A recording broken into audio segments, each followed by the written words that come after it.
play a record. Let's play a record and come back to this, because this story's going to just unravel and unravel. It's going to go on for hours. Let's play a track, deeper Karl. and deeper. It's like an onion, isn't it? We've created a whole world here where there's a man living with a horse. Just walking around the lounge. I come from the West Country. I've never heard anything like that. I just think of a big sort of like orange carpet, and it's got a rediffusion telly, and this horse going, I'm fed up in here. Exactly. This is really... I am not taking the rubbish out again. Yeah. Right, play a record. Let's have Velvet Underground. We've got that lined up. Oh, yeah, the classic from the first album. I'm Waiting for the Man. Let's come back to the horse in a second. Little flowers in pots. What do you mean? Well, that bootleg's going under the name of Nothing, Miss Jackson, I think, by Meats and Poultry. So there you go. I do love these bootleg things because they're so pointless, but they're so enjoyable. Yeah, it's great. It's fun to do. Yeah, exactly. They're great. But not as much fun as White Van Karl. White Van Karl, absolutely. Do you want to explain the premise?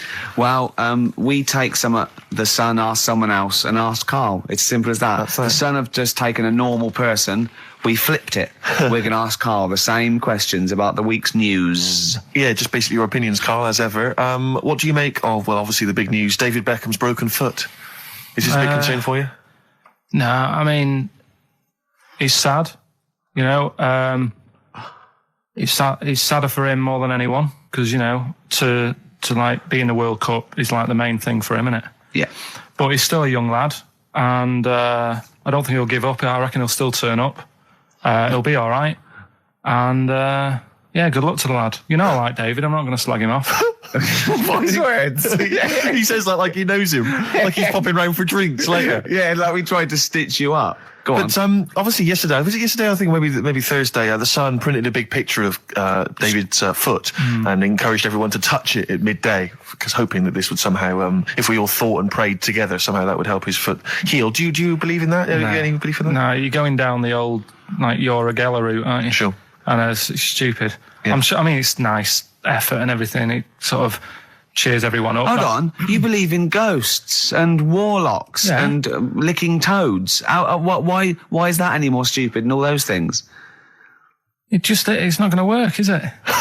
All right, fine. It's rubbish. Okay. Okay, what about this then? There's apparently now available £1.5 million apartments available on an exclusive ship which sails around the world. Yeah, it's like... what do you make of that? It's a huge thing, and you live on it, and it's... I mean, in theory... How big is it? It's mental. Do you know it's like huge a town centre. Do you know how like people said that the Titanic was the biggest ship? Was that only then? They've got bigger ones now, haven't they? Yeah. A lot bigger. Oil tankers are much bigger, and... Yeah. No, but actual liners are big. Yeah. It was the biggest then. Yeah. Because my mum told me that there was one that was that big that it had like rough areas on it.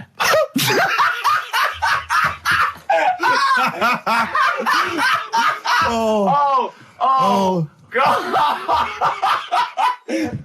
Don't go starboard. Oh God! No, but do you know what I mean? Right. It was like we're thinking of moving. We're seeing the captain. We're thinking of moving to a nicer area. Oh yeah.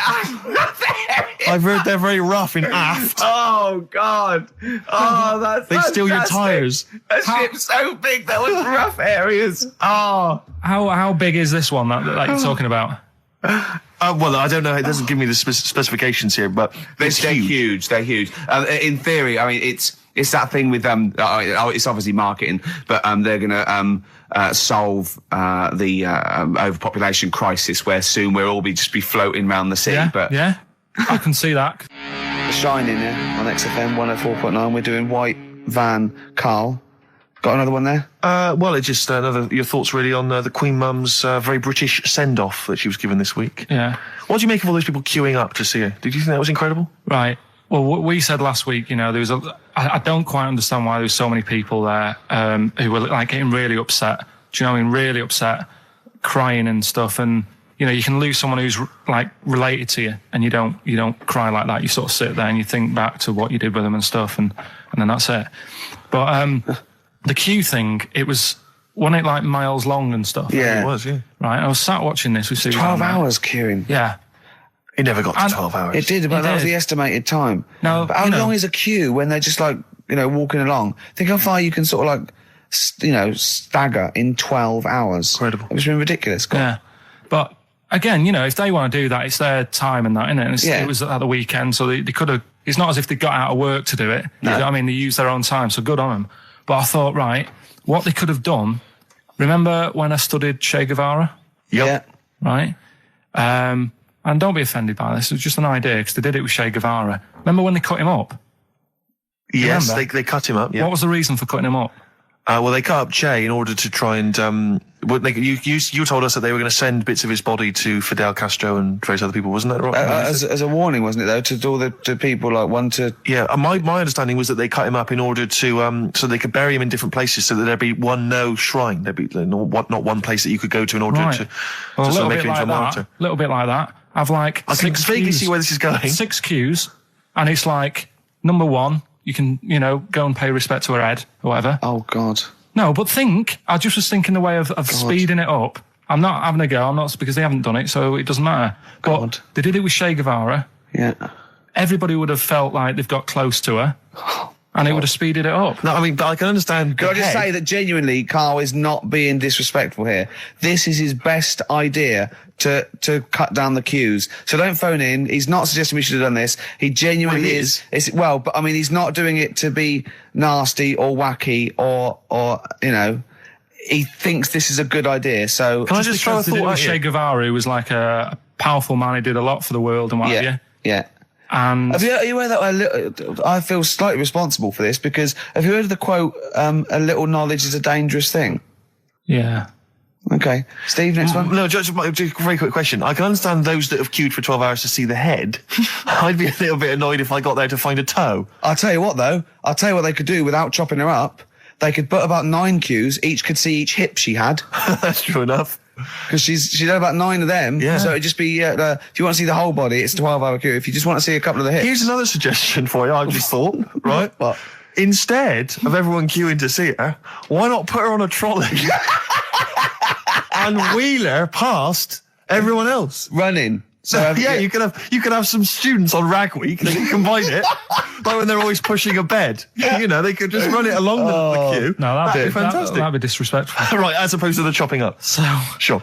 no, Right. but just an idea. Just I apologise now. Anyone's offended. Anyone offended, I'm sorry. But Yeah. No, okay, we just do White Van Carl then. This is your opinions. You can't be wrong on this, can you? There's no right or wrong answer here.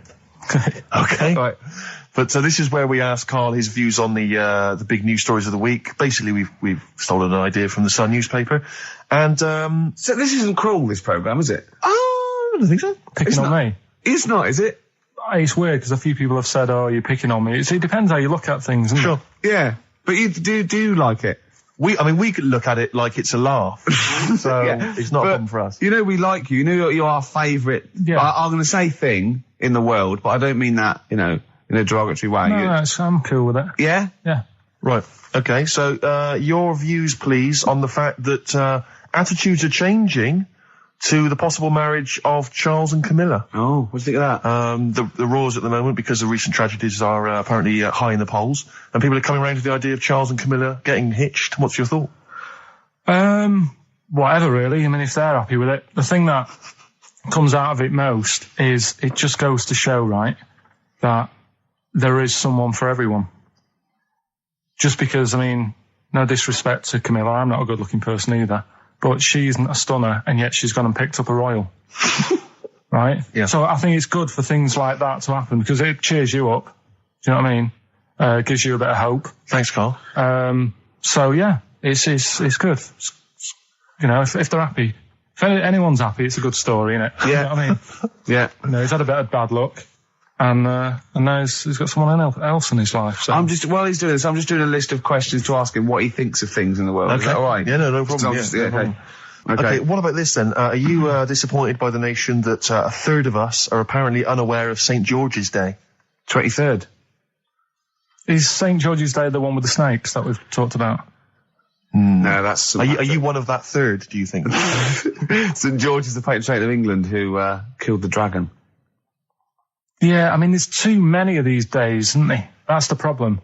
If you make it a bit more special, like Christmas, so you buy presents and that for each other, then people will remember it. But there's so many these days with Easter and Pancake Tuesday and all that. So it's not surprising. I think as time goes on, we'll find that a lot of these days will just disappear because, people are busy. There'll be new ones, won't there? Right. White Van Karl. White Van Karl. Yeah, this is where we steal the White Van Man column from The Sun and basically fire those questions at Karl, getting his opinions on the week's news. Okay, Karl. Okay, what do you make of this? David Beckham apparently was driving despite having an injured foot and just further threatening his World Cup chances. And obviously, you're a big football fan. Well, I'm not that big. I like the odd game. Sure. Would that hurt him? Would that hurt his foot? It can be good. Is it in a plaster? It's not Well, in a big cast, sure, is it's it? better to drive than it is to walk on it. Good point. Fair enough, yeah. Go. Can't argue with Can't that. get the bus, can he? Okay, and what do you make of this fascist leader who's having a lot of success in the French presidential elections? What's he doing? Have you not come across this story? No. Right, this is one of the big political So stories. he's got a far right that got nearly 20%. He's a far-right fascist leader, and he's having considerable success in the French elections. I don't think we should be asking Karl questions like this. Not a something lot- you've got to I'm getting scared. There's all sorts of bad stuff going on in the world that we don't know about. Yeah. But we know about this. Yeah, but you're better off not knowing because there's nothing I can do about it. You're absolutely right, Karl. Fair enough. I can't argue with that. Oh, God, that's man alive. fantastic. That is brilliant. White Van Karl. Yeah, White Van Karl. I mean, for those that don't know, we do this. We on asked this week. Karl the questions that the Sun asked someone else. That's right. The Sun every day asks some, average Joe his views on the week's big stories. Karl, let me ask you now. What do you make of Prince Harry smoking openly at a polo club? Are you aware of this story? No. Was it? Go on. Prince Harry, you know that he's one of the royals. Yeah. And he was seen smoking openly, a fag, a cigarette, a polo. Third in line to the throne. Something like that, yeah. Imagine that. Someone smoking a cigarette who's third in line to the throne. A cigarette, Karl. Is it a non-smoking polo club? Do you know, I don't know, but if it were, would that make things even worse for you?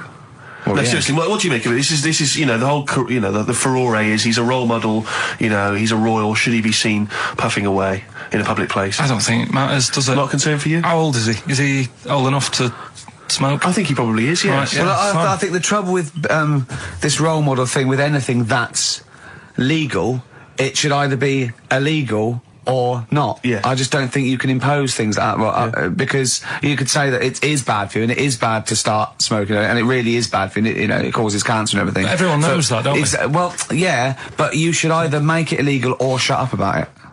Sorry, this is Karl you're asking, isn't it? I am indeed. Sorry, So we can throw these questions your way as well, if you fancy. Sorry, yeah.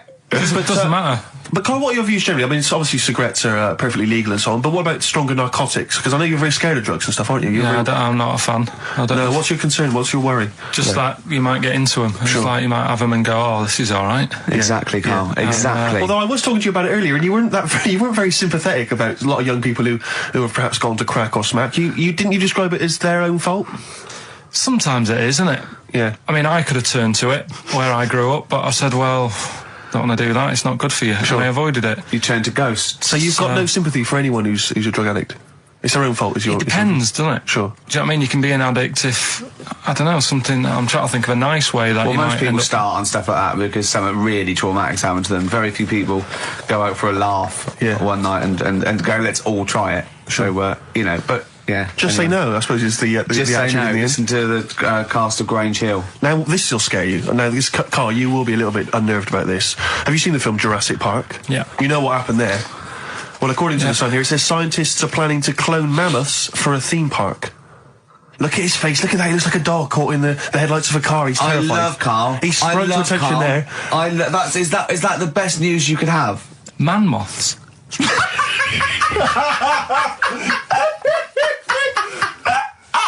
Right. Yeah, man moths. I Man love moths. the fact that that's why he was so excited that they bred a man moth.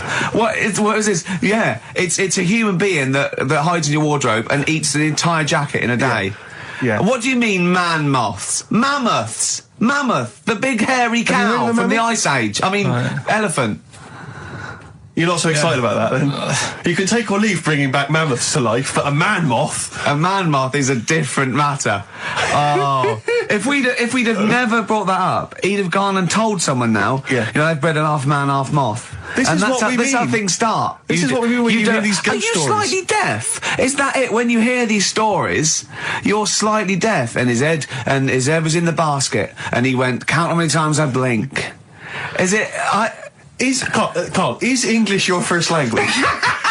Are you actually foreign? Is that the thing? Yeah. Should we speak when we say slower? foreign, we mean not of this planet. Yeah. Should we speak slower? Would that be a help to you? No, go on. Next What do you one. make of that? Do you think that's good? The Do you think idea that's good of to bring back mammoths? prehistoric animals. These giant elephants. They're slow, aren't they? It's not as if they're going to like get out and run fast and they can't capture them. They'd probably be a Like fence, to be elephants, honest, aren't Carl. They'd probably be a fence. No, but you're asking it as if like, oh, it could all go wrong, but it couldn't, could it?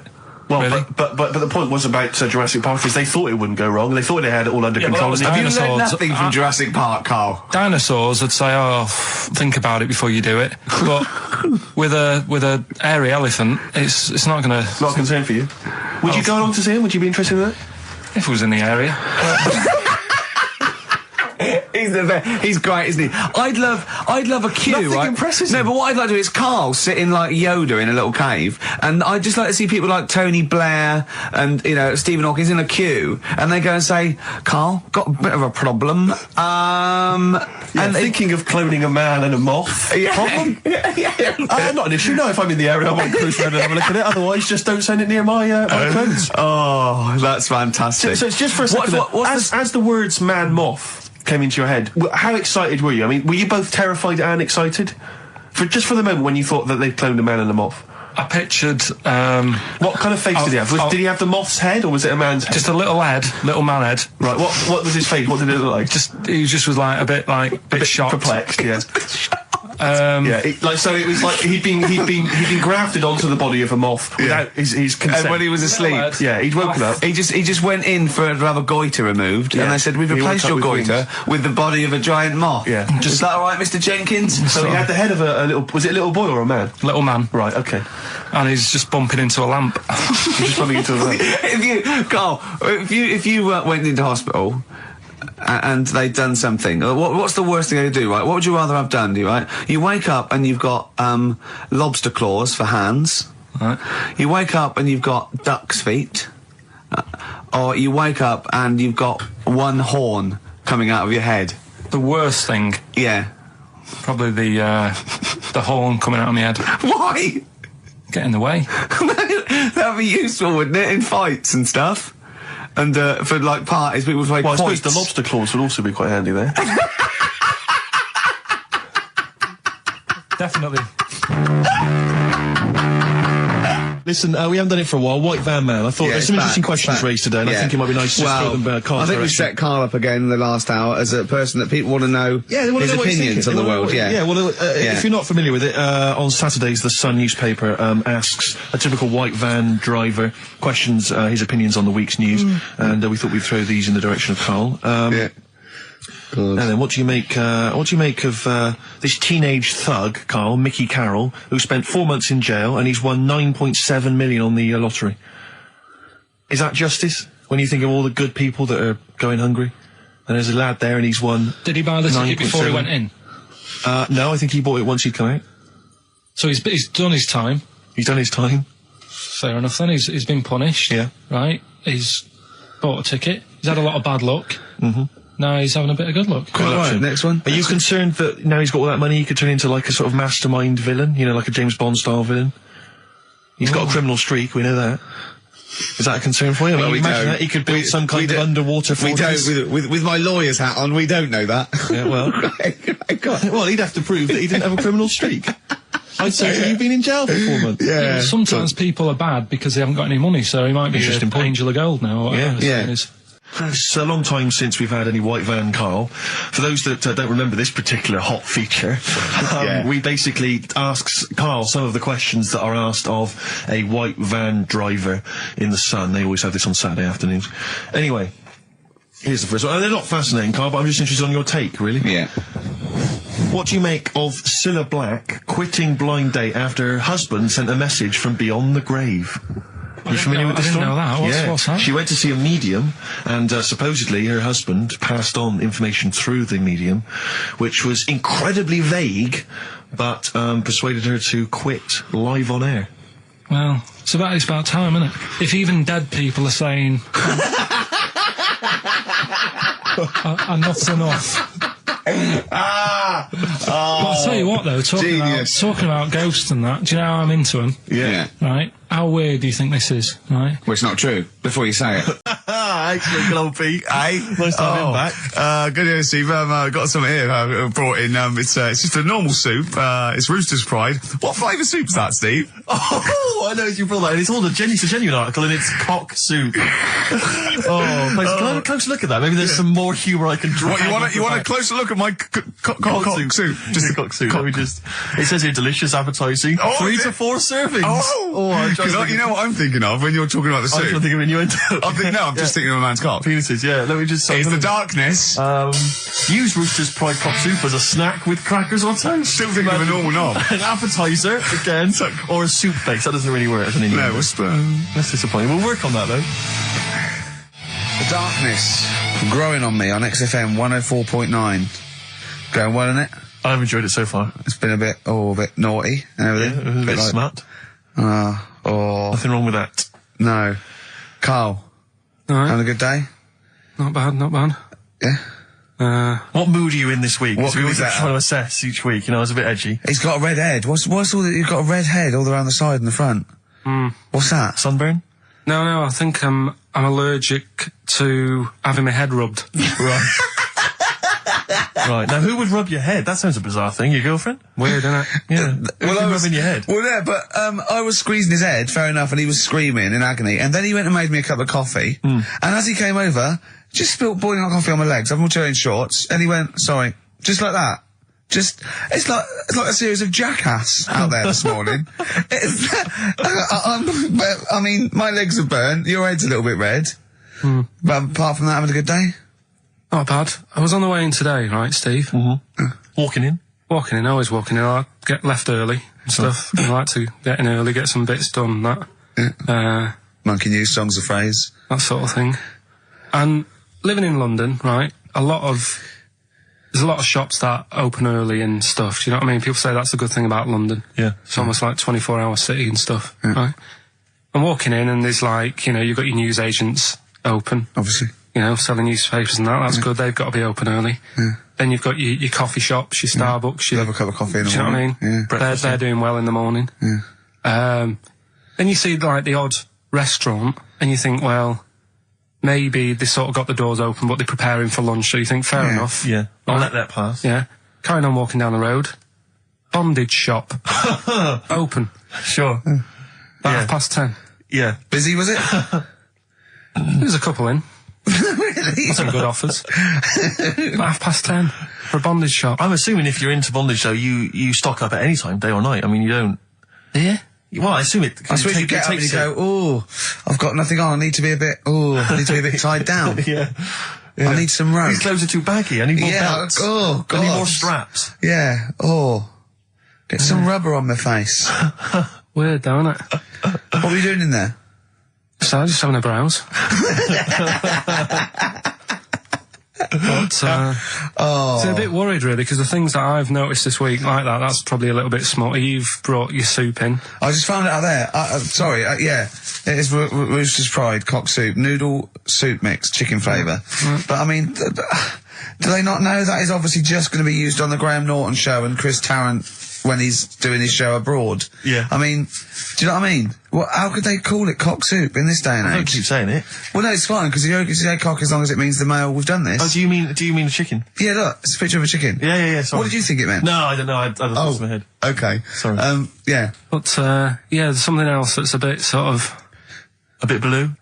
A little bit blue, but then it's real as well. Do you know what I mean? Well, it's a that problem. excuses it. All right, XFM 104.9, Ricky Gervais, Steve Merchant, Karl Pilkington, not here. It's the best of. You've been voting in all week, sending your emails. So here's the clips that you wanted. And just remembered recently, actually, I was on a train coming back from hometown Bristol. And I was on the train, and this girl walks on, good-looking girl. I thought, hey, up. A largely empty carriage. I'm thinking, my luck's in. Because I take every opportunity, Carl. That's the thing about me. I don't choose. She was a good-looking girl. She sat down. I thought, she sat down right near me. I thought, brilliant. As this guy comes up behind her, and says, I think it's probably a boyfriend or something, sits down next to her. And I listened in on the conversation, you know, obviously, because I'm pretending to read. It was very clever. I read the same page for hours. So I was pretending to listen. I was listening, but pretending to read. And I realised that it's not her boyfriend or anything. It's just some guy she's met on the platform.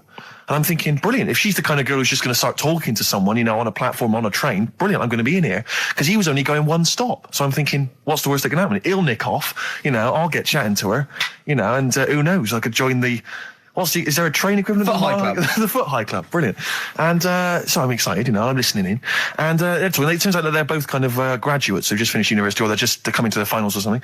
And they're chatting away, you know, and he's making a couple of witticisms, you know, and she's kind of tittering at his jokes. I'm thinking, well, I'll tell you this, if she's laughing at this kind of material, I am going to blow her away, you know, with my kind of anecdotes and wry observations, you know. Yeah. It was weak stuff, I got to be honest. Really? He was coming out with nothing. He was running on empty, as far as I'm concerned. Yeah. And she was loving it. So I'm thinking, brilliant, I'm going to be right in here. And then they get moving on to higher brow things, you know, and I think she was going to study kind of Marxism or something like that, or communism, something. And she was asking him, you know, by way of conversation, she was asking him what he knew about Marxism, you know. And he was fumbling for his vague knowledge of it that he had in his life. And I'm just sat there thinking, yeah, come on, love, in any given capitalist environment, the proletariat will revolt against their oppression by the bourgeoisie, and after a brief period of socialist rule, emerges a classist society governed by community cooperation. Well, if that sort of talk wouldn't get a woman hot, I don't know what you'd use. If then Marx and Engels is not going to get a woman sweaty down below, then nothing is. Then my name is You're not just Steve biding your time. Exactly. I'm just going to go in for the kill any minute. Yeah. So anyway, it comes to his stop, right? He gets up. I'm thinking, this is a piece of cake. And he gets off, and off he goes. He walks off. And I'm thinking, brilliant. And I thought, I'll wait till the train's pulled away. I'm not going to leap in straight away. No. And he comes back on the carriage. And I'm thinking, hang on a minute. He goes, listen, do you mind if I give you my email address? Oh. Right? And if you want to get in touch, email me. I'm thinking, come on, you loser. Get off now. Save your face, please, before it's too embarrassing. She accepts the email address because she obviously doesn't want to hurt his feelings, whatever. I'm thinking, fair enough. She's a good woman. I'm liking her. I'm loving her. I'm thinking, that's my kind of girl. So anyway, he gets off. I'm sat there, the train pulls away. I'm thinking, I'll wait a few minutes, I'll just, give it some time. Her phone rings. It's her friend on the phone. And she starts saying it, and I was listening in, and she was going, just met a guy on the train. I'm thinking, yeah, that's true enough. She goes, he was a good-looking guy. I thought, you're having a laugh, love. To be honest. Because I was looking at him, and she said to her friend, he looks a bit like tennis player Boris Becker. I thought, you should be so lucky, frankly, because I saw him. He had awful facial hair, if that's what makes him look like Boris Becker. Terrible little goatee beard. It was laughable. I thought, I don't know. And then she goes the thing, and she's like, I met him, we got chatting and stuff, and she was going, it's not often that you meet someone, generally in life, who's, kind of thoughtful and intelligent and funny. I thought to myself, I'm not even going to waste my time with you, love. Frankly, if that's what you thought of him. You just walked away. And I'll be honest with you, I didn't even bother talking to her. No, you were just didn't even waste my time with her. If she thinks that bloke is not only great looking, but funny and intelligent, and she got on well, and he was polite, and it was a chance meeting, and he thought, and she thought that you were like a freaky looking dork who didn't even have the nerve to speak. If that's what she thinks, then I don't want to know her. I couldn't. You walked away, and good luck to you. And I have my dignity intact. Yes, and she's nothing. Just looking through some of the news stories that Karl did make it into Karl's news roundup. Yeah. Just this one you might be interested in. Headline: Woman says partner ran off to become vampire. Yeah. And it says a young mother says her partner has dumped her to become a vampire. Rebecca Roberts from Somerset says Matthew Barrett fell for a blood-worshipping woman in a US cult. The 23-year-old mother says he began shaving all his body hair, dressed in black, and used Rebecca's lipstick to redden his eyes. Rebecca caught him performing weird blood rituals in front of his computer at night, cutting himself to prove commitment. She said, I thought it was just a hobby. Everyone's got a right to one. I was pleased he'd found an interest. Brilliant. This is apparently from The Sun. Apparently he's left. He's gone to America. He's living in this Ohio-based cult. But it's the last bit where she's been asked whether or not, if he came back, would she take him back? Sure. And this is where I wonder if the journalist, how journalists are supposed to just report the news, be objective. Yeah. I wonder if maybe the journalist here has maybe had some interference. Made the quote better for them than go on. Because it says, I never thought this would take over his life. Now, if he came back, I'd say fangs, but no fangs. Oh dear! I can't believe. Imagine you're the woman, Rick. Okay. And I've come round. You're the journalist. I'm the journalist, and I've come in and I've said, okay, I read about this. All I have to do is not say that thing. You've come. I understand you're obviously quite upset. Your husband's gone gutted. Off. If he came back, would you take him back? Definitely not. Right. Really, what would you say to him then if he came back? Just get lost. Right, but I'm really pissed off with you. Would you perhaps say something a bit more pithy? Not in this situation, no. You're upset? He cuts himself, he drinks blood, he's left me. No, sod off. I'm not interested, mate. Because I tell you what. Go on. I mean, I like what you said there, but I wonder if we could condense that a bit more. If he came back, would you say... Go away. Would you ever say something like, thanks, but no thanks? No, because it makes it flippant, because I'm really angry. I know you're annoyed. And I'm upset, so I wouldn't say... I certainly wouldn't say thanks. I might say no thanks. But what if you sort of said it like aggressively, like you're giving him the finger, thanks, but no thanks? Like you didn't really mean sort it. of sarcastically? Sarcastically, would you possibly say I that? might say thanks, but no thanks, and that'll be it. And that's and I'd leave it there. I'd never change that. Sure. I'd never change those words. Can I ask you a question? Go on. Do you like puns? Hate them. Right. I don't like Countdown. I don't like QI. I don't like any of those posh Cambridge, Oxford types. I hate puns. If you had to say thanks but no thanks in the form of a pun, what would you maybe say? I wouldn't. I never would. Right. I'd say thanks but no thanks. I would. I mean, I feel embarrassed that I'd even say that because I don't think I would even say thanks but no thanks. Okay. But if I did go that far, I'd leave it there. Sure.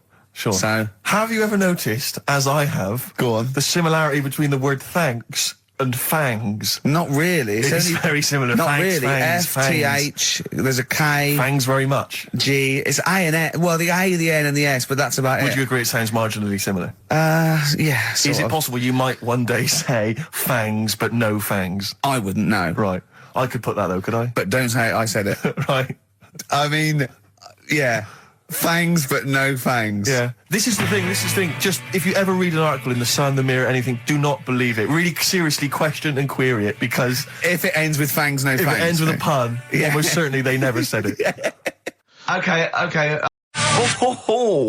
That's Feeder and Come Back Around. It's a new leaf, Steve. I'm going to do properly now. I'm not going to be slovenly. I'm sitting up straight, you see. Yep. And it's going to be a proper DJing, because I think... Coming up soon, some great tracks, including a new one from Abs and an old one from Snow. Informer. You know me, don't stole me, ecka boom, a licky boom boom down. I'm joking, of course. We've got some fantastic tracks. There's some great chat, and we've got Carl with me, great Steve. Chat. Steve, I'm Ricky Gervais on XFM 104.9. There he is indeed, with him, Steve Merchant. And Karl Pilkington, of course. Say hello, Carl. All right. Yeah, nice. And you say you read... The beginning of a radio show is very much your wares, your shop window, laying out your stall. I don't think you could choose a better track than The Only Ones, Another Girl on the Planet. I'd love to hear it. One of my favourite intros, that. Amazing.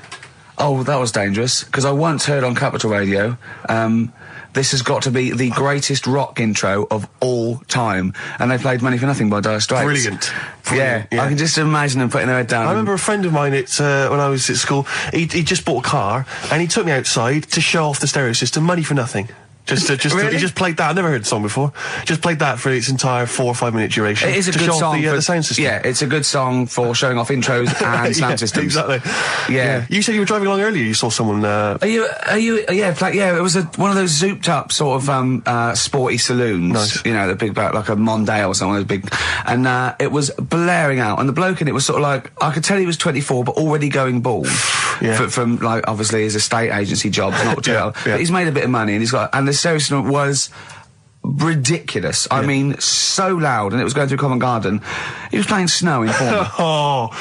Do people remember Informer by Snow? It was a big tune in my I don't know. It's great. Yeah, I always enjoy it. Can I bring that in next week? Can we play Snow next week? Well, you can play a tiny little bit. Tiny little bit of Snow. Yeah. Informer. Do you remember Snow, Carl? Yeah, you loved it. Yeah, big tune. Yeah, loved it. Oh, did you? Big tune from the 90s. Happy song, isn't it? You were saying that you've turned over a new leaf. Yeah. Is that in all aspects of your life, or is that just in your broadcasting career? Because the reason I bring that up is because, do you want to describe what you were eating just now when we came in? Because you're a 40-year-old man. You've put on a little bit of weight, so presumably you're watching what you eat. Well, no, but it sounded exotic. I went into a cafe and they didn't have a cheese sandwich. Right. And can I describe what it looked like to me? Right, it looked to me like a big slab of cheese. You've just got them to just cut off a big block of cheese, like the size of a CD case, or one of those double albums, right, of cheese, right, and just lightly melt that for me so it drips over my hand and it gets really greasy in the bag. But just lay some strips of bacon on the top. Yeah, but listen, you've embarrassed yourself. Is that what it was? No, it's a croque monsieur, so it's French. It's a what? A croque monsieur. A croque monsieur. Yeah, and so I thought, I've never heard of a croque monsieur. You're having a see, you've embarrassed yourself. Is that how it's pronounced, or is it croque monsieur? Oh! Hey? You didn't expect me to be bringing out the French. Hey? Tu aimes la musique pop? Oui, je t'aime la musique pop. Le plume de ma tante. Où est le syndicat d'initiative? That means my aunt's pen. So what was it then? It was a croque and it was just too greasy. It was just too... And it was all wobbly. Yeah. And we might take it for granted the people that know who we are, know who you are, know who Carl is. Sure. Oh, now, certainly. if you know, if you're a regular, then you know exactly who we are. But for those of you who don't, I'm Ricky Gervais. Ricky Gervais, a BAFTA award-winning actor and writer. Steve Merchant, all those. A friend of yours. Yeah, yeah. And this is the important thing. Karl Pilkington. Absolutely. Our producer. I say producer, he was the bloke who was lumbered with a job. When I said, listen, I used to run the desk in the old days when I was like, I used to press the buttons and run the desk and everything. And now I said, listen, I've been on the telly, I do not press my own buttons. And Karl said, well, I don't really work weekends. And they went, well, you do if you want to keep your job. Absolutely. And we were lumbered with him. And then we discovered that he's not just a little dork, a little manky sort of idiot. Sure. He's got nice shirt. He's got, you know what I mean? He's got something else. Absolutely. He's got He brings another dimension, yeah. Yeah. And, he started having a little chat and we discovered that he had quite a lot to say. Well, I think you're absolutely right. And I think, I was wondering maybe we should maybe play another tune. I just wish we could maybe tape the bits we're not on air, just because that's when Karl comes into his own. Yeah. He just said to me, I don't know what I was doing, I was sort of like pottering around, dancing around, doing something annoying probably, and he just looked at me, I don't know, and he was looking at me, and I looked back, and he went, have you ever used a Y-front properly? Genius. It's a great question, because the answer is definitely no. Definitely no. Does anyone use their Y-front properly? And by that, I mean, get your winky out of the little sort of slot provided, as opposed to like put it to one side or pull them down or whatever. Has anyone used a Y-front properly? I don't think I've ever done it. I don't think I've ever done it. I've never seen anyone in a toilet doing it, Rick. We should be looking. I wish I hadn't said that. I caught ya. Really? Yeah. That's actually how you prove people are gay. Yeah. Get them into this conversation. Yeah. Yeah, it's a trap. Yeah, it's a trap. It was the trap. Yeah. I'm not gay, by the way. Yeah. You didn't prove I was gay. I double bluffed you. Because I knew the old gay trick. I thought it was the old gay lord say no thing. That is another method. Yeah, there's innumerable methods of doing it. That's how Oscar Wilde was caught. Yeah. Yeah. What happened there? Well, the judge went to him. Did you see that film last night? Gaylord Say No, and he went no, and they went take him away. Yeah. Take him down to the cells. Yeah, take him to Reading. It is true. Well, it originated in America. Yeah. So many of these things do. It's a brilliant point, Karl. I'd like to hear from anyone listening who's, and I mean, well, they'll just lie, wouldn't they, I suppose? Yeah. I don't even use sort of flies. No. Usually. I sort of pull my Y-front, my sort of tracksuit. That's why I wear sort of like elasticated waistbands all the time. Exactly. Just sort of speed. Yeah. Yeah. You got to get in there with the minimum of effort. Yeah. And out. Sure. Often I won't shake. No. Oh, no. To my detriment, because it often leaks out a little bit later, doesn't it? Ever been out on a date with a girl where it's just trickled down your leg and you wish it hadn't, and you're thinking, what if she gets my trousers off later? She might smell it or see it. What? What? I don't know. I don't know what I said there. Right. We used to sort of like come in and when we discovered Karl early on, we just thought this is comedy gold. Just let him speak his mind. But then we started thinking, we can't follow him now. Yeah. So I remember Steve going, look, we've got to come up with some stuff. We need to chat. If anything we've got to say to each other, we've got to say that in the first 20 minutes, and then you just unleash Karl. Yeah, because it's just you can't follow him, and he's off on one. And they have stories of upbringings with bizarre creatures that lived in Manchester that were half human, half bat and frog and things. I'd love to take him back to Manchester in some kind of TV documentary. You know, when Karl went home. And just wander back, maybe try and find the amphibian twins or whatever those people were. They weren't. Yeah, so there was two boys, both had big heads and webbed feet. They weren't related. They didn't hang around with each other. That was all the information we had. I went, why not? He went, that would have been too obvious. Yeah.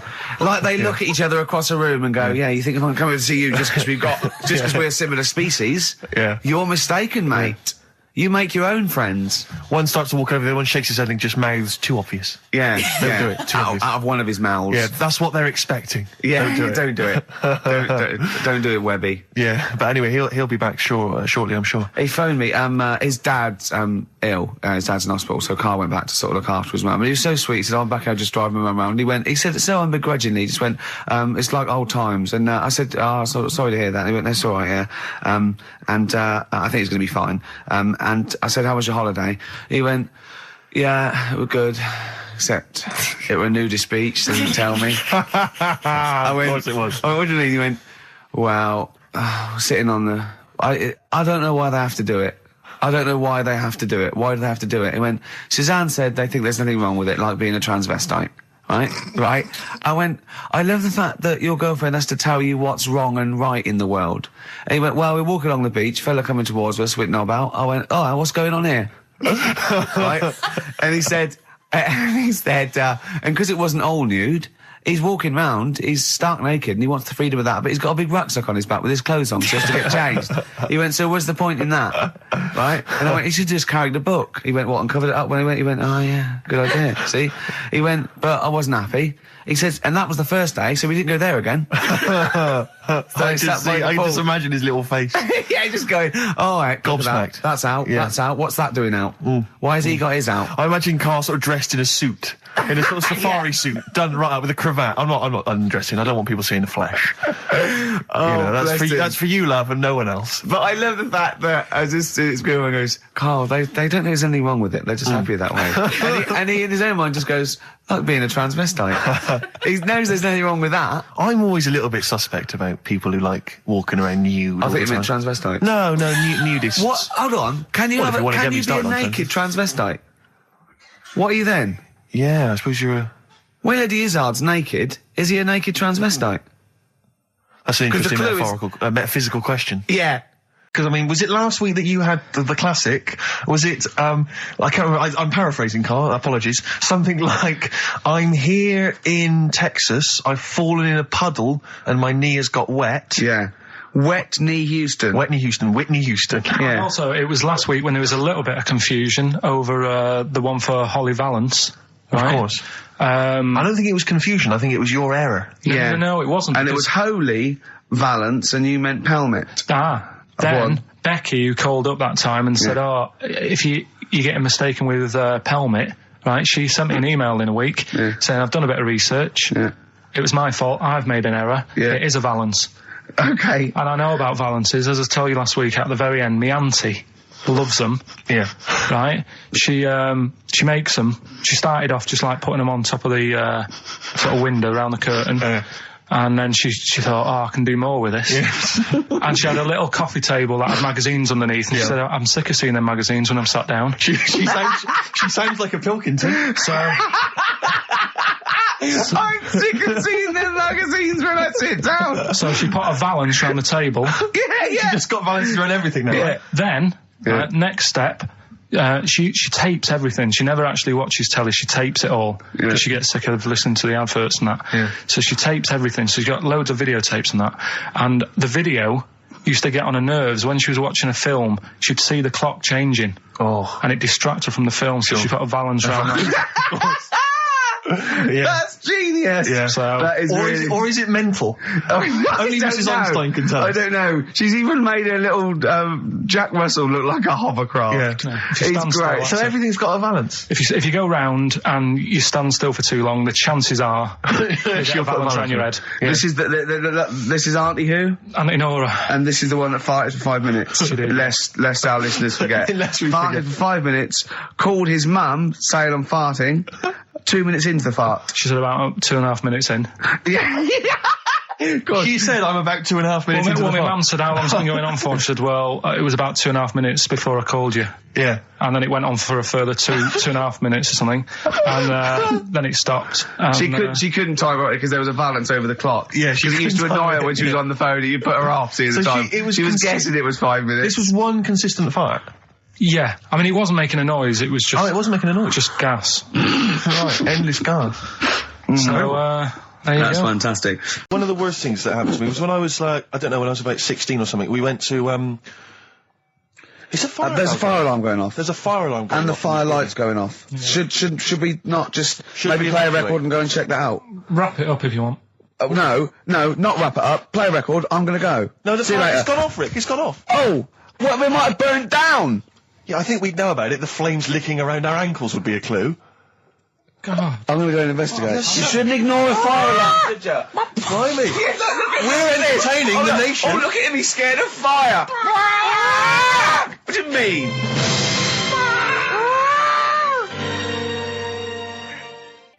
The Lars, and there she goes. Steve, I'm flabbergasted. But also, you don't like spending money, right? He's mean and weird looking.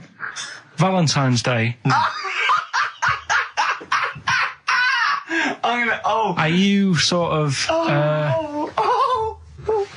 you know... You've got to love him now, haven't you? What are you happier with? The fact that no girls like you enough, right? This is really mental. Or are you happy because you don't have to spend any money on a card for someone? A little from column A, a little from column B. Wait, let's have more monkey news. What have we got? No, we've got so much to get into this show. Insults. We don't need the stupidity. insults. I think we've got enough. We don't need the Yeah, insults. there's no more insults. No more What insults. angers me with Carl is he's been planning that. No, I haven't. I was thinking about it on the way in because Valentine's Day is coming up and I'm not a big fan of it. Condoms? You bought your girlfriend a box of condoms for Christmas. I don't think you can have a go at me. To be fair.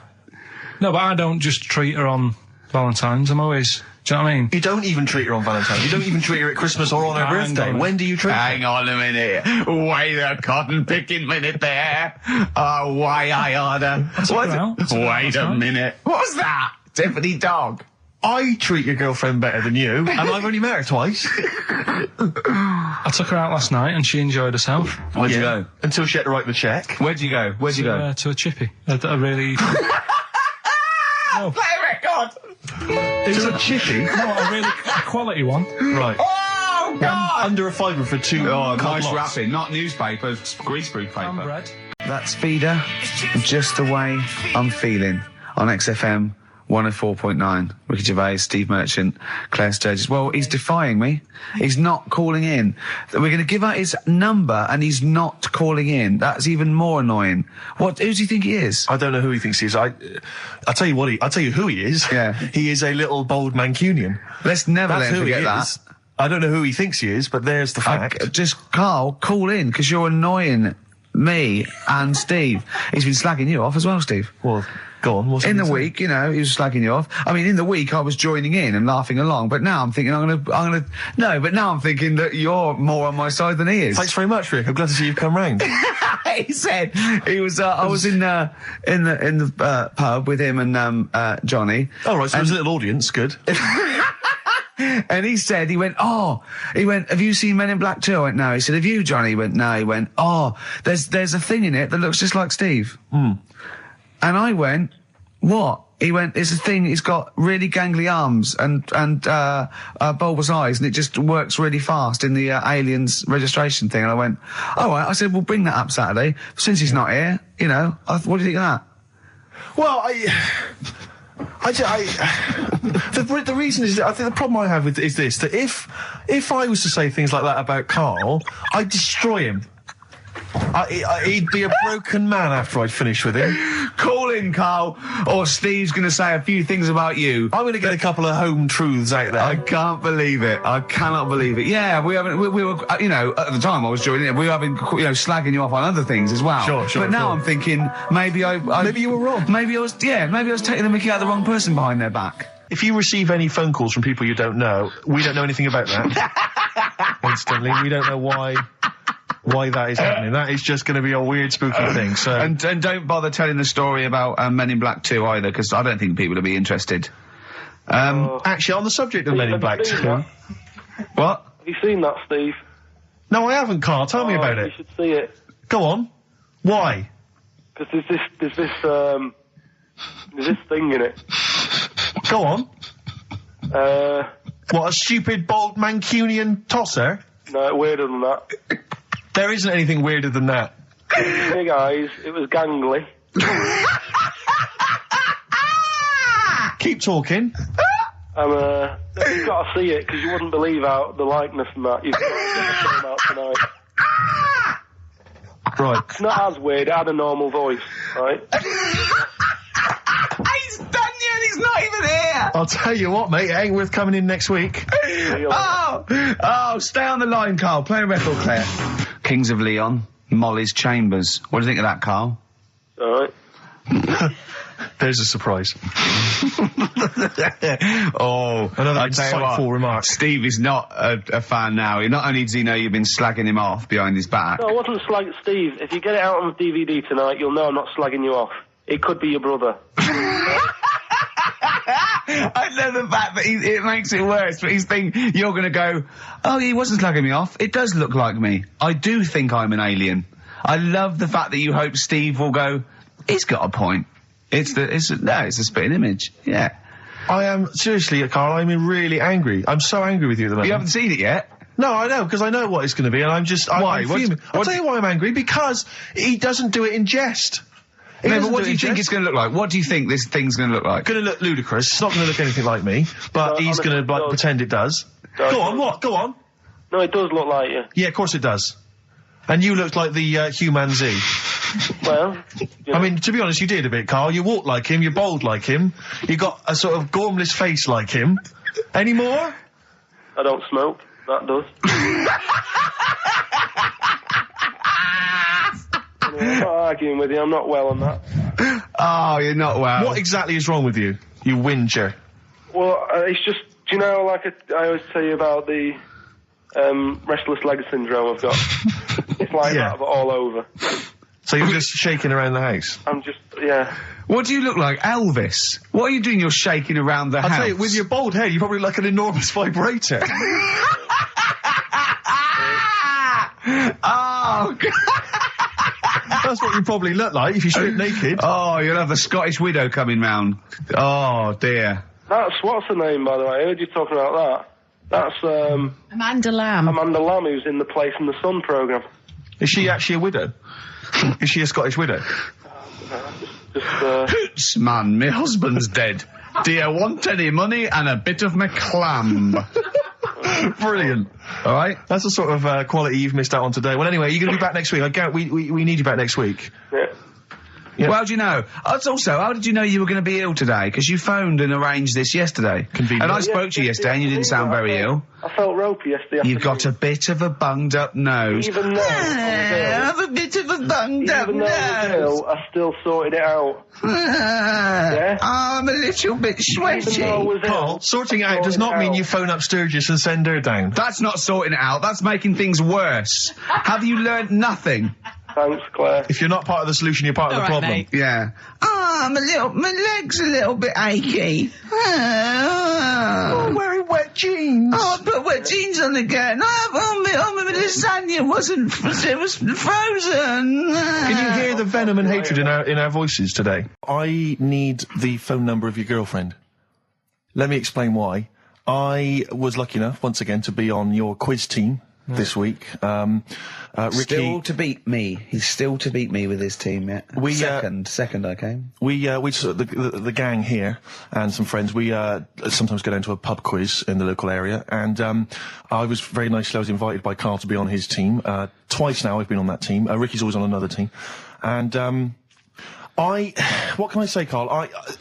Do you mind me saying this now? Because I've analysed the team, and it's very much your team, and you've put the team together. You've recruited some excellent personnel. Your girlfriend's very, very good on the team, as is one of her work colleagues. And you normally bring in, someone like myself. I like to think I'm providing something with the entertainment section. I seem to remember last time I answered at least 6 or 7 questions that other people hadn't got. So I felt I provided something there. Karl, I rather like John Harvey Jones, who used to be called in to sort of troubleshoot companies. I see why you are not winning ever, and it's a rather pricey contest, isn't it? It costs a tenner to enter per person, and unless you get in the top 3, you're not going to get to see your money back. So I think you're going to maybe need to step down from the team, because Karl, I am not sure. You consider yourself a kind of player manager, but frankly, I'm not sure you're providing enough. Right. See, this is funny, because as bad as I imagine you are, I don't think Steve would make it into my team, so he's getting a bit cocky here. I want to know what your opinion of him, because he's told me he's great on it. Well, you bang out of order, first of all. Okay. Do you have a good night when you're with us? I tell you what, I wish I hadn't lost a tenner every time I've come down. That would have improved it. You point out there about the football analogy. Mm-hmm. Alex Ferguson, when did he score a goal? Right. He doesn't. He tells the others how to do it. Right? That's He my doesn't role take in up there. one of the 11, though, does he? No, exactly. It's not like you can only field 10. Yeah. Because we only got 10 again. I want to be in the 11. Exactly. You stop running around in midfield, falling over. Yeah, shouting, oh, what have I told you? Yeah. No. Right. I'll admit, And right? there's a limit of 5 players. We should explain that. That's the point. Yeah, there's only 5 players on the team. players, so... Yeah, so but It was pretty tricky on Tuesday, though, wasn't it? It was one of the tougher... Tell everyone the one question you got right. Something about... Well, tell us the answer. The 2 words you had to say to get the answer. Danny Minogue. Danny Minogue. That was what you provided, Danny Minogue. Is this valuable? Well, no, not really, because there was at least 2 of us who also knew the answer. Oh, well, we gave him. No, exactly. We gave it to Carl. We massaged his ego. Oh, but dear. I just feel Carl. Do you know what? I feel a bit bad now because I just sort of had a crushed face. Then. Can I just tell you right now? He just can't believe this. Can I just tell you right now? I think the problem is this. I think there's that precious 5th position that is not being filled at the moment, I think, consistently enough by a decent player, right? You've got a solid team. I'm thinking if you want to remain on the team, you are going to have to pull your finger out and find a 5th member that is going to provide, and I'll tell you where the weaknesses are. I can tell you right now, mate. The weaknesses are natural history and science. Something which Ricky Gervais is scoring on week in, week out on his team. There is a few. Now, if he was available for a transfer, we could be fine. But we've got to find someone to fill in that space. Otherwise, I'm either going to quit or you're going to have to step down. Because I don't think I can be on a team where there is these obvious deficiencies. There are visible deficiencies. And, you know, the £10. That's £10. I'm not made of money. That's once a month. I've seen him depressed for 2 hours when he lost £20 at a casino after 5 hours playing. Don't bring that back. Don't bring up that again. Yeah. That story. He doesn't like wasting money, Carl. You know that. What do you think? What's the solution? We've got to think proactively now. We've got to sort this out. See, there's always other things going on in my mind when I'm in that pub quiz. For me, it's just a little bit of fun. Sure. It's a night out. Do you know what I mean? Suzanne enjoys it. Yeah. Bit of a get-together. We have a chat beforehand. Yeah. We have a bit of fun. Yeah. But there was other things on my mind. Well, Carl, I could do that here. I don't have to lose a tenner. Wait, what were you thinking during the quiz then? Well, what it was, right, just before the quiz started, I had to go to the toilet, right? Because the rule is, right, people who don't go to it, once it starts, phones off, no more toilet. They take it dead serious, don't they, right? Yeah. So, I went to the toilet. Now, I'm not being out of order here, it just got me thinking, right? I went to the toilet. The gay fella in there, right? There was a gay fella in there. Gay fella in the toilet. Now, how could you tell? How did you know? Just typical, you know, everything about it, right? Everything about it, right, yeah. Oh. What, large handlebar moustache, leather cap. Butt plugs, amyl nitrate. Could I just say that these views do not reflect the views of the management of XFM or me and Steve. Or most of the people in this country. Go on, Carl. What's your problem? Yeah, but this is what I'm worried about, really. But this is why I only got Danny Minogue right. Right? Because this was floating around my mind. Went to the toilet. Big gay icon, now, isn't she? Go into the toilet. They have like men's cubicle and they have women's cubicle. Yeah. Now, without sounding out of order, is it wrong for me to think gay men should have their own little cubicle? Go in. They should have their own... Well, not cubicle. You mean an actual toilet, I suppose. When I was at the urinal, normally, you know, there's a fella there and then you go, all right. And there's no pressure. But I couldn't go. I was thinking, should I wait? If I go into the toilet, it'll look obvious. Yeah. I had loads of pressure and this was going on. What were you worried about? I'm so sorry. What were you concerned about? Viewers? I'm so sorry. Well, it's like, right, listen, when I was a kid, right, and it's all right for you to go into women's toilets when you're a kid, it's like, oh, it's a bit cute, right? As long as you're not, like, over 15 or something, right? Right. But when I was a kid, I went into a toilet, and women, when they use their little cubicles, they don't shut the door. Some of them just sit down on the toilet, right? And you see everything. And, no, seriously, that's probably one of the first times I saw, like, a woman. Yeah. That, right, and my Auntie Nora when she was staying over. What happened with your Auntie Nora? She was, she's into wearing caftans. Into wearing what? You know, caftans.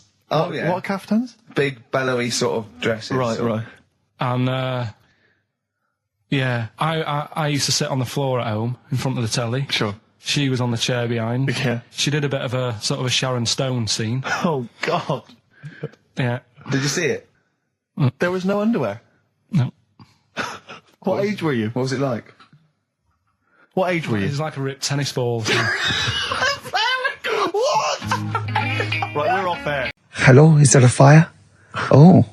Hello. Did he have a moustache, the fireman? Oh. Yeah, do the jingle. We've come up with a new one, haven't we? The freak, say chic, cheeky freak of the week.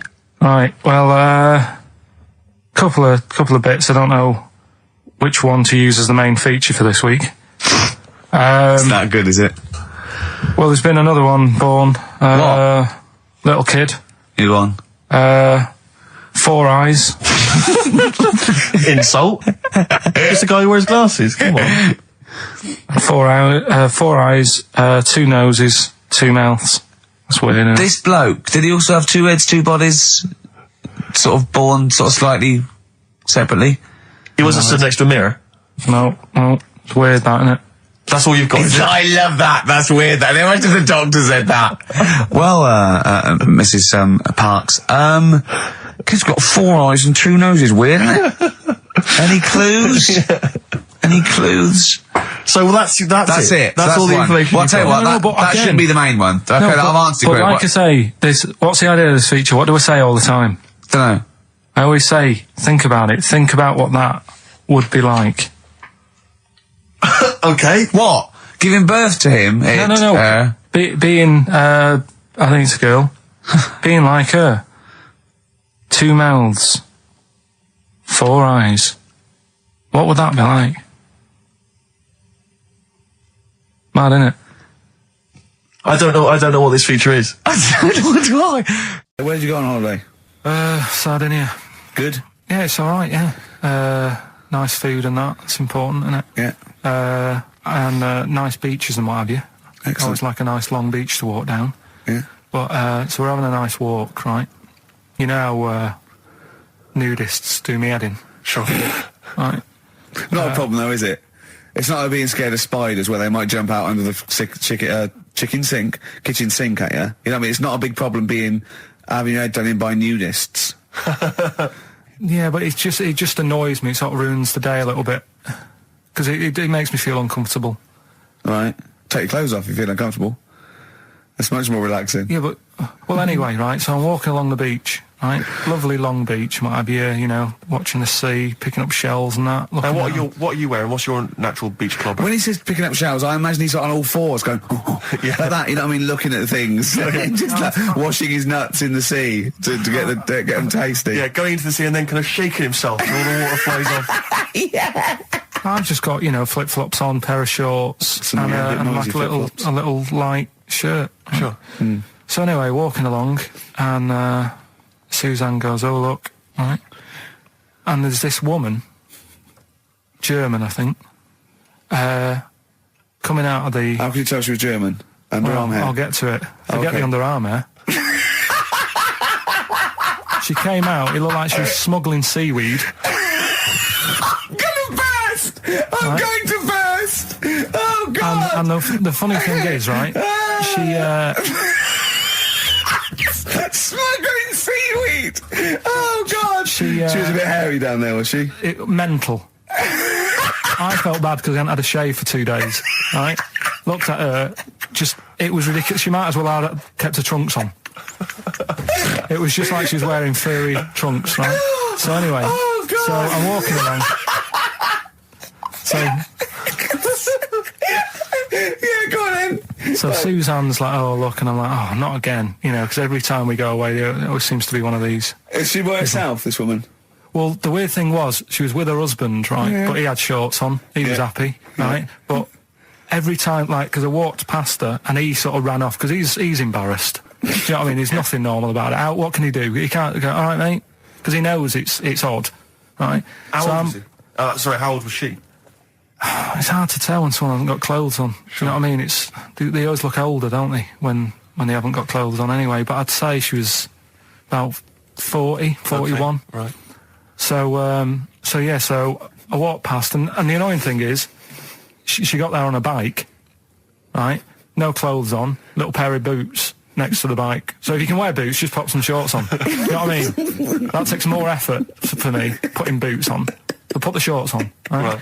So anyway, so the husband kept running off. I walked past, and I'm getting annoyed because I'm saying, well, we've got to walk past them again on the way back. I There's no like the other way. fact that they're scuttling away when Carl walks past. Like when you lift up a bit of sort of iron sheeting in the woods and loads of mice run away. Yeah. It's like whenever Carl goes, that nudists run away. Yeah. Oh, right, okay.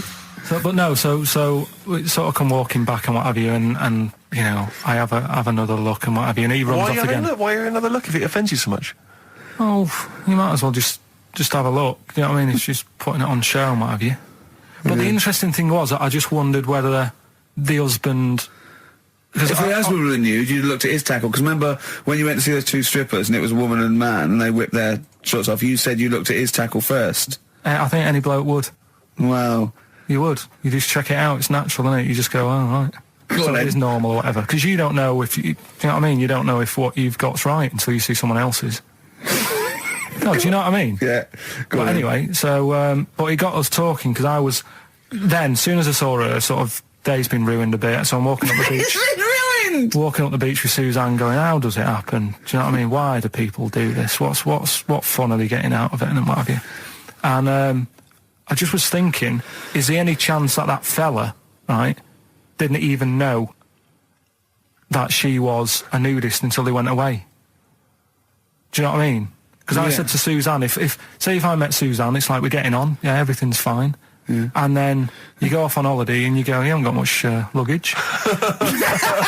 And she's like, no, it's fine, this is plenty. And I'm thinking, that's weird. And then we go down the beach and she whips her knickers off. I'd be annoyed, but there's nothing I could do. Do you know what I mean? Sure. So I'm just wondering whether that's what happened to this fella. Every time someone came walking up, he was like, oh, God, this is embarrassing. And he kept nipping off. Yeah. Let's play Educating Ricky. Right. Brilliant. Go. Right. Ding-a-ling-a-ling-a-ling-a-ling. Educating Ricky. Right, what are we going for then? Hanging the bacon, airy Chinese kid, alien gives man a beard. I think alien gives man a beard. I'd like to do that. Right, there's this fella, I think it happened in America, and he saw a bright light in the sky. And God, if you're bored. And he stood there. This is a true story, is it? Yeah. He stood there. Yes, of course it isn't, Steve. And he saw this bright light and it came closer and closer and it was a UFO, right? Yep. And he looked at it and it disappeared, right? And he gets back in his car. He looks in the mirror. And he looks in the mirror. Yep. He's only got a beard. He hasn't. You sure it wasn't someone else who got in the car and he was still standing out there? No, right. What? And it turned out, he got home and said to his wife or his girlfriend, it's a bit weird. So I just got out of the car to look at a bright light, and I got back in the car and I grew a beard, and she said, never mind your beard, where have you been for 3 days? And what had happened is... He passed out because he was pissed. No. The UFO had taken him for 3 days. Yeah. But he'd only thought that he'd only looked at it and it went away. Yeah. But what had happened is, he took him, and he grew a beard because he hasn't had a shave. Right, okay. I mean, was Will Smith or Tommy Lee Jones anything to do with this at all? Did you see this on a video maybe and thought it was an educational film? No, it's from a book that some kind person sent in to me. Here. Can I just ask again, just again, I'm just throwing this right back at you. Do you think there's any other possible answer here? Right? A man is absent for 3 days from home. He's grown a beard. The time that it could take to grow a beard, lest we forget.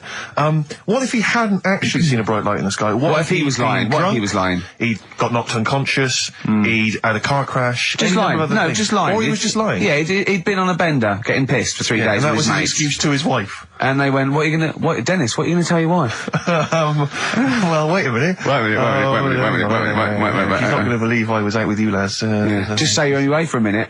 No, I wasn't away from it because of the beard. Oh, yeah, look, it looks like you've been out for 3 days. Well, we have. That's exactly. Right, okay, we've got to cover that then.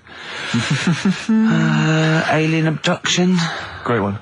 Okay, let's try that. Do you see? That's a little scenario there that could have been played out. So, when you say educating Ricky, what have I learnt from this? Never listen to you again. That's all I've learnt so far. Never listen to you. Yeah, we'll add a little bit more in here, right? Well, no, what do you mean add a little bit more? We'll add a bit more to this what I'm educating you about. Go on. Right? There's only a law in America that says if you touch a UFO, you're going to get done. Now, why would they make a rule? I don't know that... Do you know, like, all their rules have a code? Carl, I genuinely do not know what you're talking about. Right. Do you know, like, how here they might have... Do you know what... I have no idea. Right. Okay. Do you know, like, over here... I'm listening to Capital and I got Foxy on from yesterday. Right, let's bin that. No, wait, it's great. No, I want to hear about Airy Chinese Kid. Let's play a tune. Okay, play a tune. Come back with Chinese Kid, definitely. Some doors. Yeah, I just thought I'd go back, take it back to the 60s. This is a tune that a friend of mine sent If me. you touch UFO, you get done. Soul Kitchen from the Doors. Shambles today, this. Dave Bowie. slow burn. Quite a Eno trilogy feel about it. Logic and sort of low type. Yeah, but yeah, enjoyable. Now, okay. That's stressful, isn't it? I think we've got things working now. We've had people coming in and out, just shaking their head, going, "Shouldn't have bought that desk." But it's all sorted now, I think. And you notice how it took about 25 minutes for them to come down as well, though? Do you feel like we're maybe quite low in the pecking order in the building? Definitely. You know, it's like Capital First, Capital Gold. They can shoot off to other sort of pirate stations. People's car radios, then they come back here. Oh, dear. Oh, I had a job at Richard Sounds. Light fitting was buzzing. Now, but we've got, thanks for staying, listening. Right, okay, educating Ricky. What have we got? Airy Chinese kid, go on. Right, yeah. This is the, I didn't want to do this. Really? You didn't want to do it? Well, I wanted to give you 3 and I gave you one. It was like the alien man gets a beard or whatever. Yeah. Which was total rubbish, so this one should be better maybe. Hairy Chinese kid. Right, well, we've talked about airy people in the past. True enough. Aren't we? Yeah. You know, the little kids who grew up in woods and hung around with wolves and that. Yeah, again, you're confusing it. Yeah, they're not, there were some people that were born very hirsute. They were not the people who were brought up with wolves. Yeah. You just put that together in your Homer Simpson type mind. Right, well, this is like a sort of close to that sort of story. Yeah. But the weird thing is, right, Chinese people aren't that hairy as a nation. No, seriously, that's a well-known fact. They don't have that much body hair and stuff. Okay. So this little kid who was born over there, he was like covered in stuff. Was he? And it was only his nose that wasn't hairy. The rest of his body was caked in hair, right? And his hair sort of... What sort of hair was it? Was thick, it... thick hair. No, what I mean is, was it sort of, like a pony's mane, so he just looked like an Ewok? You know what I mean? Just like hanging down sort of straight, dark hair. In the picture, it looked like, it grows from his eyebrow. It grows from his eyebrows quite thick. And then it just goes all the way over his head. You don't think it was just really long eyebrows that he'd done a comb over? No, it was all over his body. It had a picture of like his back and that. Yeah. And had he styled it? Had he styled it at all? Did he have it in a quiff or? No, it was just hanging all over him. Yeah. And they were like, you know, this is a bit weird happening in China, where we're not normally that airy. That was the scientist speaking there. And the local press and that were getting him down, calling him monkey boy and all this. Oh. And thinking Chinese press. But the doctor, yeah. Oh, they're cruel, aren't they? The doctor, like those game shows. That's Japanese, isn't it? Yeah. That's what. Yeah. And the doctor said, I was talking through all that time while we were just like talking to each other then. Because I turned round and I still saw he was talking. Go on. So anyway, the local press came in to see the hairy boy, the monkey boy. And they were like being tight, taking the mickey out of him, and the doctor said, showing him nuts. Said he's only airy. Said he's a healthy young kid. The only faults he's got is he's got a little bit of eczema and a boil. And he said everybody should just treat him the same, and I think he grew up a healthy kid. Yeah, so that's the end of the story. That's not a story. Why? But I've got nothing. I don't know what to say to that. So someone in China was born slightly hairier than the rest, and he was normal apart from eczema and a boil. That to me isn't a story.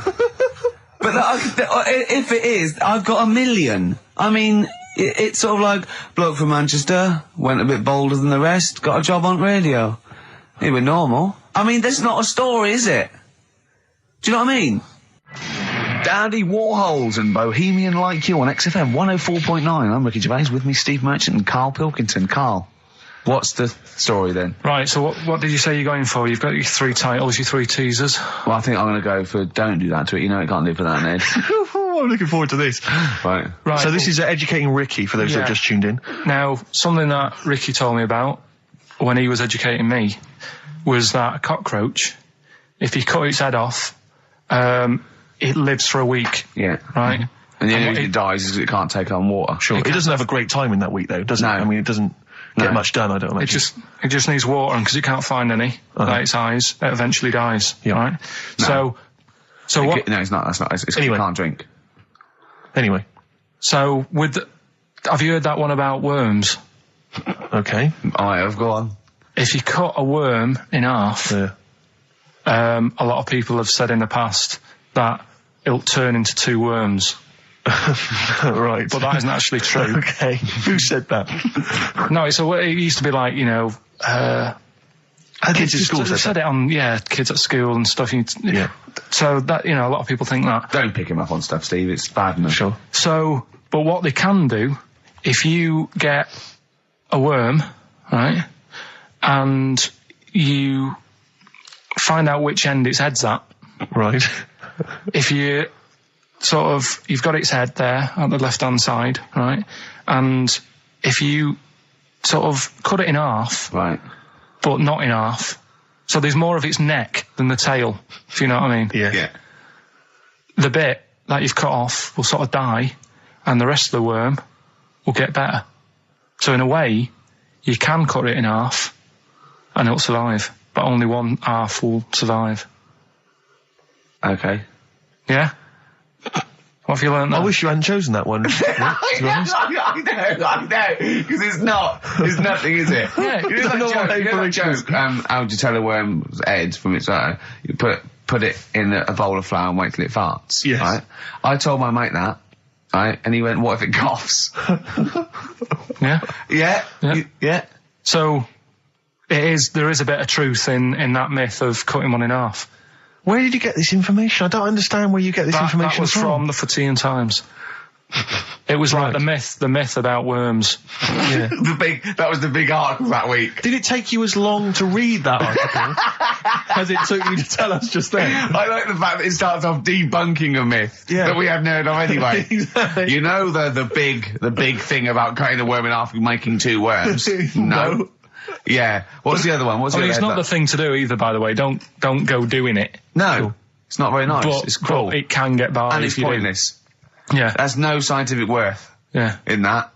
Well, there you go. Okay then. So the others now, you see what I do? No, I'll tell you the other titles. You're not having them yet. That's the whole idea of this. People will be driving or about to go out doing the shopping. They'll think about that now. What was the other 2? Well, the other 2 They won't think about that. They've forgotten that. No, they will. No, they've forgotten that already. If only it was raining and what's tomato with you? Right, I'm looking forward to that one. Use Rooster's Pride Pop Soup as a snack with crackers or toast. Still thinking of a normal knob. An appetizer, again, or a soup base. That doesn't really work as an Indian. No, a spoon. That's disappointing. We'll work on that, though. The Darkness, growing on me on XFM 104.9. Going well, isn't it? I've enjoyed it so far. It's been a bit naughty and everything. Yeah, a bit smart. Nothing wrong with that. No. I was on the way in today, right, Steve? Mm-hmm. Walking in. Always walking in. I get left early and stuff. I like to get in early, get some bits done, that. Yeah. Monkey News, Songs of Phrase. That sort of thing. And living in London, right, there's a lot of shops that open early and stuff. Do you know what I mean? People say that's a good thing about London. Yeah. It's almost like 24-hour city and stuff, right? I'm walking in and there's like, you know, you've got your news agents open. Obviously. You know, selling newspapers and that. That's good. They've got to be open early. Yeah. Then you've got your coffee shops, your Starbucks. Have a cup of coffee in the morning. Do you know what I mean? Yeah. They're doing well in the morning. Yeah. Then you see like the odd restaurant and you think, well, maybe they sort of got the doors open, but they're preparing for lunch. So you think, fair enough. Yeah. I'll let that pass. Yeah. Carrying on walking down the road. Bondage shop. Open. Sure. About 10:30. Yeah. Busy, was it? There's a couple in. Really? Some good offers. About 10:30 for a bondage shop. I'm assuming if you're into bondage, though, you stock up at any time, day or night. I mean, you don't... Yeah? Well, I assume it... I suppose you get up and you go, I've got nothing on, I need to be a bit tied down. Yeah. I need some rope. These clothes are too baggy, I need more belts. God. I need more straps. Yeah, get some rubber on my face. Weird, though, isn't it? What were you doing in there? So, just having a browse. But, so a bit worried, really, because the things that I've noticed this week like that's probably a little bit small. You've brought your soup in. I just found it out there. Sorry, yeah. It is Rooster's Pride cock soup, noodle soup mix, chicken flavour. But, I mean, do they not know that is obviously just going to be used on the Graham Norton show and Chris Tarrant when he's doing his show abroad. Yeah. I mean, do you know what I mean? Well, how could they call it cock soup in this day and Don't age? keep saying it. Well, no, it's fine, because you can say cock as long as it means the male, we've done this. Oh, do you mean the chicken? Yeah, look, it's a picture of a chicken. Yeah, sorry. What did you think it meant? No, I don't know. I don't know. It's in my head. Okay. Sorry. Yeah. But, there's something else that's a bit sort of, A bit blue? a little bit blue, but then it's real as well, do you know what I mean? Well, it's a that problem. excuses it. Go on. There's a programme We in the couldn't week. have said the cock soup if we'd made it up, but because it's real, it's Yeah, fine. yeah. We also couldn't have said the cock soup if we'd have meant a male penis. Thankfully, we don't. So. We mean a little chicken. You go on. Yeah, this programme was on. It was Wednesday night, something. About this little lad. Yeah. Who was a fella and a woman. At the same time. What do you mean? Like a cartoon with a secret identity. By Yeah. night. What do you mean? He had both By day a sex? boy, by night a Yeah, woman. he had it all. What you, sorry, wait. So he had male and female genitalia. Yeah. So what do you call someone that's born like that? Weird. Weird. Yeah. Like, what's the term for it? Uh, Go on. You know it. We've talked about it before. Aphrodite. Really? So close. Hermaphrodite. Yeah, hermaphrodite. Yeah. That's weird, don't it? Yeah. And he had the ball, Yeah. and he had the, Well, what happened was he was born, right? obviously. And the doctor said, there you go. Lovely little boy and girl. So the mum was like, what? So he said, No, I don't think the doctor was sarcastic. Yeah, what? I don't think the doctor was sort of dissing them. Yeah. There you go. What do you mean, doctor? I'll have a look. There's the cock, there's the minge. All right, see you later. What are you going to call it? But doctor, what do you mean? Have a look. He wasn't sarcastic. He didn't give Doctor, clues. tell me what you mean. Give me a straight answer. He probably went, oh shit, she's got a cock. He didn't go, he wasn't sarky to the parents. no, Anyway. but I'm just getting across. Do you know what I mean? I always had a little bit just to. Yeah, I know you spice do. it Yeah. up, You should spice be it a up. newsreader. Be brilliant. So there's a little kid lying there. Yeah. And the mum says, you know, what am I going to do then? So the doctor, I mean, I'm condensing this. It was like an hour long. Sure. Yeah. Yeah. So he says, she said, what will I do? And the doctor said, well, he's not sort of well hung. Right. Oh, So he's not sort of well on. This doctor medical has term. been, I assume, has been struck off since for saying these things. It was a real doctor. It wasn't Dr. Fox. Yeah. Right, go on. So the doctor said, so I recommend that we make it a woman, Right. right? So they sort of do a little bit of, Jiggery pokery. a little bit of work. And I don't think that's true, Carl. no, it is. It was on the programme. But I think they can tell really what they were meant to be from their chromosomes, can't they? They can tell whether they're X, Y, Y, or Yeah, X. not just, it's not It's very just- well hung. No, I Yeah. tell you what, because back then, when this was going Yeah, on, no, right, I'm just thinking they might not have had to. the doctors then thought if you had a kid, right, and you thought, it's a bit ugly, maybe it'll have a better life if it was a fella. If it was a girl and it's a bit ugly and you think it's going to get hard time. Right, don't talk shite. What? What? That a doctor would go, right, you've had a young girl, I'll tell you what, she's a pig, let's pop a cock on her. Don't No, talk I'm not saying, shite. I'm not saying that. What I'm saying is, say if you have like I say, a girl, I just think it's harder if a girl's ugly Yeah. and she's growing up, Yeah. she has a harder time. Yeah. Don't you agree with that? If Possibly, but you don't they change don't someone when change- they, they don't- when, No, yeah. you don't change their gender No, because but they're I'm just because saying they're minging. what I'm saying is the Elephant Man would have had a harder time if it was Elephant Woman. Is what I'm saying.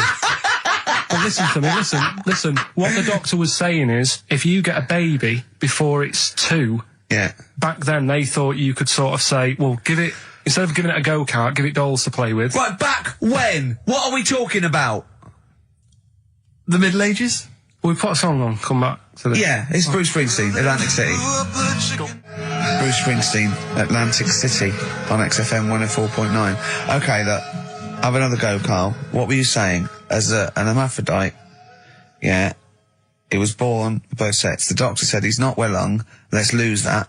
Let's get rid of that. Let's make it it a into a woman. girl. Okay. I'm with you so far. Go on then.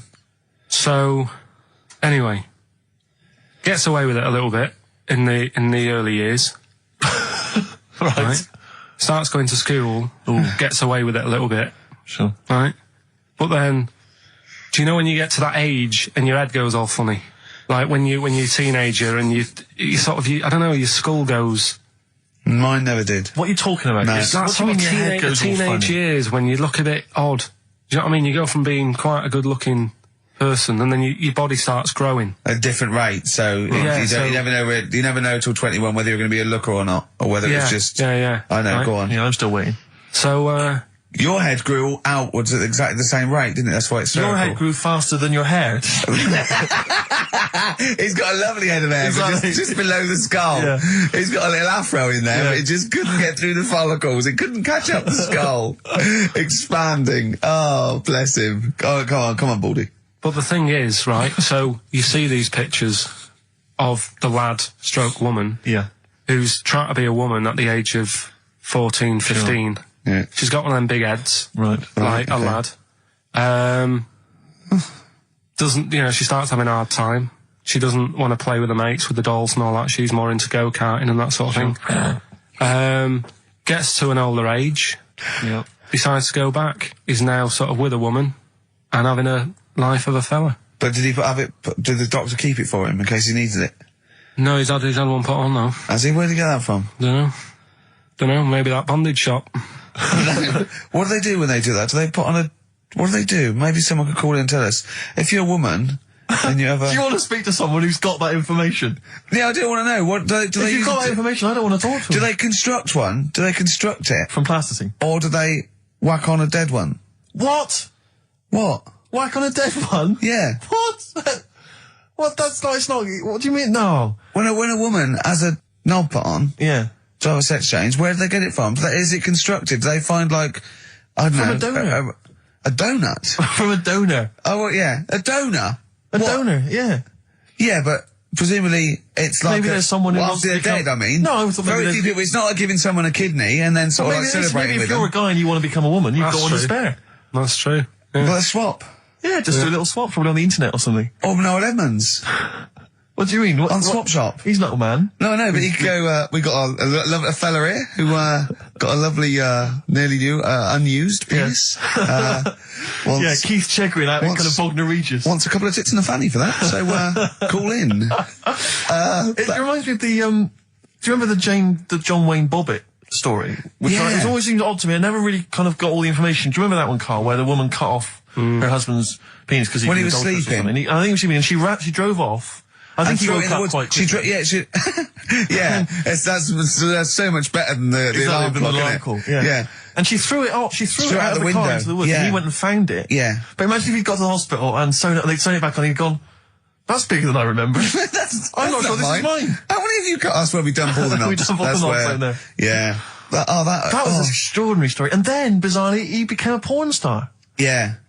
Yeah. Very strange life that man's had. Well, it is a bit of a shock to the system, isn't it? Oh, cutting your knob off. I know.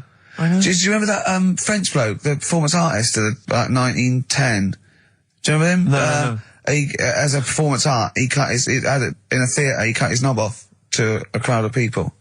Now, What? That's only a one-night trick, though, isn't it? Exactly. But what if there's been a bang outside? They went encore. He went, "What?" Yeah, or they looked outside because a car backfired. He went, "Did you see that?" I go, "What?" I go, "Oh, just cut the..." Did you? Yeah. Think of that. Sacre bleu. I know. French are funny, aren't they? Cutting your knob off for your art. Weird, isn't it? Longview. Further on XFM 104.9. As we're having so much fun with penises, Yeah. I thought perhaps I should just mention... That's a slogan. We should just mention this story briefly. It's in the paper today. A Russian is selling what he claims is Hitler's mummified penis for £12,000.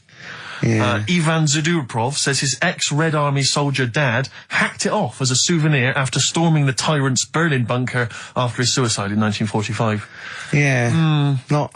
You Why convinced? did he wait till now? Yeah. He's found out that.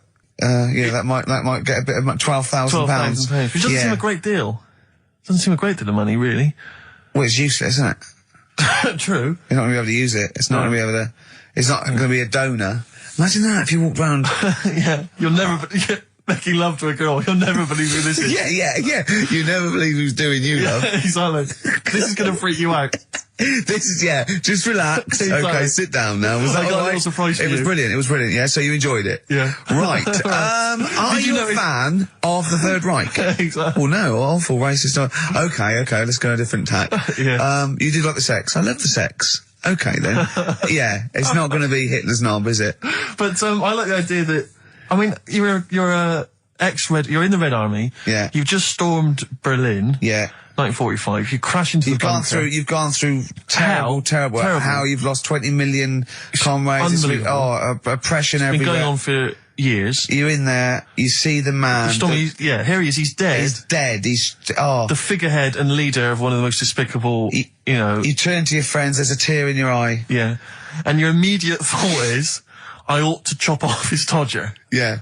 Yeah. Well, no, I said Bagsy. I said Bagsy is Winkle. I said Bagsy is Winkle outside. Whoever it was. Yeah, I didn't know it was going to be Hitler.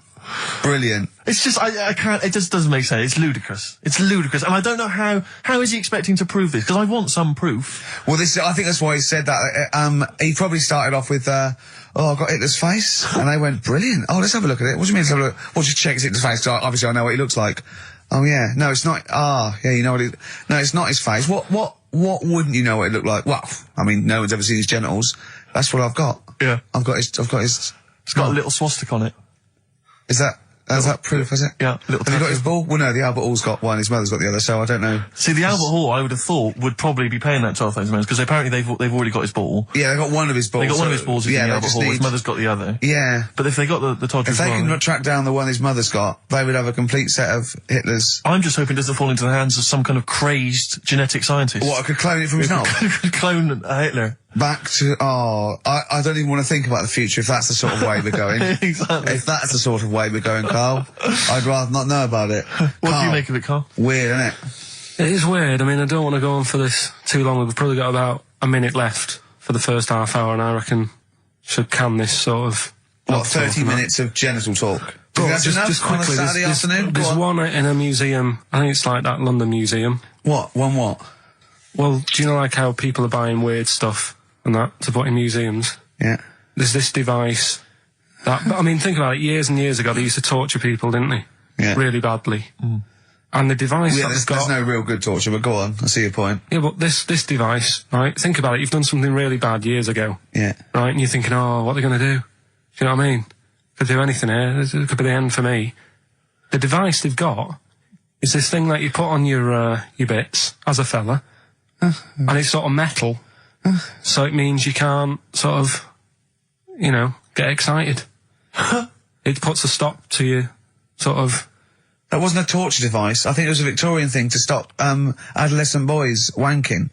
They used to have things like wrist things as well with like spikes on them. It's not a torture device. Is it not? Well, not really. Imagine that being captured by No, I was right, gonna you're say, I never was going to get gonna hard say. on again. All right. Not really a torture device, is it? And there wasn't that many nice looking women wandering about anyway about them, was there? Didn't get excited about stuff. What are you talking about? Well, they filthy, they stunk and everything back then. Right, we've covered that. No more of that talk now, right? Let's move on. Filthy. All Victorian women, filthy and stinky. Yeah. Oh dear. Better Rolling Stones Yeah, and let's get go up for the it. old songs of phrase. Yeah. Stones, Beast of Burden. We've not played it before. It's an absolute gem. You're saying that a bit, sort of a bit gay? No. Is that what you're saying? No, but what was... Suzanne accused me of that in the week. Why? For being a bit gay. She said, I'm sure you're gay. Why? Just because I was moaning about stuff. She said, oh, you're a drama queen.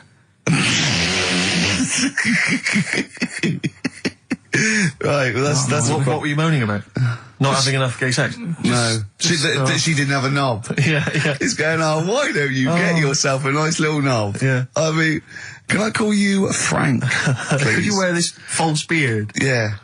It was just, well, we'll talk about it later. It was about the Seven Wonders. I just wasn't that impressed. He wasn't impressed by it. He said, well, we'll say that, yeah. Well, we got a top show That's coming up, haven't we? But if you are a little bit, kind of, just a little bit sexually, you know, don't be afraid to let it out. I mean, if you want us to relieve you of it. I'll tell you what. Let's have a little bit of Maggie May by Rod. Oh, it's a Can't beautiful we play day. Killing a Joke? I was talking to Carl the other night because I've been rewatching for some reason that film Witness with Harrison Ford, where he's a great film. policeman that has to protect a little boy who's part of an Amish community. Amish. Yeah. And I tried to explain to Carl. You look plain, John Book. Exactly. Yeah. Exactly. And I was obviously trying to explain the Amish to Carl. He'd never heard of them. Completely stony-faced. Amazing. Amused. Now for those. Okay, you explained it to him, have you? Okay then. Yeah. Now I don't know what you said, but I'm assuming you got it right, right? Carl, now tell me back now. What are the Amish? They're just people who sort of live like in the olden times. So to them, they're sort of in about 1842 or something. So they're getting old papers and that. They haven't caught up to. No. They don't have telly. They don't deny that the 20th century has happened. They just don't want to be part of it. They look up and they see planes and they know what they are, and they go into the town and they see it in the window of Dixon's, a telly. They just don't want to be part of it. No, they're still living. They are still living like it's that's what I mean. Yeah, but they know about everything else. They just don't want to be part of it because they think that the sort of the revolution was a bad thing. They think that society became more and more depraved, and they wanted to go away from it, and they want to go back to old values, and they think they don't need TV and jets and that way of life. They can survive in the old way because the old way was better. Missing out on Live 8. Yeah, but they haven't had Band-Aid yet. Yeah. I think this is the problem that Carl had. He in his mind, they were just a bit delayed, so that in his head they were slowly moving towards the 20th century. They wouldn't be able to watch most of these bands, all their electric guitar. They'd be allowed to watch Tracy Chapman. Yeah. Doing an acoustic set. Yeah. Between the bands. Yeah. That'd be all right. But no, in Carl's mind, it's like if he... Although they wouldn't like Fast Car. They wouldn't like singing about that. They go, I don't know what you're talking about. Pony and Trap. You got a pony and trap. That'd be all right. But are they still? Do they still get sort of rubbish posts and that saying we need your money for this, or get behind this charity? They live in an isolated community. They're farmers, aren't they? They're farmers. It's an agricultural community, and they're obviously very staunchly religious. In actual fact, it would suit you very well because you hate crowds, you hate groups of people, you don't like the modern world. You'd love it down there, wouldn't you? He wouldn't like getting up at 4 o'clock to milk a cow, though, would he? Well, no, but he'd get used to it. Go back to bed, couldn't you? It's probably out. I mean, have they got anything to do with the Hare Krishna people? No, nothing at all. Because out of all the religions, that's I'm not a religious person. I don't understand. You're it. only saying Hare Krishna because you've got the head. That's the only reason you think it'd I'm be... halfway there. Yeah. But the thing is, out of all it, you just what was that? Money just fell out of my pocket where I'm nearly laying down. That's the danger of wearing sweatpants everywhere you go. I'm only ever lying down in a chair. No, I'm I've never been a religious type. If people want to do it, I let them do it and what have you. Good of you. But out of all of them, I want one that's not going to take over your life. I don't want one where you've got to get up 3 times a day and you've got to go and pray and that you've got to get up early. Forget that. It's getting in the way. But if it's something like, I was walking to work the other day, right, across Oxford Street. There's a little Hare Krishna fella there, and he sort of had he had a leaflet and stuff, and he said, are you interested? And I said, what do you do? And he said, well, we're against getting stressed out and what have you. And he gave me a plum. They hand out food for some reason. But I sort of asked a few questions. Just the imagery. These 2 bold people, one of which is wearing an orange smock. Holding a plum in the middle. He hands the other one a plum. It's almost like you can imagine some kind of religious painting. Exactly. Yeah. But what is their sort of main thing? Because he didn't really tell me that much. He was a Japanese bloke, so I didn't know what he was saying that much. Why? He wasn't speaking English? Not very well. He wasn't the best sales bloke to send out for them, is what I'm saying. Yeah. But what's that? you're saying they're nothing like. Well, I believe Hare Krishna is a kind of as an offshoot of a sort of Buddhist faith. It is. I think they are Buddhist, aren't they? Yeah, and obviously their kind of trademark, as it were, is that they have to say, I believe they have to say Hare Krishna, Hare Krishna in a certain rhythm, in a certain order, a certain amount of times per day. That's why you see them all down the street saying Hare Krishna, Hare Krishna, because it's actually a sort of religious chant which they're obliged to do. So you see, even if you go into the Hare Krishna faith, you may find yourself, in Tesco or whatever, forced to say Hare Krishna, Hare Krishna. Out loud, not just thinking it. Yeah, no, out loud. You can put it on an iPod and you couldn't put that on an iPod. That doesn't count. No, I think you have to actually say it. So I guess that kind of eats into your social life a little bit. And there's the wearing orange as well. Particularly frustrating, I imagine, if you're in a cinema or a library. A little bit awkward there, midway through. Or Star you Wars, live next door to a bloke called Hare Krishna, who constantly thinks you're calling him. Yeah, that probably. Yeah, so that's in this. I mean, I don't think we've quite done the Hare Krishna faith its full service there, but so interesting to you. I mean, you got handed a plum. You've been treated well by them. Yeah, well, but he couldn't tell. I just wanted to know how much time it would take up. What are the benefits? What can you do? What can I think the benefits are they probably don't get stressed out. They've probably got that sort of that zen, that chi-ness about them, where they try and interact and quite meditative. Yeah. Yeah. I've got some nice trainers as well, don't they, with their orange. What are you looking for then in a faith, Karl? You say what are the benefits? I mean, obviously Catholicism, you get the communion wine and bread, so. Yeah, but I can afford that. Right. Probably just I like the Crusaders. I was forced into joining that as a kid because a mate sort of joined it, and he sort of said he'd join in. I sort of swore at him. I said, I'm not doing that. Right. Yeah. He said, right, if you don't come with me, I'll tell your mum that you just swore. So I was like, oh. So I went. So I went along, and I used to just go on the Friday when they played, Sabutio and stuff. And then I went on one Sunday, and it was totally different. There was no Sabutio. There was no sort of table tennis. The thing where you hold a thing and knock things over. Skittles. There was all that on a Friday. Went on the Sunday. It was rubbish. He said, right, sit down in this room. They gave me a Bible. Thought, this looks too heavy, this is too big, I'm not interested in this book. And I never went again. I used to hide on a Sunday when they came round. And that's been the only sort of... I suddenly, why isn't it suddenly turn out to have to hide on a Sunday when they're coming round? Because they wouldn't leave. They wouldn't leave. Who was it? Were they adults? It was well, he seemed like an adult to me at the time, but he was probably about 27. Well, that is an adult. Yeah, but do you know what I mean? He seemed a lot older when I was a kid. Yeah. And he came knocking and that, and he used to say to me, Mum, just tell him I'm ill or something. And he used to hang around to see if I'd eventually come out to play and that. And if I did, I think they would have grabbed me and took me there. I love the idea that for you, religion has to bring with it some kind of gift. It's like, join our faith and you get an alarm clock radio. It's like something like I think religion does bring a gift. Usually, it's the gift of the Lord. Well, the gift of everlasting life, isn't it? And that's the problem with it, A lot of people believe in it because they think. But for Karl, his feeling is like, that should be a given. That's safe. I'm definitely going home with eternal life. But what else can I have? Is there an iPod? You have to have a religion? Because obviously I don't have a religion. I don't miss it, and I wouldn't want one. I'm an atheist, and that's out of belief. That's out of logic. And we don't get into the politics or the morality of it. Why do you feel you need a religion? Why don't you just get a hobby? Well, I didn't want one. I don't want one. I just was saying that, if I was to get one, which one would I go for? Is what I'm saying. I'd like to see you perhaps as a Jew. I think Judaism would suit you well, I think. What are the hours like for that? Tough. Can be tricky. That's what I mean. I don't want anything that's, And they have a day where they don't eat and stuff. I couldn't be doing that. So they have days when they eat too much? Yeah, but what happens if I'm not that hungry that day? Like I say, I don't like change. You know what I mean? I like my Cheerios in the morning.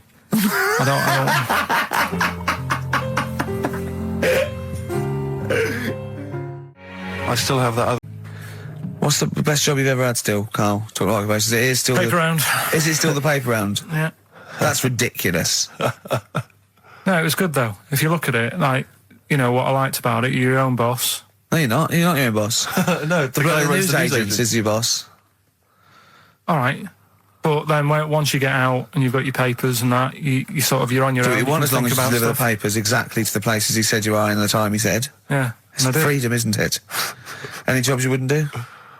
Go I've just thought of one that you wouldn't do on. with your sort of mild homophobia. Well, I'm not. Proctologist. What's that? Basically sticking your finger at other people's arses. Right, well, no, I wouldn't do that, no. Why have you got to do that? What do you mean, why have you got to do Why that? does anyone need that doing? Does they got to look if they've got an arseache or something?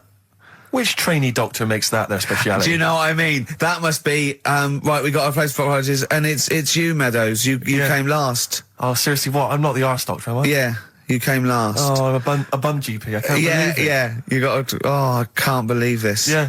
That must be it, mustn't it? Well, presumably Or- no one would choose it. No one would purely, if they can have the brain surgery. Well, hearts. what if you were brilliant but you were shy? You couldn't look people in the face. Yeah.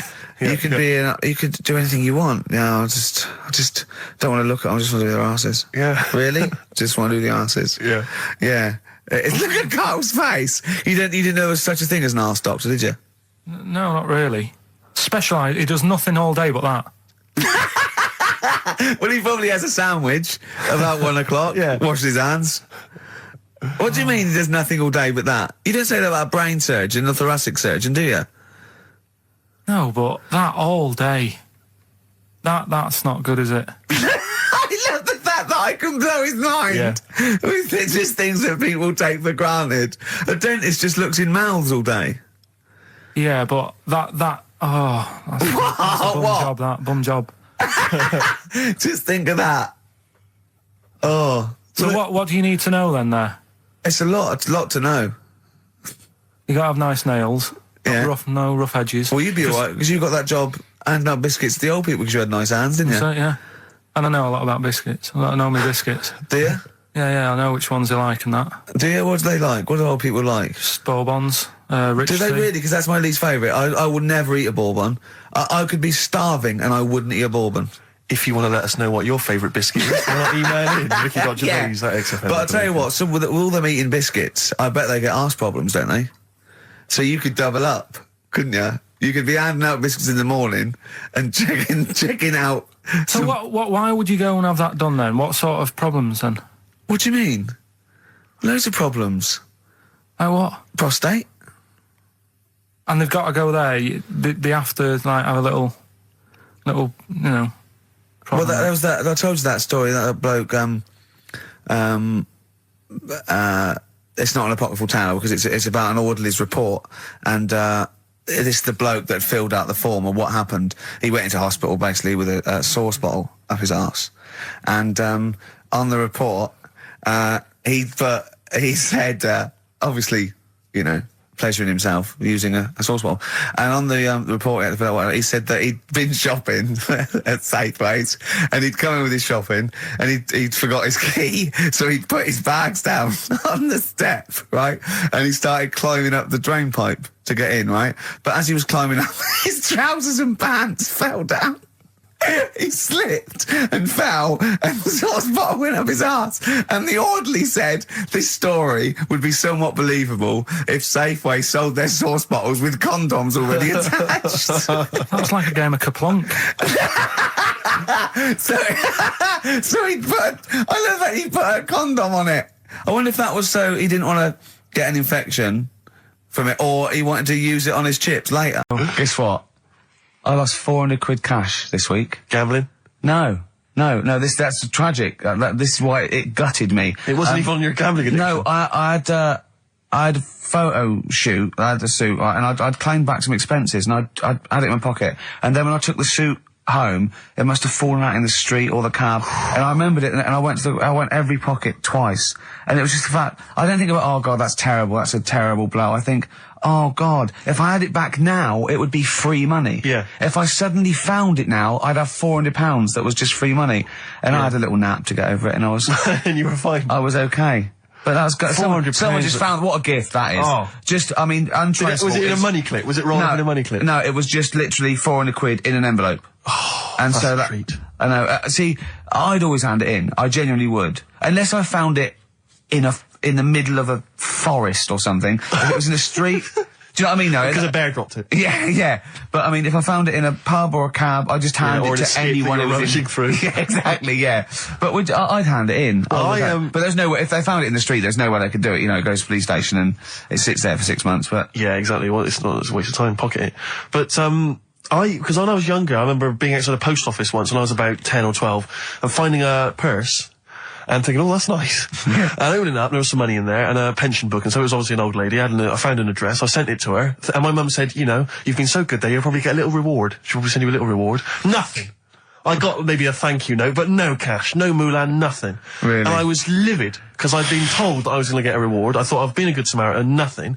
So, many moons later, when I was at university, I learnt from that, and this is the most bizarre thing. It this was explains a lot, doesn't it, Carl? This is like the Mary Celeste. I went to a cash point to I thought, I can't get my card in here. And I realised there was already somebody's card in the machine. They put the code in, but then they just disappeared. They'd been kidnapped or something. So it was just there, waiting, sitting. It said, what do you want to do? And it gave you a number of options. I thought, interesting. Steal or go to heaven? Yeah, exactly. You went, oh dear. Yeah. Well, I pressed balance, just to check what their bank balance was. Unbelievable. It was a considerable sum of money. I'm not going to lie to you. It was not typical student debt. It was like, I think they were a foreign student. There was a lot of cash in there. A lot of money. Did you feel a slight bulge in your trousers when you saw the amount of money? I couldn't believe my luck. I thought to myself, now then, I could just take that card out and hand it in, or I could teach them a small lesson. Right. And maybe give myself a reward, because last time I did that, I didn't get a reward. So if I give myself £30, then I'll take the card out. 30? Give myself 30. You didn't really? Well, I thought that's a good reward. And I went in, I handed the card in, I took Steve, and that's a little reward for me. And I'll tell you this, don't think it's evil, because I went in and I bought everyone a drink. Well, brilliant. Yeah, I didn't tell them I got the money free. Well done. Excellent. So probably gangsters are quite generous with the money they've stolen from other people. Yes, but someone's negligence, Rick, has lent... the thing is this, Steve, right? I believe it, except that buying people a drink, Carl. What do you think? Well, I kind of thought that when he said it, but then I thought, but they'll be buying him back. So he's still up. So in a way, he's still a winner. Yeah. Everyone's a winner in that situation, including the student, because frankly, if there had been a less scrupulous person who found it, they'd have probably helped themselves to a considerable sum. I cannot believe he did that. There was thousands and thousands of pounds in there. What if it was? What if Beadle had jumped out and slapped you with his little claw and said, "We've been filming this, merchant"? Well, what? So what? How old were you then? I don't know, 19, 20? Would you do it again, or was it just to get the world back for the old lady's purse? Possibly do it again, yeah. You're joking. Well, you've got to think of it this way. You've got to think of it as there was a lot of money in there, and someone less scrupulous than me would have taken a fortune. They'd have cleaned them out. Whereas I just took a small reward, which I thought was more than enough for someone's negligence. And I've returned the card. They've got the card back. Everything's fine. Think of someone else. I could have gone on a spending spree. I could have been buying stuff, all sorts. Yeah, but it wasn't yours at all. Yes, but they probably would have given me a reward. And because, you know, sometimes people forget or, you know, they don't give you a reward, I thought I should You had take to it go at your myself. dad for nicking a loaf of bread out of a phone box. Yeah, but that's because it's for old people, geriatrics and stuff. How do you know how old was your people who you were robbing from? It was on a student campus. Well. Wow. I think it was I thought it was excellent behaviour. I thought it was that's good, honourable incredible. behaviour. That's showing another side to him, isn't it? I'm Ricky Gervais, with me, Steve Merchant and little Karl Pilkington. Getting excited because it's a special time of the week where he gets to talk about a cheeky freak of the week. Well, just get Rockbusters out of the way, right? Because I've got to put these prizes in the post bag now, so I'm shooting off. Yeah, because you've got to go early. So, I don't know how you do your job. You went to Manchester, you went to Madeira, you had a day off because your trousers were wet and you had a cold, and now you're shooting down to Cornwall, you're leaving early. How do you get your work done? And you've got one job. Me and Steve have got loads of things to do. The man fast let me work. Like I said, the prize is ready and packed up. Here. No one's being affected by me shooting off early. Right? Okay. So, Rockbusters answers, got to get them out of the way a bit earlier. Right? So, here they are. First one. He's got American coins all the way down his spine. Yeah. Why would that be? Right? Initial was N. Nickelback. Nickelback. I got for all that these. one. I got all these this week. Right. Second one, Jeremy Beadle has got arthritis. What's going on there? Stiff little fingers. SLF, stiff little fingers. Yeah. And the third one, Foxy, Shipman, and No, and a country and western singer. You said. Now, what's the initial? SD. Yeah. So Spin Doctors. Yeah, I got that. And then I said to you, why is it a country and western singer? And you said Dr. Hook. Why is it Dr. Hook? Why does that give anyone the clue Dr. Hook? A country and western singer. It's just what was in my mind when I thought it. Well, there we are. There you go. So it was change this to Rockbusters or What Am I Thinking? You could have had Dre. What's in my mind? You could have had And the Medics. All right? Just think it through. Who's the winner? The winner, very lucky, Sandra Cassidy of Leon C. She gets all those great prizes. You know, we've actually had people emailing in saying, this is the worst Rockbusters ever, because it was too easy, it was boring. Oh. This is just, don't shoot the messenger. Oh, dear. Other people saying, it really has run its course. Some people genuinely agreeing with Ricky. Oh, Carl, this must hurt, mate. Stinging attacks on you. Some people just slagging you off generally, saying that you whinge all the time. Looks like Steve was right when he sort of like poo-poos your ideas. So when he wheezed on your bonfire. Someone else, I swear to God, someone else emailed in and said, don't bother sending me the prizes, take them to a charity shop, or pawn them, give me the money, I'd rather have it. So I don't know what to say, Carl, I just wonder if it really has run its course now. Alright, well, we'll see what you come up with next week, Well. then. Let's see what you do, let's see what you come in with. Sure. Oh, yeah. About 5-1.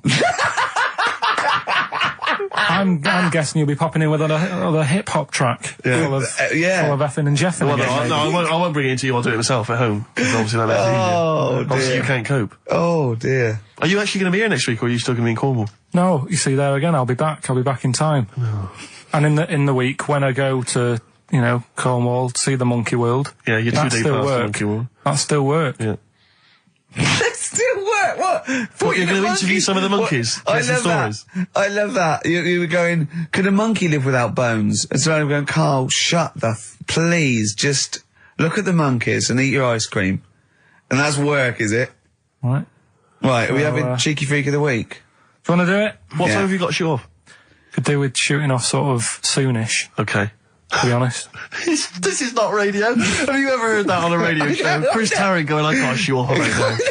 I couldn't get a later train. I know! Why did you get a later train? There isn't a later train. So I couldn't get to Cornwall tonight if I had to. If I had to finish this show, I couldn't possibly get to Cornwall. Rubbish. Of course there's a later train. Oh, I've booked it now anyway. Right, well that's the point, isn't it? Yeah. You're not thought it through. Whatever. I don't think the show's lost anything. I think we've still had the, Freak of the Week's coming up now. Oh! And there was also a fella in the week who said that women shouldn't be wearing trousers Why? because they don't look good in them. Right, who is this man and from what era French did he- fella. Last week. Did he mean walk around naked? He just said women should wear skirts rather than trousers because no woman looks good in a pair of pants. Right. How old was he? He was probably about 67. Uh-huh. About that, 67, 68. Yeah. Wasn't happy with that. What do you think? What do you think about that? It's rubbish. Yeah. These are the only things that have caught your eye over the last couple of weeks. This is the entire news. Galileo did something with light. A French fella said women shouldn't wear trousers. See, that to me wouldn't pass as education. It's not education. I don't know where you could ever use that. I don't know when that would ever be applicable to life. I just like reading stuff that sort of reminds me of. Do you know what I mean? If I read it and it gets me thinking, I think that's a good little piece. But I mean, but surely can't you just sort of like sit near something that vibrates to keep your brain going, or shake your head every now and again? I mean, what does this do? You mean it makes you start using your brain? But what aspect of a Frenchman said women shouldn't wear trousers got your mind working? What questions were you Because I asking? thought that's a bit daft, isn't it? Right? Yeah. Okay, it ends there with me. There's nothing else. There's nowhere else for me to go on that. He closes Your the mind's gate. still whirring. Yeah, go on. What did you think? Let's go through this. Oh, I wish we could download his I know, thoughts. I know. Just watch it. Yeah. Wouldn't it be great, like a DVD? Like a cartoon. Imagine that extra footage on the Office DVD. Yeah, Carl's brain. That would be With a commentary. amazing. Oh, What with I the mean is- commentary. Go on. Women wearing trousers and that, right?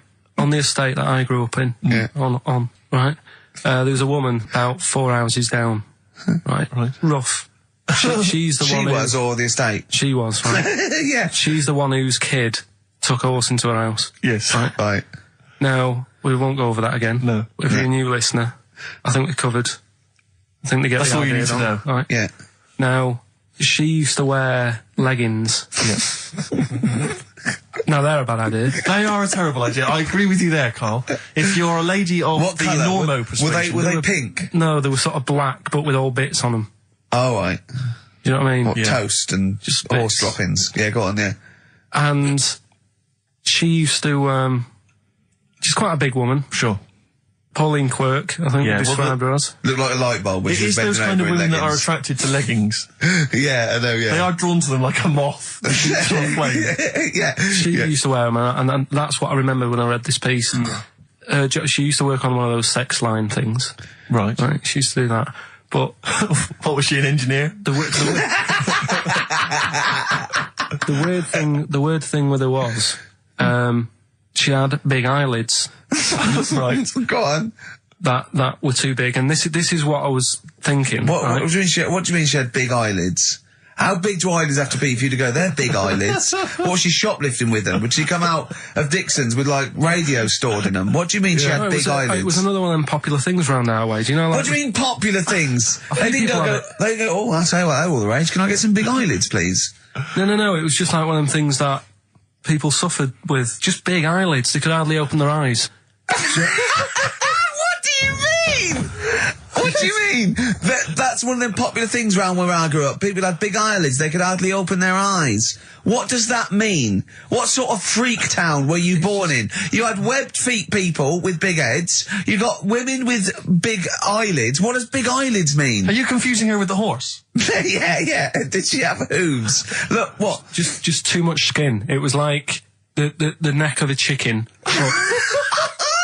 but on the eyes. Well, what's your point? Anyway, so there's this big eyelidded woman with the And leggings. that's what I'm saying to you, though. That's when I read that story with people with trousers. Yeah. I went from that. Yeah. To into a that. woman who used to have big eyelids. I still not the point. But then, and also the other bloke who had the eyelid problem was a mate of mine. Right. His dad had it, and same problem, massive eyelids. I don't know what that means. I don't know what that means. I used to say to my mum, I'm going round to Dave's house. Yeah. And Or Drew say, Pete, well, as you call him. that's all right, but make sure his dad doesn't take you out in the car, because he could hardly see. He had to have his head. He gets to tilt his head back to keep his eyelids Make open. sure! Did he have a couple of matches with him at all times? What a load of gobbledygook. I know. But this began as educating Ricky. I know, So it's what, like he was people thinking, with eyelids. But it's like you're supposed to make that leap as well. Yeah. If I mentioned the trousers, Ricky will probably be thinking about people with big eyelids and women wearing leggings. Play a record, Carl. Got nonsense. Adverts. No. Oh, all right. The ancient Babylonians had few... What? And just stop you there. What's a Babylonian? My head's gonna burst. What do you mean, what's a Babylonian? I've never heard of one. No, but we'll work out, what's an Evertonian? Someone who supports Everton Well, or from. from Liverpool. Yeah, so what's a Babylonian? He's from Baba. Yeah, well, anyway, so people from Baba, ancient Baba, they didn't have very many doctors in those days, all right? Because they felt that illnesses should be left to the wisdom of the public, right? So if you were sick, okay, you were placed in the city centre, right? And then a passerby... Outside Baba. Outside Baba. And a passerby who had suffered from the same ailment or who had seen it treated in the past, they would pass by, they would give them advice on how to be cured. Do you understand? So there'd be no doctors, just people passing by would see, they'd say, what's wrong with you? And they'd say, well, blah, blah, blah, I've had the same thing, here's some advice. And pedestrians were forbidden to pass such an individual without inquiring about the complaint and prescribing for it if they knew how to. So hang on, so there's someone ill. Yeah. It's out 7-Up, the drink. Yeah. Right. We're actually on air now, aren't we? Yeah, this is right, it. Okay. This is it, baby. This is a radio show that we're paid Forget for. that then, forget No, it. come on, 7 Up. It's not really... Not It's not, important. it's not interesting or Go on, important. no, come on then. Come on. The little red dot, that's above the 7 on the can. Do you know, it says 7 Yeah, up and there's a little red dot. Yeah. that red dot's there because the creator of it was an albino and he had red eyes. And he had that little thing there as his little trademark. Is that true? It's true. That's quite interesting. Right then. So that's what I'm saying. It's not that important, but it's interesting. If it's true, that's interesting. It isn't. It's true and it's interesting. Okay, that's good. Any more? You know, Coke used to contain real cocaine. So Well, like they used to be medicines, didn't they? tonics, yeah. No, they were medicines. I read that tomato ketchup and Coca-Cola started off as medicines. Probably not a medicine, probably more of a tonic, because it probably a pick-me-up, wasn't it? If I had Coke in it and caffeine and sugar, and same as ketchup, probably lots of vitamin C and lots of sugar, it was probably more of a tonic. It wasn't really a medicine. They didn't say, cancer, have this on your chips. It's some HP. Wasn't a medicine, it was... Well, it was, kind of. All right, okay, let's Exactly. agree to disagree on that particular one. Okay, alright, yeah. Is that it, Carl? what else? Because you've Any been other educated facts? this week. You've given us the 7-Up thing, okay. I've told you about the goldfish. Not really, but yeah. He didn't say anything about goldfish. This is your fact, right? You know what? Goldfish might have longer memories than some people think. That's not a fact. That under no circumstances would imagine Magnus Magnuson saying, what animals might have longer memories than most people think? This is goldfish correct. Imagine that as a question. How is that a fact? If you ever have children, are you going to educate them with this kind of drivel? Is this how you're going to raise your kids? So their minds just pumped full of That'd this be my rubbish? job. I'd keep them interested with stuff like that. Right. Yeah. Suzanne does the proper stuff. Yeah. So you agree there is some proper stuff? Yeah, but I wouldn't make him do it. I'd just sort of leave the book there, and then if he read it, I'd go, that's good. That is. What book would you think? What, the 50th freakiest people ever to be born? Give him that to start with. What would you tell me your favourite was? The little fella who's playing the keyboard? That or the three-legged fella. Yeah, okay. So he's learnt that. That's the first day at school. What would you teach him the second day at school? Yeah, go on. Yeah, this is a question. I was discussing this yesterday. This is not a bit of shit. This is not a joke. I genuinely have always been slightly perplexed, and we were discussing it last night. The notion of the birds and the bees. Yeah. Now, I don't mean, the birds and the bees. I understand how, Why they use the birds and the bees? Yeah, because, you see, I always, as a child, I never know. I assumed the bees were having some kind of relations with the birds. No. So what is there anything to do with the birds and the bees, or is it literally, just like a euphemism? It's just, the birds and the bees. No, but they... Do the birds do anything with the bees? No, not at all. It was where they just take them out? They it was where schmooze them? parents used to sidestep the issue by saying things like, when a lady blackbird and a man blackbird, they meet, right? They make a little nest. And then because they're in love, they have an egg. Yeah. And that was it. I understand that. That makes sense. But why the bees? Why the birds and the bees? Well, probably, I don't know.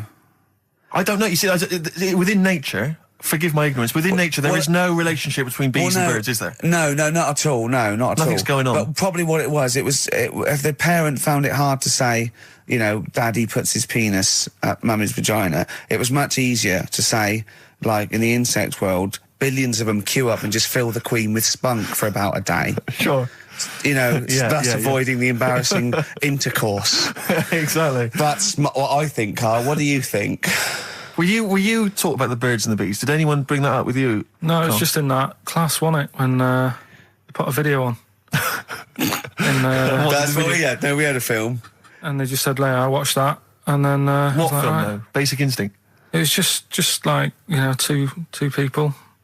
And all sat round the telly and watched it. One girl fainted. And they said, right, that's that. Next week, prisms. Or whatever. And did it teach you everything you needed to know? Well, how much do you need to know? Yeah, true. No, true. Except one kid in my class still thought a baby came out of an arse. Afterwards, he didn't understand. I think what they should have shown on those videos is technique as much as anything. Yeah, I suppose so. Because yeah. it was largely just instructional. Wooing. Wooing. What it didn't tell you was how to get into a position where this might be of some interest. Well, obviously, that baby who had the kid who had a baby. What was going on there, Carl? That was weird. your- Did you see that? Yeah, that was going to be your favourite programme, wasn't it? Yeah, it wasn't that good in the end. Why? You told us about this story ages ago, didn't you? Ages ago. I told you about a year ago about a baby that had a baby. Yeah, it's a bit different. The baby that had a baby, isn't it? Whereas a Siamese twin with a breach actually just developed inside him for it wasn't even developing. It was a twin stillborn that just was inside enveloped in the other one's body. So it's a little bit different to a baby. What had a baby, isn't it? Yeah. Actually disappointed he was. Do you know what he said to me? He went, well, I thought it was going to come out and go, oh, bloody hell, I'm 7. What a waste of my life. Like he'd been in there going, oh, hello, hello, I'm 7. Idiot. Yeah. Yeah, a bit disappointing. But there was a programme on after that, right? At 10 o'clock on Discovery now. I haven't got Discovery. Oh, right. It was about... Good? Oh, I didn't see it. This is it. Right, I was going to say to people, if they've got a copy of it on tape, if they can send it in. What was it? About a baby with 4 legs. Right. That was on at 10 on... It wasn't a puppy. No. Just, What's it doing up there? Yeah. It's my baby. Oh, is it, Mum? All right then, fine. Yeah. It's got 4 legs, yes. Yeah. Sometimes they do have Look, 4 legs. Dad's gone. He's never coming back. You've got to get over it. so, if anyone's It's got not a baby. send it in. Oh, Right, dear. okay, Send it in. good. So you want to tape with a baby with 4 legs. You're going to be disappointed again. It's not going to be like a baby with 4 legs who's running up the curtains. You know what I mean? It's not going to be that. It's probably going to be 2 legs and then 2 sort of like floppy appendages. You know what I mean? They're not going to be brilliant. It's not going to be like Jake the Peg. You're going to be disappointed. Funny you say that, actually, because in a survey, it came out this week. It's quite extensive. Mancunians take more sick days than anyone else. Mancunians take more sick days than workers in any other city in Britain and Ireland, according to Manchester-based employment firm. Survey by Peninsula found employees in Manchester take 11 sick days per year, whereas closest rivals Edinburgh and Dublin take an average of 9. Liverpool, Newcastle, Birmingham, and Cardiff only 8. Is Reading mentioned there? Or no, Bristol? it's not even in there. They don't take days off. London is only 7. So the point is, I mean, I don't know you can take anything from it, but if you're an employer and you had a Mancunian and a Liverpudlian and they were equal on everything else, but you really couldn't afford them to be away, Liverpudlian's going to probably be away for 8 days. Sure. The Manc's going to be away for 11, phoning in sick. And so what can you, I mean, just analysing the data there, what would you extrapolate from that? I really don't know. I mean, call in if you've got any clues, or email us in if you've got any. I don't know why I think maybe, I don't know, Mancunians... I don't really know many people from Manchester. Well, I only know one, but I know he was off sick because he put on wet trousers and he got a cold, I think. Yeah, well, he just said he didn't come in for... he left early as well once. Yeah. But I don't know. I mean, that's the survey. I don't know. I mean, it's evidence because it's statistics, so there you go. It's guaranteed evidence that that's proof. Any thoughts on that? Ricky.Gervais at xfm.co.uk. I mean, oddly enough, you're from Manchester, Karl. Yeah, I am, yeah. What are your thoughts on that? On what, sorry? On the survey. Wasn't really listening. Sure. Well, Mancunians take off more sick days. They call in sick. I mean, presumably spuriously. Yeah. I mean, because they've got the same body. They're biologically the same, so... they're obviously making up their life. Yeah, some of the days. Maybe there's just the 3 extra they're making up. Yeah, they're moaning. Probably because we work a lot harder than the others, so we're tired, so you're sick, so you need time off. Probably. Seems unlikely. I mean, the Scousers, to be honest, take them on, let them work in your office. But you know how many computers are going to go missing? Right, that... So offensive. Is offensive. Right. This is a survey that proved. You just made that up. You just carried on the myth that Liverpudlians thieve. Now that's not true. That is not true. Well, it's not. Well, some of them do. There's been no survey that you're more likely to thieve if you're from Liverpool than if you're in Manchester. So that hasn't been proven yet. So all I've got is the evidence from a survey of, I think, 3,500 people. It's proof that Mancunians take off more sick days. XFM 104.9. Did you ever go on a picnic, Karl? Was there places to go in Manchester, or was it like Quarryland, mostly? The problem with those adverts, like when I was growing up, they'd sort of give you ideas, because remember the Charlie's one, right? And we were on holiday, right? And I met these 2 lads who are knocking about with, like, mates and that. And that advert came on, and we thought it'd be a good idea to wind his mum up, because this advert had just been on saying, kids are going missing in Wales, right? Yeah. So we said, this will be a good laugh. We put the kid in the wardrobe. His mum came back from shopping. We said, oh, he's gone missing. We haven't seen him for hours. That's terrifying. I know. That's How an old were you? appalling How thing old to were do. you? About 13. And what was his mum? She must have been. Yeah, she was going mad, and that's when we thought, oh God, we've gone. Will we say anything? Will we pretend we don't know where he is? Open the wardrobe, he'd suffocated. Yeah. That's horrible, Carl. I know, but Such it's a just cruel what you thing. do, isn't it? It's just what you do. Well, no, you do. What do you mean? It's just what you do. But what was it? Was he in the wardrobe? Was he listening to this? Why didn't he go, Mum, it's all right, when he heard her crying? No, she wasn't crying. She was just panicking and like screaming a little bit and that. Screaming a little bit. Okay, we'll tell her when the screaming starts. Exactly. Yeah. And then what's the other thing? Like on the same, like all this was going on when I was growing up. And one time we're on holiday, and my mum says, "Right, if you're going on the beach, it's a big beach. But if you're going to go out and play there, I need to know where you are. So what part where of are the these beach you're going bells? to." Where this cowbell round your neck? She gave me a balloon. Good Give you idea. a balloon. A balloon, and it just, sort of attached to my arm, so wherever I was playing in the sea and that, you can see the balloon and that. Brilliant. But then the problem was, everyone else thought that's a good idea. Cool. And it was just like loads of kids with balloons and that. Oh, I've ruined it. So that didn't work. Yeah. Had to bin that idea. Weren't you in a car park once? Oh no! It was New Year, and we were all gathering up. Like in Trafalgar Square at New Year, everyone gathers and they have a big kind of party and stuff. Well, in Bristol, they do something very similar on a smaller scale. And I was there one New Year, I was with my friends, and I for some reason I picked up a balloon during the evening. I don't know where I got it from, but I was holding this balloon, and these girls came up to me, and I thought, yeah, nice, maybe a little New Year kiss. They came up, they said, hey, are you going to be here for a while? And I said, well, yeah, I probably will. They said, it's just that we've arranged to meet back at you at midnight. What do you mean? Because I was so tall and had a balloon, I was towering above everyone else. I said, what? They said, we're going to meet back at you at midnight. This is. They said, don't worry, you can go about your business because we can see you wherever you are. This is where Nelson's column is. No. No, this is in Bristol. Oh right, okay, yeah. And so I'm sort of wandering around, and then at midnight these two girls turn up again, and some of these lads come and meet them, and they're sort of laughing and joking. I'm thinking, they're probably going to invite me back to a party. I watched them get in a cab. They went off. They had a wild night. But then I did have a balloon, so it was a great New Year for me. I did have a balloon. Oh, should we have a little bit of Tupac? Yeah, if you want. Yeah. A little bit of that. There's a great lyric in this. It's picture me rolling, right? But at the end, he's saying about, look at me now. I'm drinking Remy and I'm in a Rolls Royce. And he goes, oh yeah, I forgot the DA. Can she see me from here? Can you see me, ho? And I think this is like District Attorney turning on the radio and Tupac going around going, can that ho see me? She's going, yeah, I can see you. Yeah. It's brilliant. Tupac. I'll tell you what, we should get rolling. Rockbusters. No. All right. No. Well, he has done it. He just said that he was worried about it because we said it's the last one. What do you think, Carl? I just don't think can I just say now, Carl, seriously, I'm only responding to what we're getting on the email, which is people do not want Rockbusters. They really.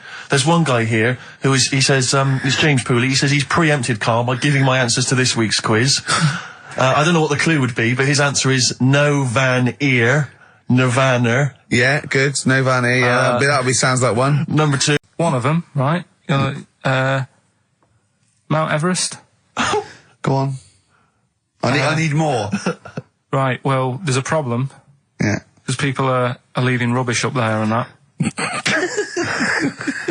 And like whoever owns it is saying, he's saying, forget this. They're leaving a mess and all that. But do you know why it's called Mount Everest? What was that? That's one, is it? That's one. There's rubbish on Mount Everest. No, How many people go up there? Are we talking about people dumping old tellies and washing machines? Who's fed up? The Yeti? What are you talking about? No, I mean, that isn't what I'm educating you. I'm just telling, this is part of the story. I'm just telling you. It's just a bit of context for you. Like they're leaving loads of rubbish up there. Well, they're not leaving loads of rubbish up there, are they? No, they are. They're apparently not like right prams and washing machines and seagulls flying everywhere. I don't know. Anyway. But anyway, do you know why it's called that? You know why it's called Mount Everest? Why it's called Mount Everest? I know the mount bit. It's because it's a large mount, and if you climb it, by the time you get to the top, you need to have a rest. And that isn't the educating bit. I'm just telling It's you. not true. Well, we'll leave that. Well, right? no, Carl, in the name of everything holy, do you think that anyone named it because you have to have a rest when you've climbed it? Well, we'll see. You'll see what people say on email. But Well, it's definitely not. But anyway, that's one thing that I kind of thought, that's interesting. I'll remember that. I'll teach Ricky that, so you've learnt that. Right, now. I'll tell you what, because it's your special day and I want you to have a great time today. Yeah. We're going to do Rockbusters If just you for cheer up, miserable. It just got ratty then. Go, no, don't push it on me head. Don't put it on me head. Right, what were you trying to put on my head? I was trying to put a pear on your head to knock it off with a ball, like William Tell, but it was because your head is so round and the pear was round. I tried to flatten it a little bit, and I didn't know it was a juicy pear. So I thought it'd be like just to crush it a little bit, and then he went mental because he had juice running down his face. Oh. Why is it my fault? The pear's a faulty pear. Exactly. Get proper fruit in here. It worked with the apple, That was fine. and then he gets ratty with me. Okay, let's not waste any time with Rockbusters. Can we really, let's whip through Just it? whip No through it. one's Just do the interested, clues so- quickly. Quick, go, Rockbusters. Right, go. Right, the first clue. Yeah, hurry up, faster. All the police cars are on fire. All the police cars are on fire. What's the initials? BS. BS. All the police cars are on fire. Good. What's the next one? The director of 28 Days Later is shouting about sleeping outside. Yeah. Okay. What's the initials for that? DB. Right. Okay. Okay. Yeah. Right. Go on then. He wants to be a sailor. Why is that? Yeah. Well, what's the initials there? B. Brilliant. Okay. Give them again quickly, because I didn't quite catch the second one, but go from the top. All the police cars are on fire. Yeah. That's BS. BS. Yeah. The director of 28 Days Later is shouting about sleeping outside. Yeah. Okay. DB. Yeah. Right? He wants to be a sailor. Why is that? Yeah. B. B. Okay then. Brilliant. Okay. Now, Carl, you going to cheer up now? Email only. Ricky Gervais at virgin.co.net. Radio 1 Roadshow. Smiley Miley. Smiley Miley's mileage game. If anyone remembers that, I mean, here's a man, right, whose job, Smiley Miley was not a DJ, lest we forget. Smiley Miley was the guy that organised the vans that carried the equipment to and from the roadshows. Because he was such a crazy personality. Because he smiled a little bit. Exactly. He got recognition, Carl. Longevity, lots of money, and lives where he wants to live. The town that he wants to live in. Why don't you just enjoy the town that you've chosen to live in? Because it's so good. London. What towns have you been to? Have you travelled at all? I've been about a bit, yeah. Right, okay, then what towns did you like? Okay, forget Manchester. That's safe. You like Manchester. Right, I'll do the big stop three. shouting. London, New York, Paris. Okay, you don't like London, even though you live here. Got flats here. Good, excellent. That makes sense. Have you been to New York? Yeah. What do you think? It's an amazing city, Didn't isn't it? like it. It's just noisy, it's smelly. Right, it's the city that never sleeps. Well, I'm not surprised with all the racket and that. Paris, the city of love, the most romantic city in the world. Not really. I remember seeing an old woman in McDonald's in there, and it put me off. That's where that thing happened, where the What? old woman was. What did it say? Tell us. We talked about it before. The old woman in McDonald's. Yeah, And what happened? She was sat in the corner there with her legs open, no knickers on. All right. Oh God! That's Paris. Did that put you off your cheeseburger? Next city. Where next? Have you been to, I don't know, the most beautiful city, Venice? Yeah, I've been there. Yeah. It's good? No. Why? Because they sell it to you as if it is a romantic city. Where did you see it sold? No, I saw it on when I was growing up. Right, remember 3-2-1 with Ted Rogers? Yeah, of course, It used to be one of the star prizes on there. Right. And they'd say, "Let's show you the video. Let's see what you're going to. Let's see where you're going to be loving it for a couple of weeks." And he'd show you this scene of like the gondolas and all the city lit up at night, like a man and woman sat on a boat loving it and stuff. Yeah. I went there, bin bags everywhere. Play a record. Yeah, it's a mess. Play a record. It's London, That flooded. is Wish You Were Here with Karl Pilkington. All right. It's London flooded.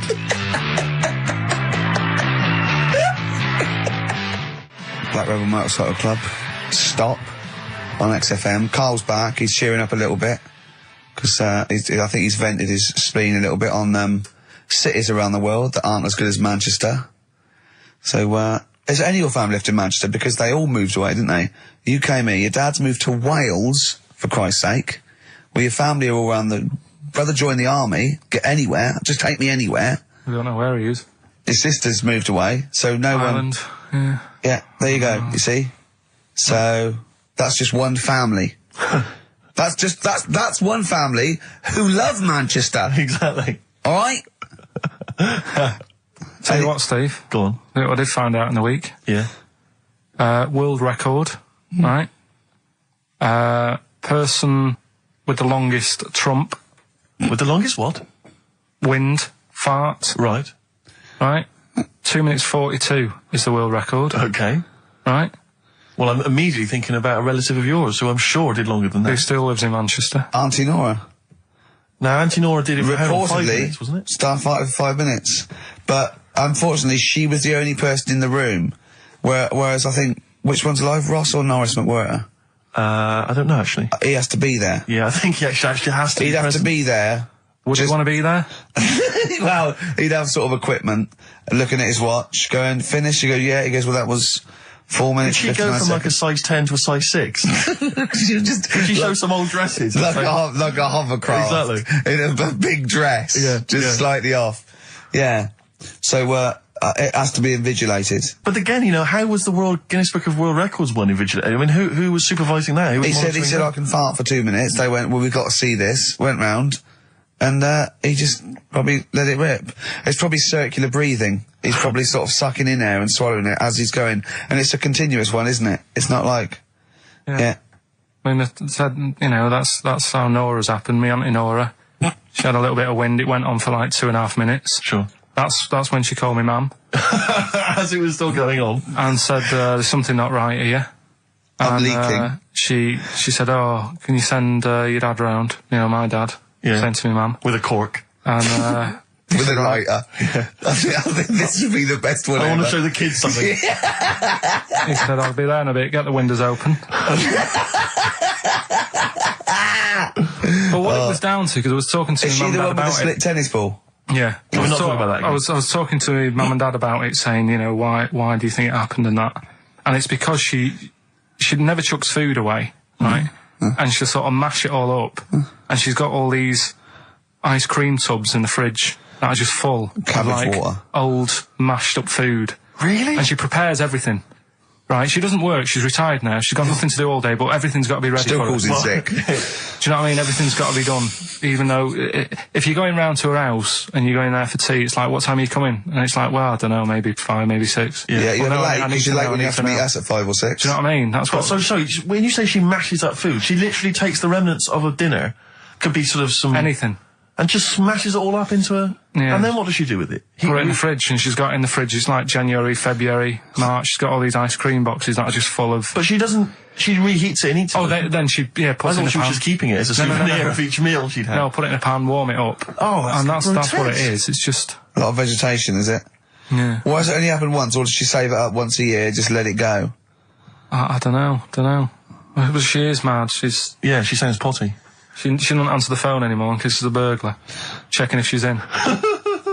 It's like, well, answer it and then they'll know you are in and they won't come round. Yeah. Mental. Mental. They can't be sure then, can they?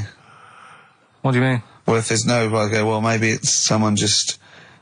They are in, but they're hiding. Whereas if Auntie Nora goes, it's Auntie Nora, we can she'll be farting.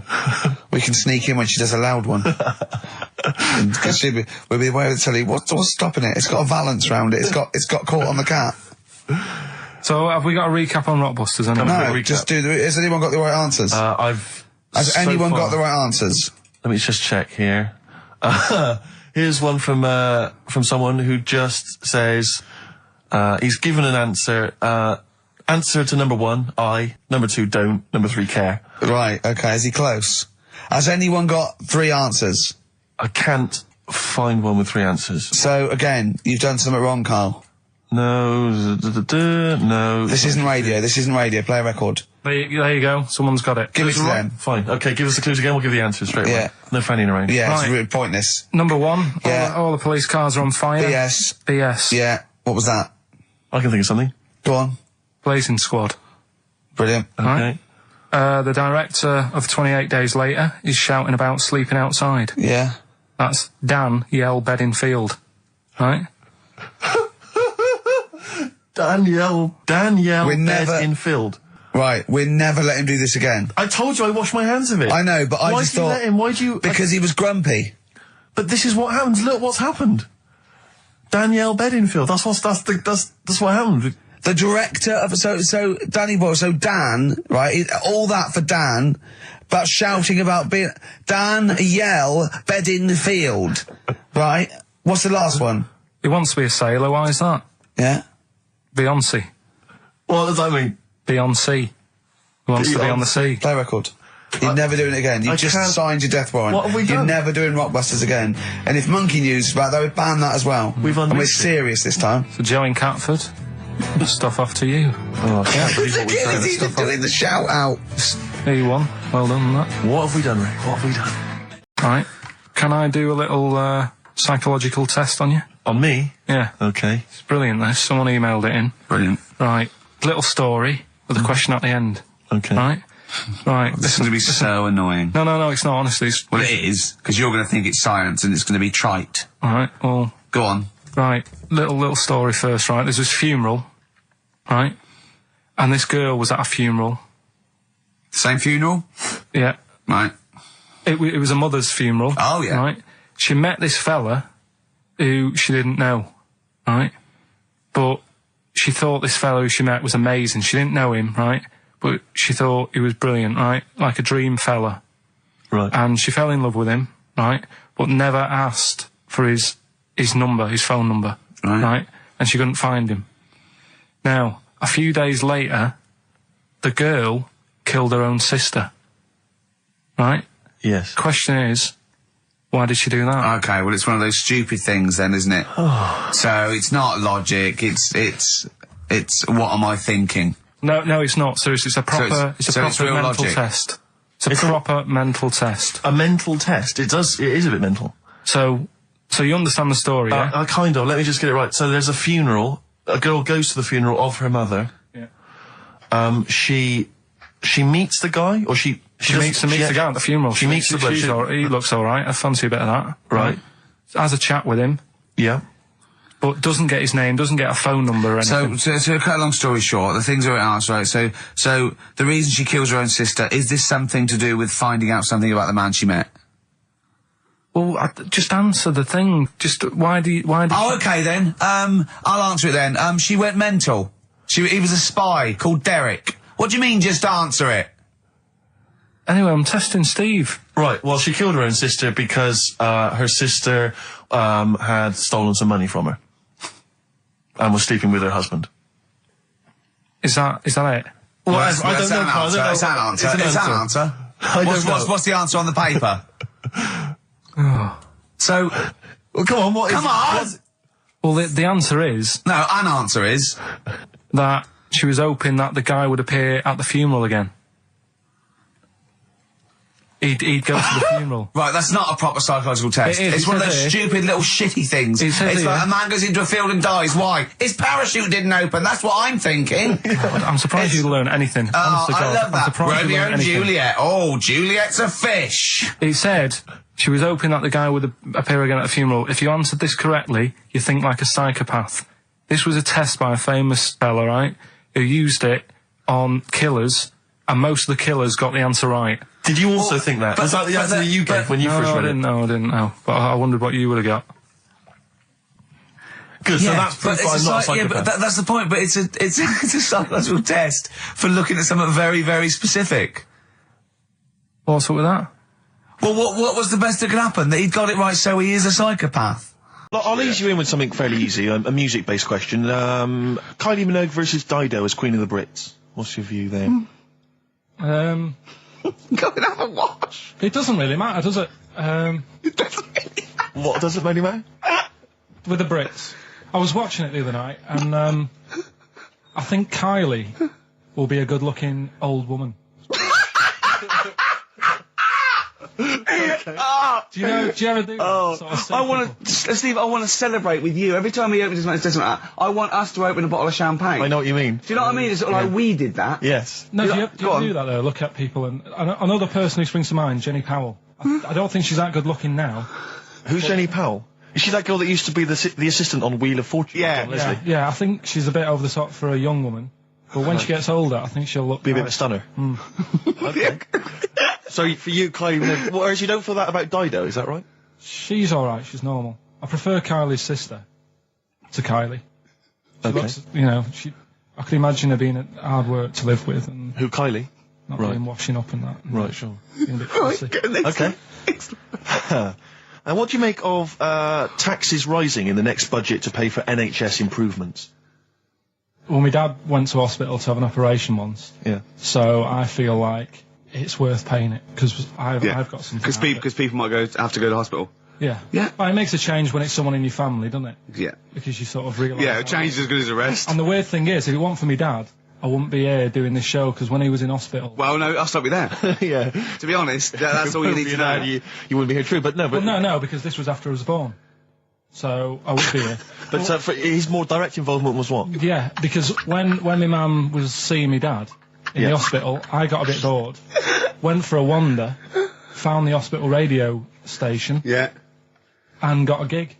Really? So in a real sense, if it wasn't for Carl's dad, Carl wouldn't be here. And did your dad, like, while he was listening to you, did he, like, sort of tap the nurse and go, can you get that twat off the air? Who's put him in that? Yeah. Oh, go on. Okay, what do you make of the real-life Mowgli who's surviving in a Transylvanian countryside? Apparently, I don't know much about this story. I don't know. You know Mowgli, he's Is the that guy what from the that- Jungle Book. Yeah. The little kid that grew up with bears and animals and stuff. Apparently there's a real-life one in Transylvania. What were the things in Gremlins? What were the what? Like, in Gremlins, they were... Wait. Okay, this is an example. This is what your girlfriend said. Think.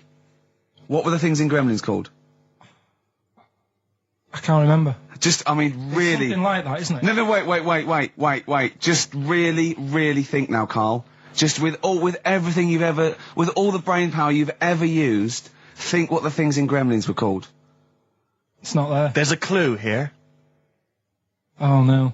Yeah. They're not. What? Gremlins. Yeah. Play a record, Carl.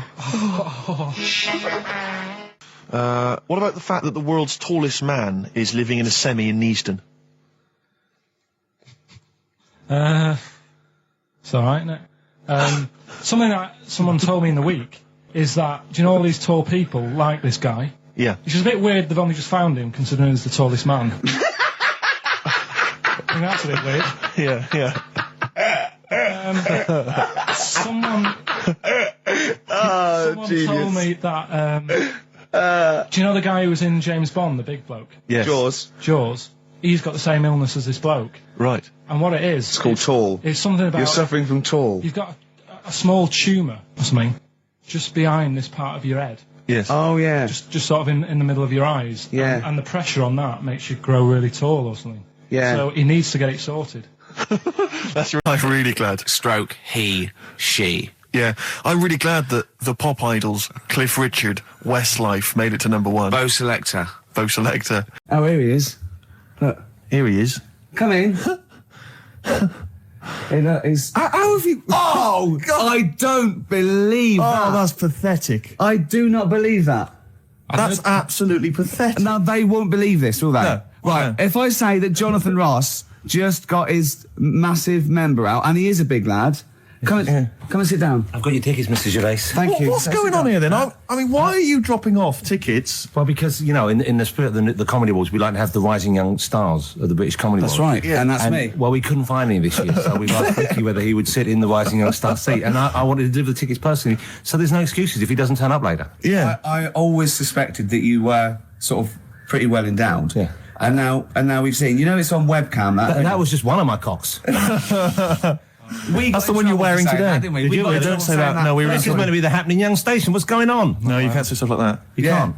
Just careful what you say. Look after Julian Clary. What- 10 years can in I- the wilderness and he comes back in a person line. 10 years in the That happened wilderness. to you. That's Jesus you're thinking of, isn't it? Just because you're on everything at the moment. I walked in here and I came in here and I thought this is the young happening place, and what do I see in here? 3 old men sitting. What are you talking about? I'm only 28, 27. You all Yeah, look, you're wrecked. You all look wrecked. You're Well, that's because we're always partying. I was looking for some youngsters. Where's the youngsters? I wanted to see some tight leather pants. I wanted to see some Look how- foxy chicks hanging on you every word. What is it? It's a bunch of old blokes and a bloke up there washing up in a sink.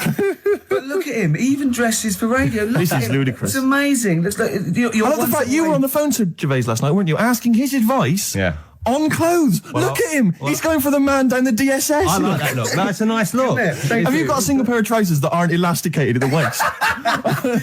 They're maternity jeans, aren't they? They've got a whole panel that pushes The forward. thing is, what I do at the end of the week, I can pop these in a pan and I can make a nice soup with all the food that's encrusted in As them. his years as a homeless come to the fore there. Look at you, But one why- step away from Lawrence Llewellyn Bowen. I'd like to be that bit closer. But why are you dropping off tickets? Are you a little bit... Because I thought you were married and stuff. Why do you suddenly got this obsession with Gervais? Because I'm a bit rough, ain't I? yeah, it's like when you see Dale Winton out with those rough boys. I'd like to get one of my own. When a top celebrity in a lovely looking suit walks down the corridor with his penis out, Yes. Yeah. I know that I'm still an You attractive know man. you've arrived. I was inaugurating the same way. For me, it was Des O'Connor. It's like it's the passing on of the baton, if I may use that euphemism. and you've been battened. But it's fantastic. Well, it is a pleasure. I don't think I'm complacent just because I'm mixed with you. I still wake up and think, I don't believe it. I'm mates with Jono. Can I just point out? Jono. I was listening to the show last week, and I heard you, as always, revealing a little too much about yourself, if you don't mind me saying so. Yeah. Steve, Not as much as you. No, but that was just for the benefit of the room. Yeah. And talking about when you used to occasionally urinate in the sink. Yeah. When you were around my house last time, and I came in, and you looked a bit shifty. No, please reassure me. It was more ownership. That Yeah. I was like, I went to my territory, and then other people that come in that go, has Gervais been round here? It's like just marking my territory. Because my coffee the next morning had a hazelnut tang to it that I don't remember putting in. Can I just say something?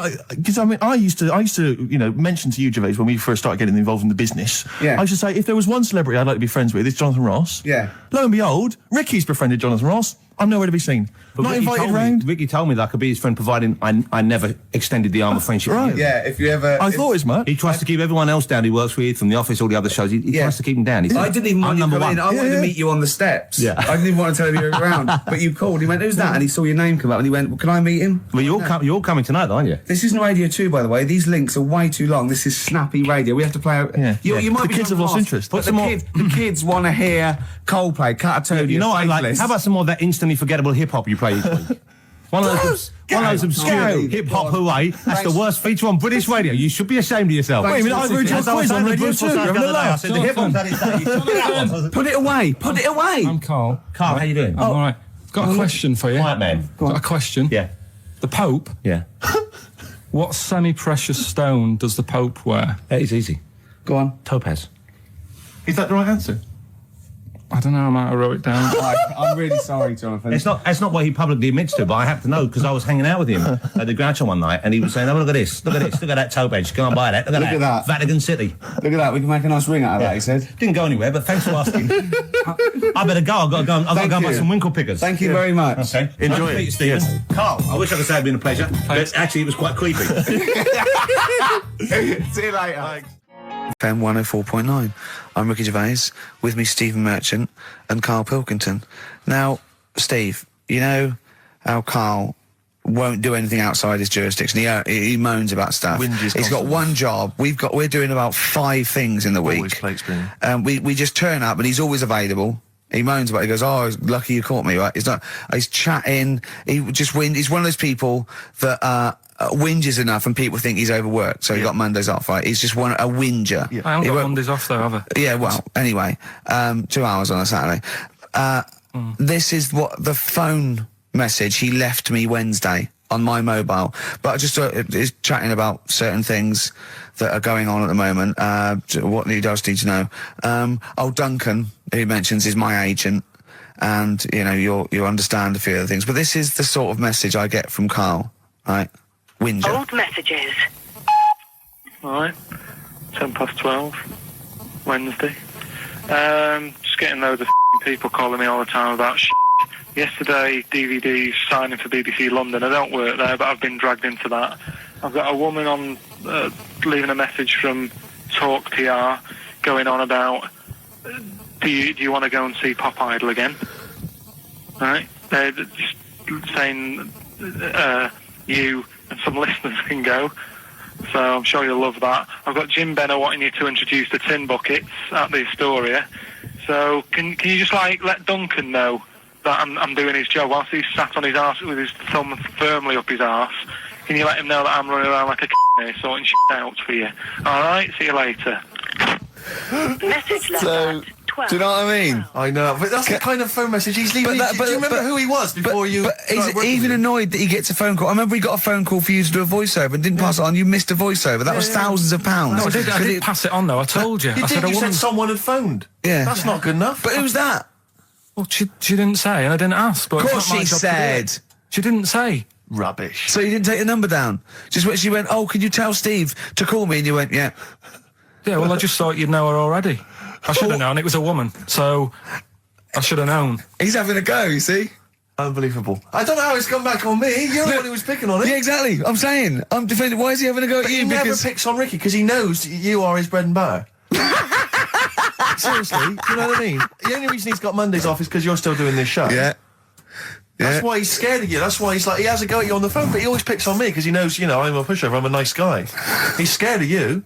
I can't believe, I don't know how it works. Is that true? Steve, I'm always sorting you out. I look after you.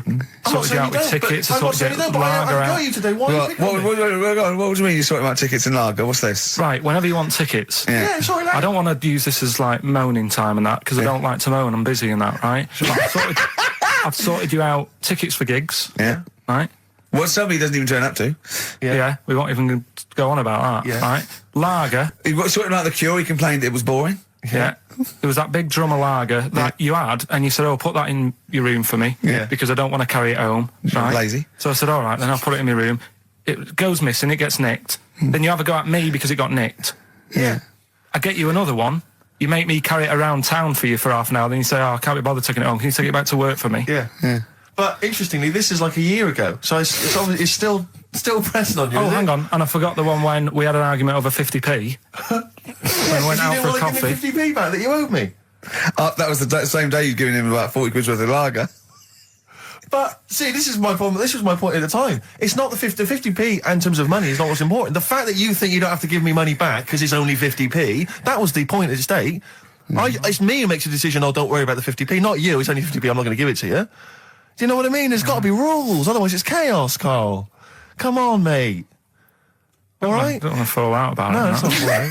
Should we kiss and make up? Do you want that? Do you want It's that? all right. Yeah. Well, should we play a little record and come back to this? Because I can't believe it started with you slagging him off, Rick, and I've ended... Georgie part 1 and 2, remember? About the gay bloke. Georgie Boy was gay, I guess. His favourite song. Carl's favourite song. Yeah. Right?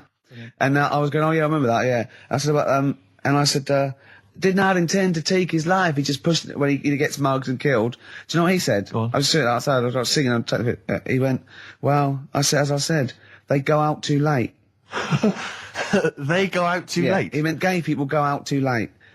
He went, no, they do. I went, what do you mean? He said, well, they're always out, they go out or when people are coming home. He said, if he'd have been in bed by 10, he'd still be alive today. That's a sobering lesson, And he went, Carl. there's one that works here and he's shattered every Monday.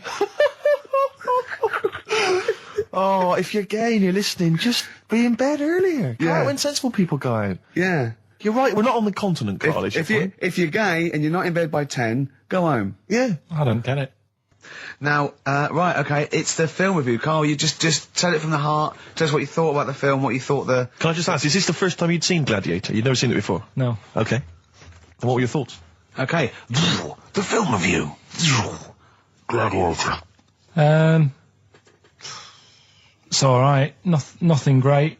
It's like an old, sort of an old version of Rocky done in the olden days, really. Right. A bloke fighting other people. Sure. How sort of well known is the story? Do you reckon people know the basics? Well, just very quickly, just do the plot. Quickly. There's a guy called Max. Maximus, yeah. Yeah. There's Caesar, and there's Caesar's kid, and Max goes to war, sort of wins it, comes back. Caesar says, you're good at what you do. I wish my son was as good as you. So I want you to be in charge when I die. His kid finds out, a bit annoyed about it, kills his dad, because he don't want anyone to hear that he said that he wants him to be in charge. Yeah. So his kid gets in charge and thinks, I'll show you. You're not going to be a king, I am. You're going to be a slave or something. And then, next thing you see is... Sorry, can I just stop there? My only thought is the film's 3 hours long, so maybe we shouldn't go through the whole plot, right? We've done the first 10 minutes, but Yeah. go on. So, yeah, he's a slave and then... Yeah, but then, that was an interesting bit that I thought, right? I mean, I was watching this with a girlfriend. She was already annoyed because she wanted to watch Friends on E4. Okay. Yeah. It was a good episode as well this week. Was it? Yeah. Don't tell her that. Okay. Right. So she was annoyed and she said, "Come on then, put it on." And I got it wrong straight away because it says on the back 149. So I thought that was an hour and 49 minutes. It turned out it was 149. No, I thought it was 1 hour 49. Yeah. But it was 149 minutes. Sure. So it overran anyway. By 40 minutes. Yeah. So anyway, the interesting bit was where he was going across the desert on a horse. And I think to show you how long he'd been going across the desert on his horse, he's showing you a shot of the horse's knees and they were bleeding. And I just wondered whether that's what horses do if they run for a long time. Do you know? I don't. Good. Right, so anyway, so it goes on, it keeps going on like this. He's a slave, and then he has a fight at the end with the Caesar's kid, and he kills him. And that's how it ended. Okay, good. What did you think of it? Just generally, what bits? What do you think was wrong with it? Right, well, I've read up on it, and there's already a fact that is wrong. Right. Caesar's kid, he didn't actually kill his dad. His dad died of a natural death. Right, in real life, you mean? Yeah. Okay. And what's Caesar's kid's name? Comedian or something? I think it's comedian. Yeah. Yeah. That's where the name comes from. When a funny person is called a comedian. He didn't actually get killed in real life by Max. No. He died by his sister poisoning him, and he didn't die. No. Are you saying that this is not a historical document? It's wrong. All over the place. Yeah. Well, next week I'm giving you Braveheart, and that is actually true. That is factually accurate. I can't handle it. It is. It was a little Australian fella that helped him out. Just for people who watched it, you know that the guy, Caesar's kid. Yeah. He died.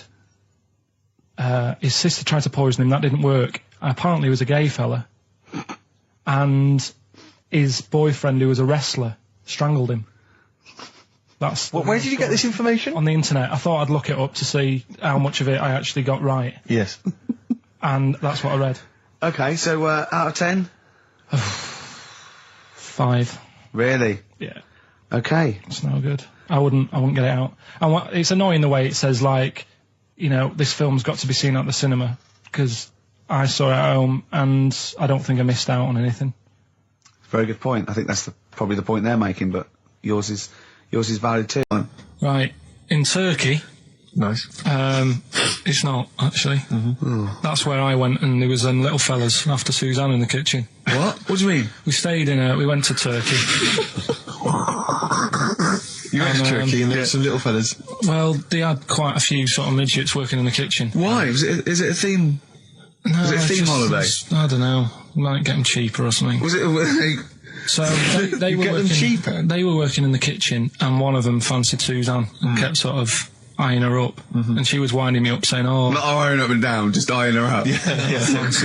Anyway, no. So what was she doing in the kitchen? No, it's like a pick what you want to eat type buffet, but you have people clearing the tables and that ready for you to come along. Were they low tables? And he was just keeping an eye on her. What did he say though? Was he Turkish, so I don't know what he was saying.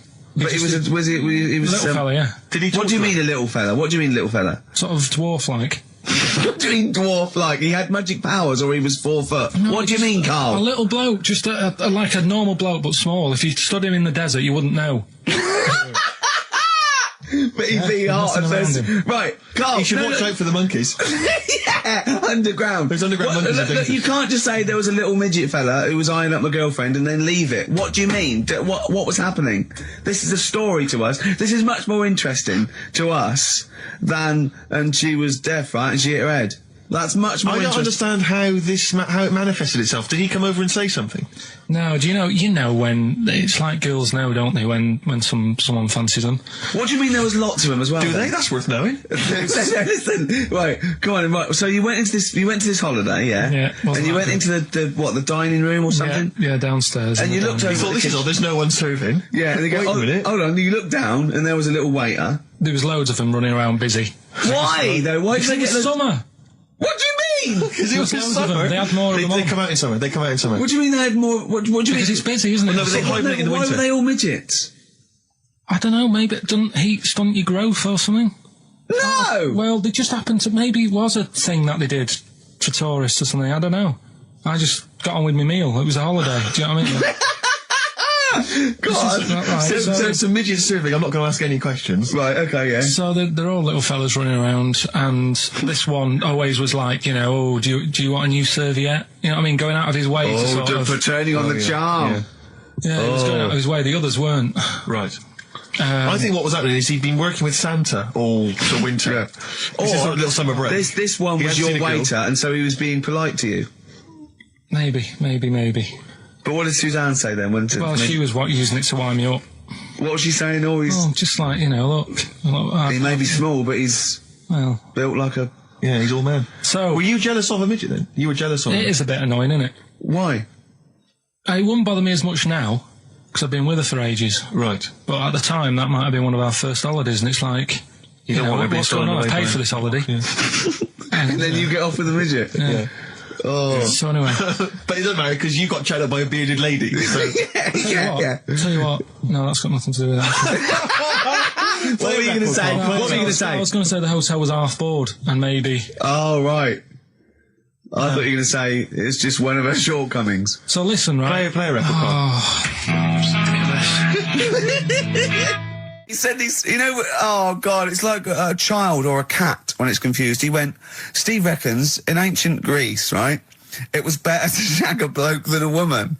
And I went, well, yeah. I mean, that's about the male being sort of a first-class citizen. Yeah. Much better, wasn't it? An aspiration the to point sleep with a was, Karl, beautiful man than a beautiful woman. Women were lower-class citizens, Yeah. so therefore men were seen as higher class. So to have sexual relations with a man there was no shame in that. No. In fact, it was looked upon. And I as a said, good well, you know, ancient Rome. I said, you know, Nero, he'd sit in his big jacuzzi and he used to get, you know, pretty boy men to just go into the water and just nibble at his testicles while he was having a watch. He didn't do that.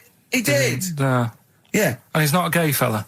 No, well, no. I mean, you know, I don't know about Nero, but I mean, it wasn't a case of a big delineation between what was heterosexual and what was gay. It was just, you know, whatever you... So what did this fella do then? This one who's having his... Well, he his was little pretty much top boy, Nero, for a while. He was in charge. And, you know, and you did what you're told. If Caesar or... But why were people going round there? Why didn't they go, oh... No, they weren't dropping in. It wasn't like the door was open. I was going to see what Nero's doing. You'd have probably been like a delivery boy or a stable boy or something, you know, and you'd have popped round there and you'd have gone, there, right, Nero, there's the tablets of stone you wanted. And you go, Pilkington, why you are here? Pop under... I don't know why he's French. What is that? I don't know why he's French. Just pop under the water and nibble at my testicles and you'd have done it. Because he was Nero. I wouldn't. You would have. Well, there's no way I would have done. Well, you would What have. have I done? I've dropped a pizza off. Yeah, you why put am I around to there? Nero's place with the pizza. Right, I'd say I've done my job. Right? Yeah. That's not the sort of tip I wanted. No, he'd have said, get the little baldy chap to nibble at my testicles, and you'd have been in the water. I wouldn't have done it. No, Well, you don't can't put me head under You'd water, have done Nero. it, right. No, I wouldn't have done it, Can I just say this, Steve? Not only would you be nibbling at his testicles, you'd have been going mad. You'd have been noshing him just for extra. You'd have been doing everything he wanted. You'd have been going, he'd have gone, I didn't ask you to do that. You'd have been going mental. They'd have been chewing, slurping. It was all right. He went, wait till you get out. You see Piccadilly, it's better than Euston. Right. It was. You know, it was nicer. I went outside and there was a ridiculous queue, and sort of one cab. Right, yeah. So, Horse-drawn. yeah. Yeah. And so I walked, and it was okay. It was only down the road. It was a bit dark. It was wet and raining. Obviously, it's the north. I know, yeah. The hotel was very nice, but no minibar. I've never seen that before. I've travelled all over the world seeing a hotel without a minibar. No, so I don't never know what's heard the going on then. I don't know what's going on there. And then I did this corporate gig in Old Trafford. Pitch was up, don't know what they were doing, but, you know, very impressive. Big impressive. I think they're the richest football club, aren't they? Carl? Yeah. You did a gig at where? Old Trafford.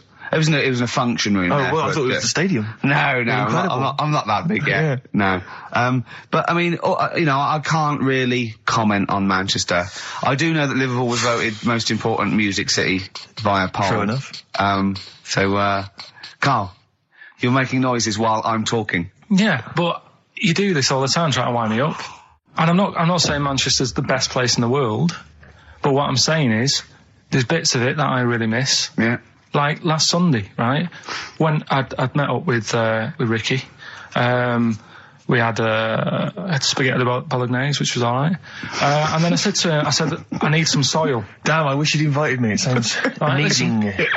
So I need some soil. What do you think? You need some what? Soil? Soil, yeah. I need to repot a plant, right? Yeah. So you need to repot a plant? Yeah. Fair enough. So I'm like, where you can't see these shops in London. Do you know what I mean? There's nothing around. I took him straight to one in my street. Yeah, but near your street, and that's probably the only one in London.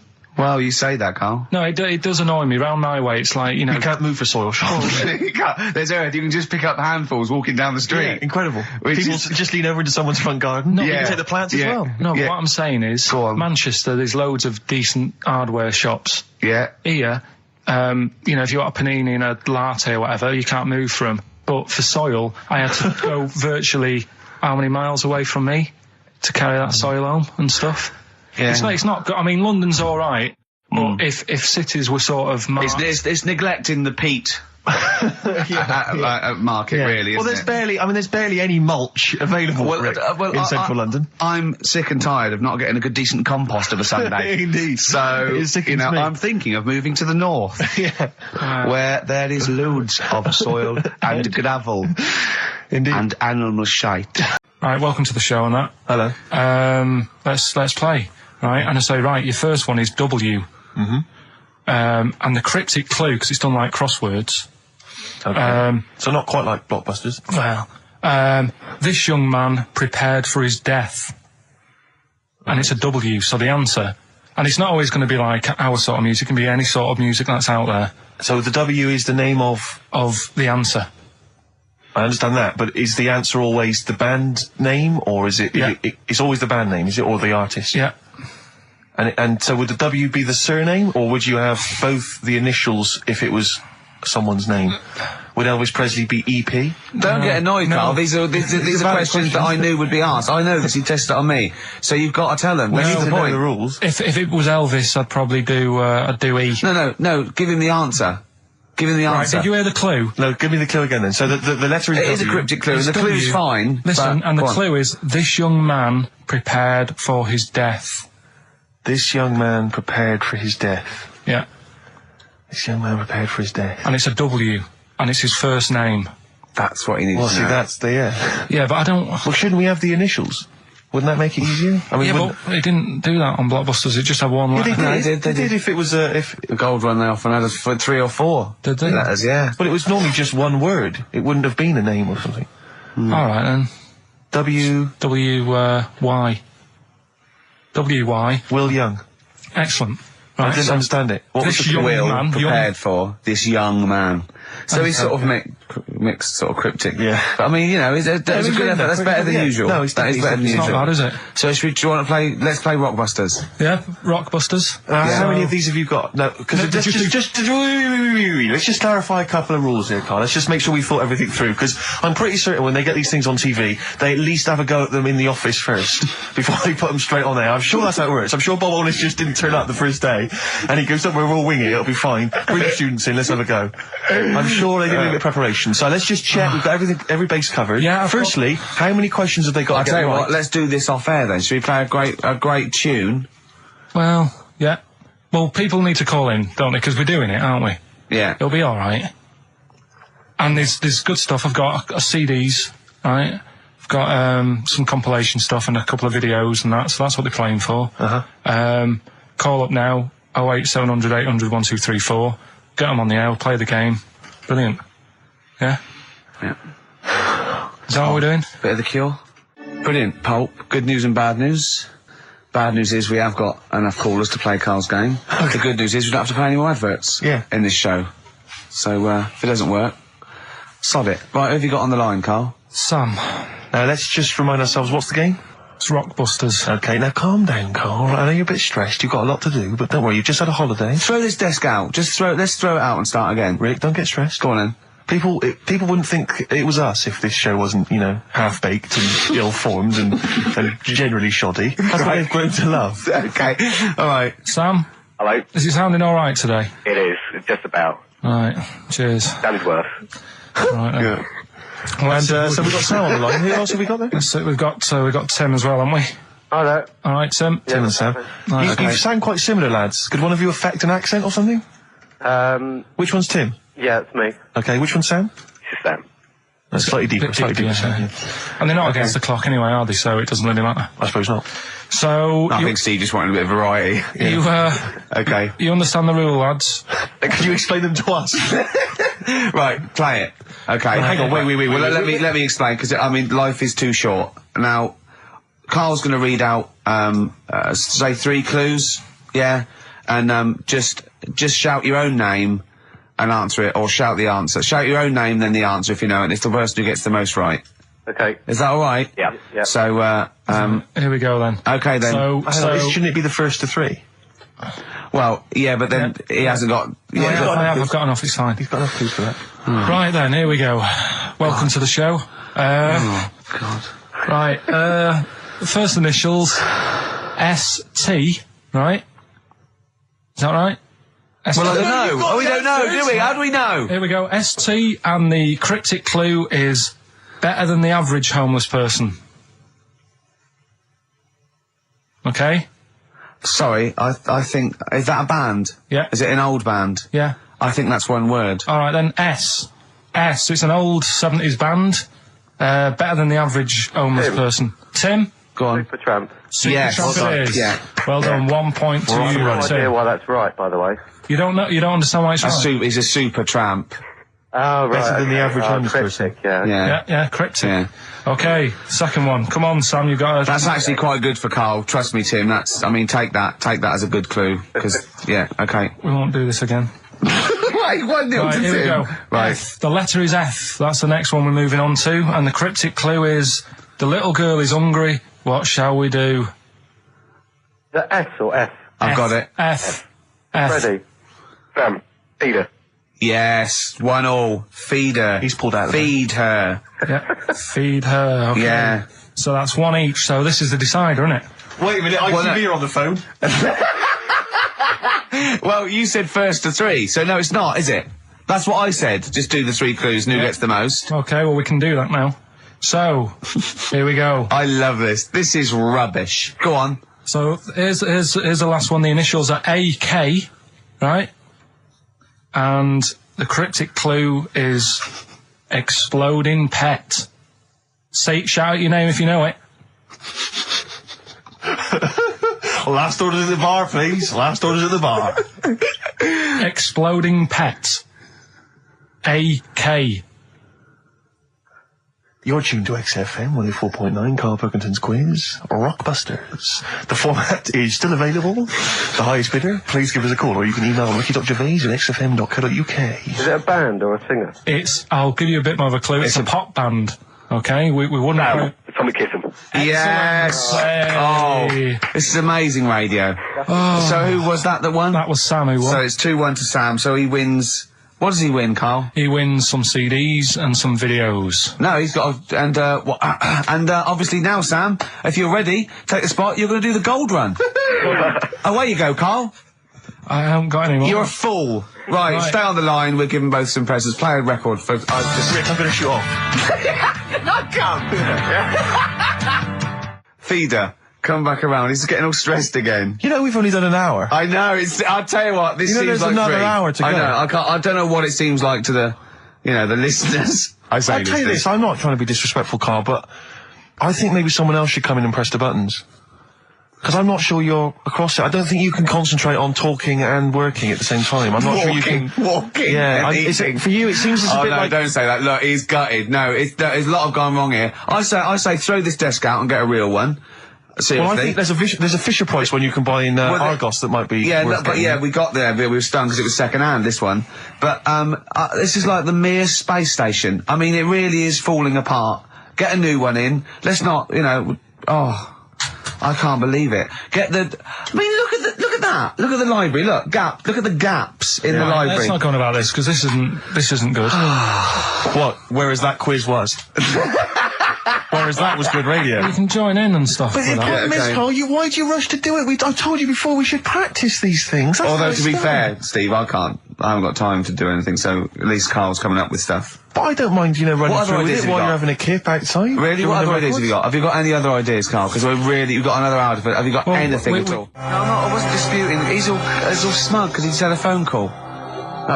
Doctors have removed a 4-pound baby boy from the stomach of his 7-year-old twin brother. Yeah. Alan Well, Jan so, yeah, Niamatilev twin brother, was yeah. born with the freak fetus growing inside him. For 7 years, it lived like a parasite until a school doctor became alarmed about Alan Jan's bulging tummy and took him to hospital. Surgeons who gave him a scan operated immediately, unaware that the baby was attached to the boy's blood vessels and still alive. They saved Alan Jan from certain death, but knew the 8-inch fetus was doomed. So there we are. Boy pregnant with his own twin brother by Barbara Davis. That was in the Mirror, apparently. So I've read on, and all the facts are right. They took him to school. The parents didn't realise. And that isn't even this week's Freak of the Week. I mean, that's You still got to that for come. free. You got that. You can have that. That's the free freak of the week. Free. That's giveaway. That's like 13.5% extra. Yeah. You know what I mean? That you might get with hairspray or something. So that, I mean, if that's just the throwaway freak of the week, there are 2 freaks of the weeks there. If those 2 freak, I can't wait to see what the actual freak of the week is that people are paying for. Is it incredible, Carl? I'll tell you what. Something else you can have for free. Go on. Another sort of freaky thing, right? I was watching this program in the week. Right? What? I don't know what it was. But it was about, I just saw this little fella on it, right? What do you mean, little fella? He was doing this history thing, Oh. right? Yeah, I know what you mean. So is this he's found out that a Viking was a bit like him? Yeah, that's it, yeah. He was boneless or something, or he's... Well, that's the weird thing. What do you think of that, Steve? He's what? He's boneless. No, he was called Harry the Boneless or something. Yeah, but you know what you're going to get there, don't you? That's what I mean. Always have a name, Elephant Man, Harry the Boneless. Where is he? You know what I mean? I'm meeting someone, waiter, what's his name? He's called Harry the Boneless. He's over there flapping around. Yeah. Yeah. Coming to He's over revenge. there in the bucket, having noodles. That's what I mean. But, do you reckon you could do that? Do you reckon you could have your bones taken out? I love talking to him! He's brilliant, it's like talking to a 5-year-old. I was asking Suzanne when she was watching it, and she was like, ask me later. Yeah, brilliant. She wanted to know about, What did you said? You were watching this programme about history, right? About Vikings. Something like that. You turned to your girlfriend and said, do you reckon you could have your bones taken out? I love that. What do you think? That is why you are my favourite What do you mean you think you can have your bones taken out? Firstly, why would you have your bones taken out? If you've only got a small flat or something, and there isn't much room, Yeah. right? And what I mean is, would all your organs still do the stuff? No, they wouldn't. You'd just be mush. Listen, I'll teach you something now, right? The skeleton, right? Spam. Yeah? Support, movement, anchorage. No, support, protection, anchorage, movement. Spam. That's what the bones do. Yeah? You couldn't stand up. You wouldn't be protected because they protect his rib cage, skull, of course. Anchorage, everything holds onto it. Every muscle is tethered to pull against something, like a crane, a pulley system, so you wouldn't be able to move at all. Do you know what I mean? So you'd be in a bucket. There'd be you'd die immediately, obviously. No, you can't have your bones taken out, Carl. I mean, why do you need to ask that question? Sorry, but Boneless Bob, or whatever his name was. Harry the Boneless. he presumably didn't have any bones. I mean, that's why he had that name, No, obviously. he did. No, He he's got the name. Yeah, exactly. Freak of the Week's coming up now. Oh, cheeky freak of the week. Right, well, we've had some interesting things we've been looking at. This week, it's about the strangest couple that ever got married.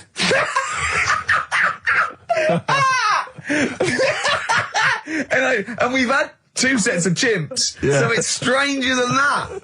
Oh, it's not Dale Winton and Nell McAndrew, is It's it? not your parents, is it? Well, we're going back again to about, I think this is about 19... Something like that. 1940. Yeah, whatever. Yeah, whatever. Yeah. Not important. Strangest couple, a fella, right? He had the skin of a lizard. Yeah, the skin of a lizard, okay. And the woman who he Which he married... used as a condom. The woman who he married. Yeah. Airiest woman ever. Right. And that was their act. They used to tour the world, and they'd say, You know, it's like, you know, a couple who've met, they're having a great life. Just get them out on stage, here they are. And they'd What do you mean out. he had the skin of a lizard, first of all? That's what it said. He had some sort of some illness. So he was called Lizard Man, and you like that because it was good description. I thought that's good. I'm Like, here, you know, hello, dude, we booked a table for two. Who are you meeting? I'm meeting Lizard Man. Oh, he's over there. yeah. You know he is, right? Yeah. I'm Look meeting out. the hairiest woman in the world. She's over there. Yeah. Yeah. So what did they do for their act? Now, bear in mind that we had some Siamese twins last week, and their act was having a bath. yeah. So I hope it's an improvement on that. What did Lizard Man? He came out and ate some flies, did he? I don't really know. I just think they stood there and that. Yeah, when you read this and it goes the most interesting fact ever, Lizard Man, and you go, that's enough. That's enough. I can extrapolate from Well, that. straight away I start thinking. I'm thinking, right. I wonder if they got the wedding photos. Right? And then, like you said, that they had a kid. Oh, what would that be like? Half Exactly, lizard, half exactly, that's it'd be what I was like an thinking. ostrich, wouldn't it? It would sort of like. That's what I was thinking. What did you think it would come out like, the baby? I didn't think what that looked like. I just was thinking, oh, parents' evening. Do you know what I mean? You wouldn't want them coming up to the school, would you? Well, that's So the little problem. Johnny, who starts off relatively normal, he's quite good at, he's good at nature, Yeah. isn't he? And his mum and dad come into the room and they'd be looking round, wouldn't they? Well, it's always like that thing at school when, like, you find out your mate's mum and dad are really old. Right, Have you ever seen that? Yeah. When you go, your gran and granddad bought you? Yeah. For mum and dad. Yeah. And you go, oh. It is weird. What's that we're talking about? He calls him mum. What was that? Oh, sorry. Do you know what I mean? Yeah, And no, like- that's always strange. If you had Godzilla and King Kong as your parents, Yeah. and it was they're like you always say, fighting. They're always fighting, and like you say, you're in a school play or something. You wouldn't tell them, would you? You wouldn't want them coming up with a video camera. He didn't tell his parents he was in the... When we were, Well, exactly. You did Little Donkey, you didn't tell your dad, did you? And he came along and videoed it. Yeah. Was kept that- it quiet, don't want them to know anything. But you didn't... What was it was meant to be playing? You had a little drum, didn't you? Yeah, I was doing, I had a little drum. I think I was meant to be playing We Three Kings. Yeah. But, we started doing Little Donkey and I thought I can add a touch to this. Sure, you improvise. Started playing along. It was like loved the first it. remix, wasn't it? It went down well. But yeah, that's all I was thinking with, the Freak of the Week this week. That's what I'm saying about Freak of the Week. It's to get people thinking, right? Thinking how lucky they are. That, they don't have to... Comb their face. What are you talking about? What do you mean? Freak of the Week is to let people know how lucky they are. Just... What about the little freak you're talking about? What are they thinking? They're going, oh, he's talking about me. I'm a little hairy lizard man on a stick. Pop in, give us a call. I thought, that's what I'd like to do on a TV programme. That's what I want to do. I want to go and, meet these people and say, right, let's just go shopping. Let's, we'll film what your normal day's like. Yeah. Let's pop out. Nip into Sainsbury's or whatever.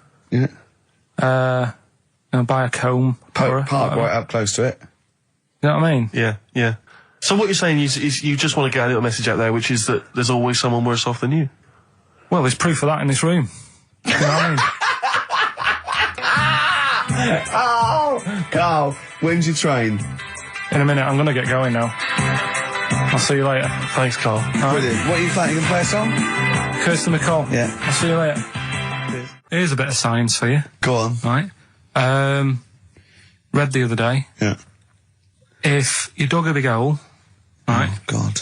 started digging, say in, wherever, Trafalgar Square, right? Yeah. You dig a big hole and you keep digging. Yeah. And you go right through the earth. Right. Out to the other side. Yeah. So you're somewhere in Australia or something, right? Yeah. And then you come back to London. Right. Stand next to the hole, jump in it. Apparently, you can jump through the world in 42 minutes. It's interesting. But then I was thinking, will you fall? And then when you come out the other end, would you fall back again? Well, yeah, you would, wouldn't you? What would happen is you'd accelerate 10 meters per second to the center of the earth. And you But you'd start have, slowing down. but you'd have such inertia, you'd nearly go as far out the other end before It was like a bungee jump, so you'd nearly get as far as the other end, and then you'd go back again, and you'd keep going until back and forth, getting further and further away from making it, until you went sort of back and forth in the centre, and then you'd stay still in the centre. Have you drilled a hole through the earth? Get in touch. Email xfm.co.uk and just let us know how you got on. Did you get to the other side? Did you get to Australia? Did you buy... I was telling you about the woman over the road where I live. The one that walked around naked? There's a woman who walks about the flat naked, This right? is when Carl was watching a woman naked, then she looked at... saw him looking, so what he did, this is the genius he did to get out of this, he pulled his pants down, so he was naked too. His girlfriend comes in and goes, Carl, what are you doing? He went, I can't tell you now, but don't look out of the window. Yeah, go on, sorry. That woman, she's bought some blinds.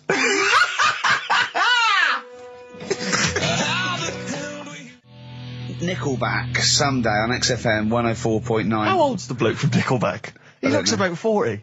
It reminds me of, you know when a kid's made up a fate to look like a lion? Yeah. Do you know what I mean? It's like the Wizard of Oz lion. Yeah. But, you know, good tune. No, I'll be controversial. I think rock rules the world again, Steve. Well, I would hope so, mate. Do you know what I mean? Are we going to hear some rock later in the show? We're going to hear lots of rock. Excellent. In fact, I might even play a little bit of Rainbow. Blimey. Just to, you know, rewind. We've got the darkness, but Sure. I want to remind them where it all came from. Yeah. You've heard the Liz. Yeah, yeah. You're going to hear the bow. Cheers, mate. Thanks for that. No, just high five. Yeah. So, Carl. Yeah, keep it real. Here we are then. Oh, Back. incidentally, before we carry on, I just thought, it's weird, I was reading some of the fan emails and stuff we've got, and one of the things a lot of people like, it divides the listeners, is your laugh.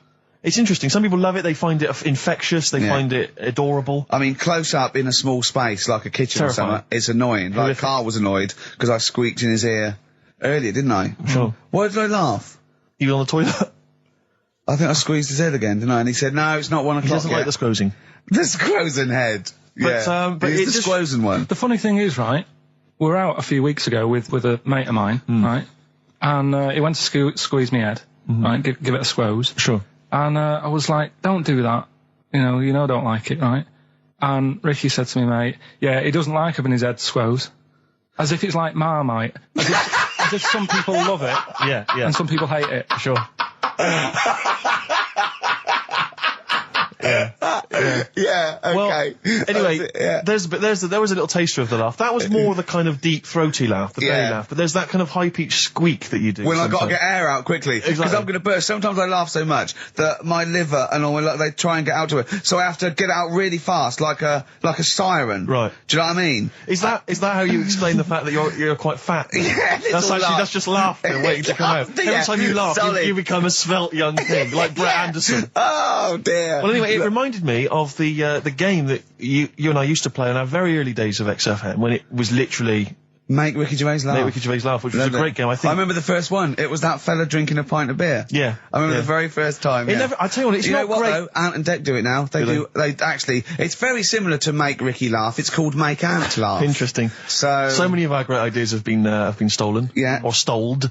Stoled, yeah. And anyway, I was looking through the paper in the week, and there was a Go on. picture which which I think might be a Ricky Gervais, Make Ricky Gervais laugh. I don't know. And again, obviously, it doesn't really work for the listeners at home, but I'll try and do my best to describe it. Can we stop saying my name because it's like a Dave Gorman project? Can we just stop? It's getting.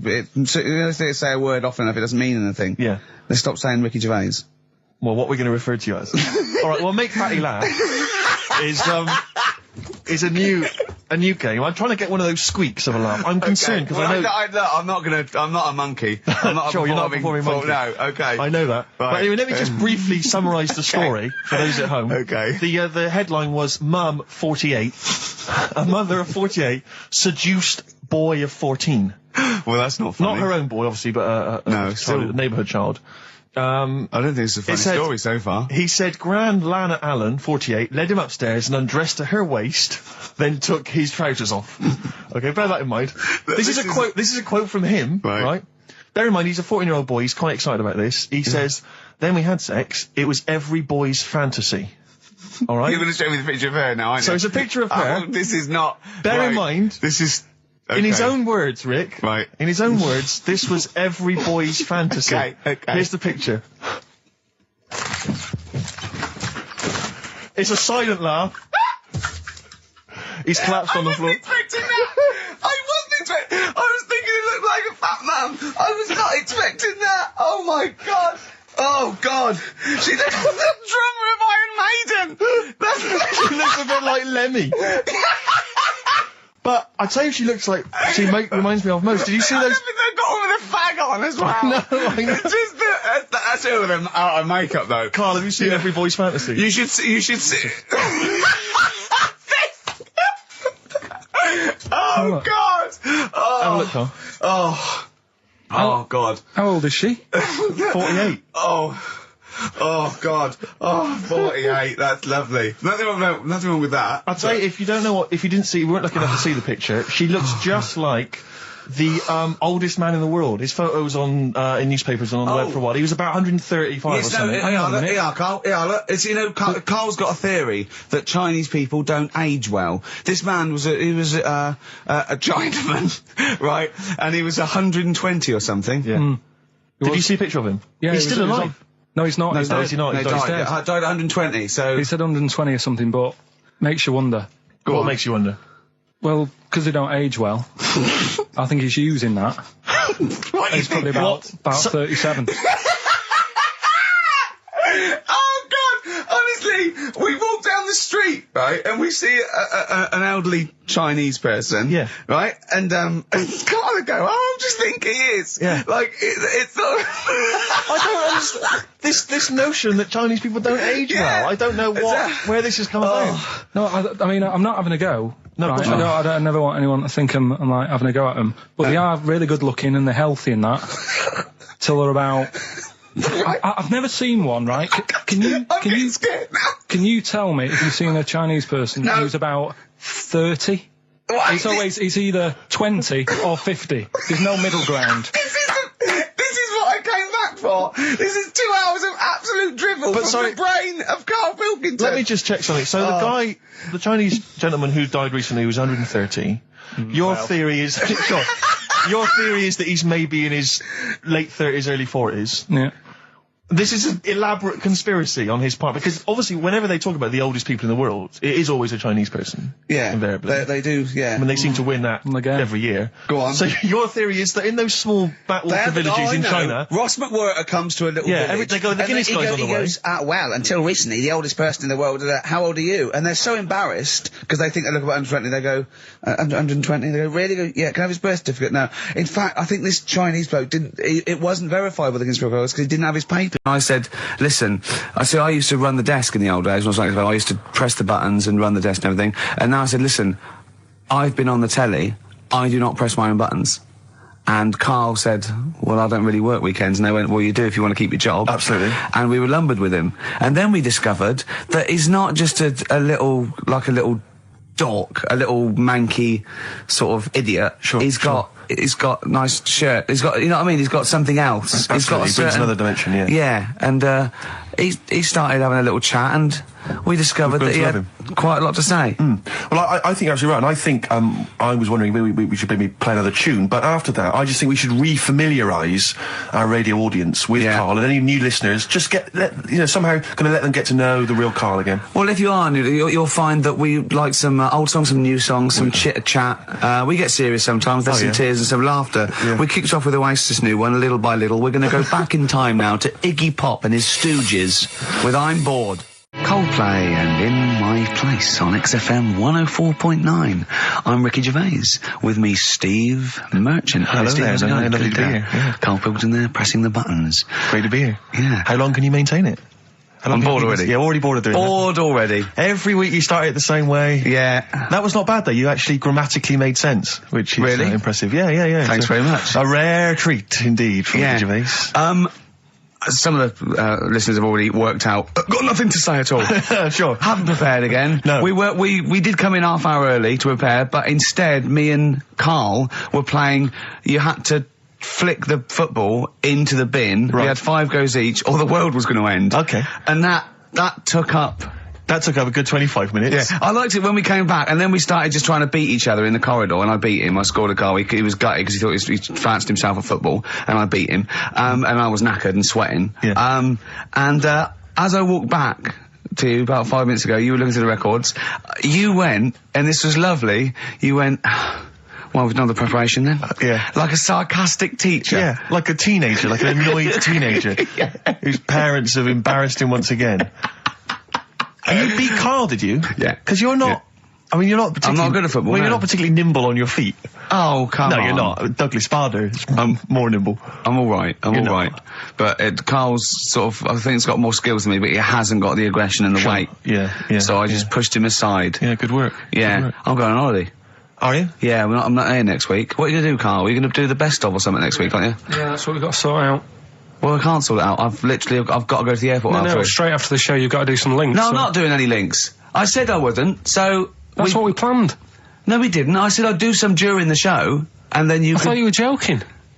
I honestly can't do it today, so we do some during the show. What are you going to do? Just put the shows that we've done in this year? Sorry, guys. I hate to interrupt. This is the sort of stuff we should have been discussing when you were playing football.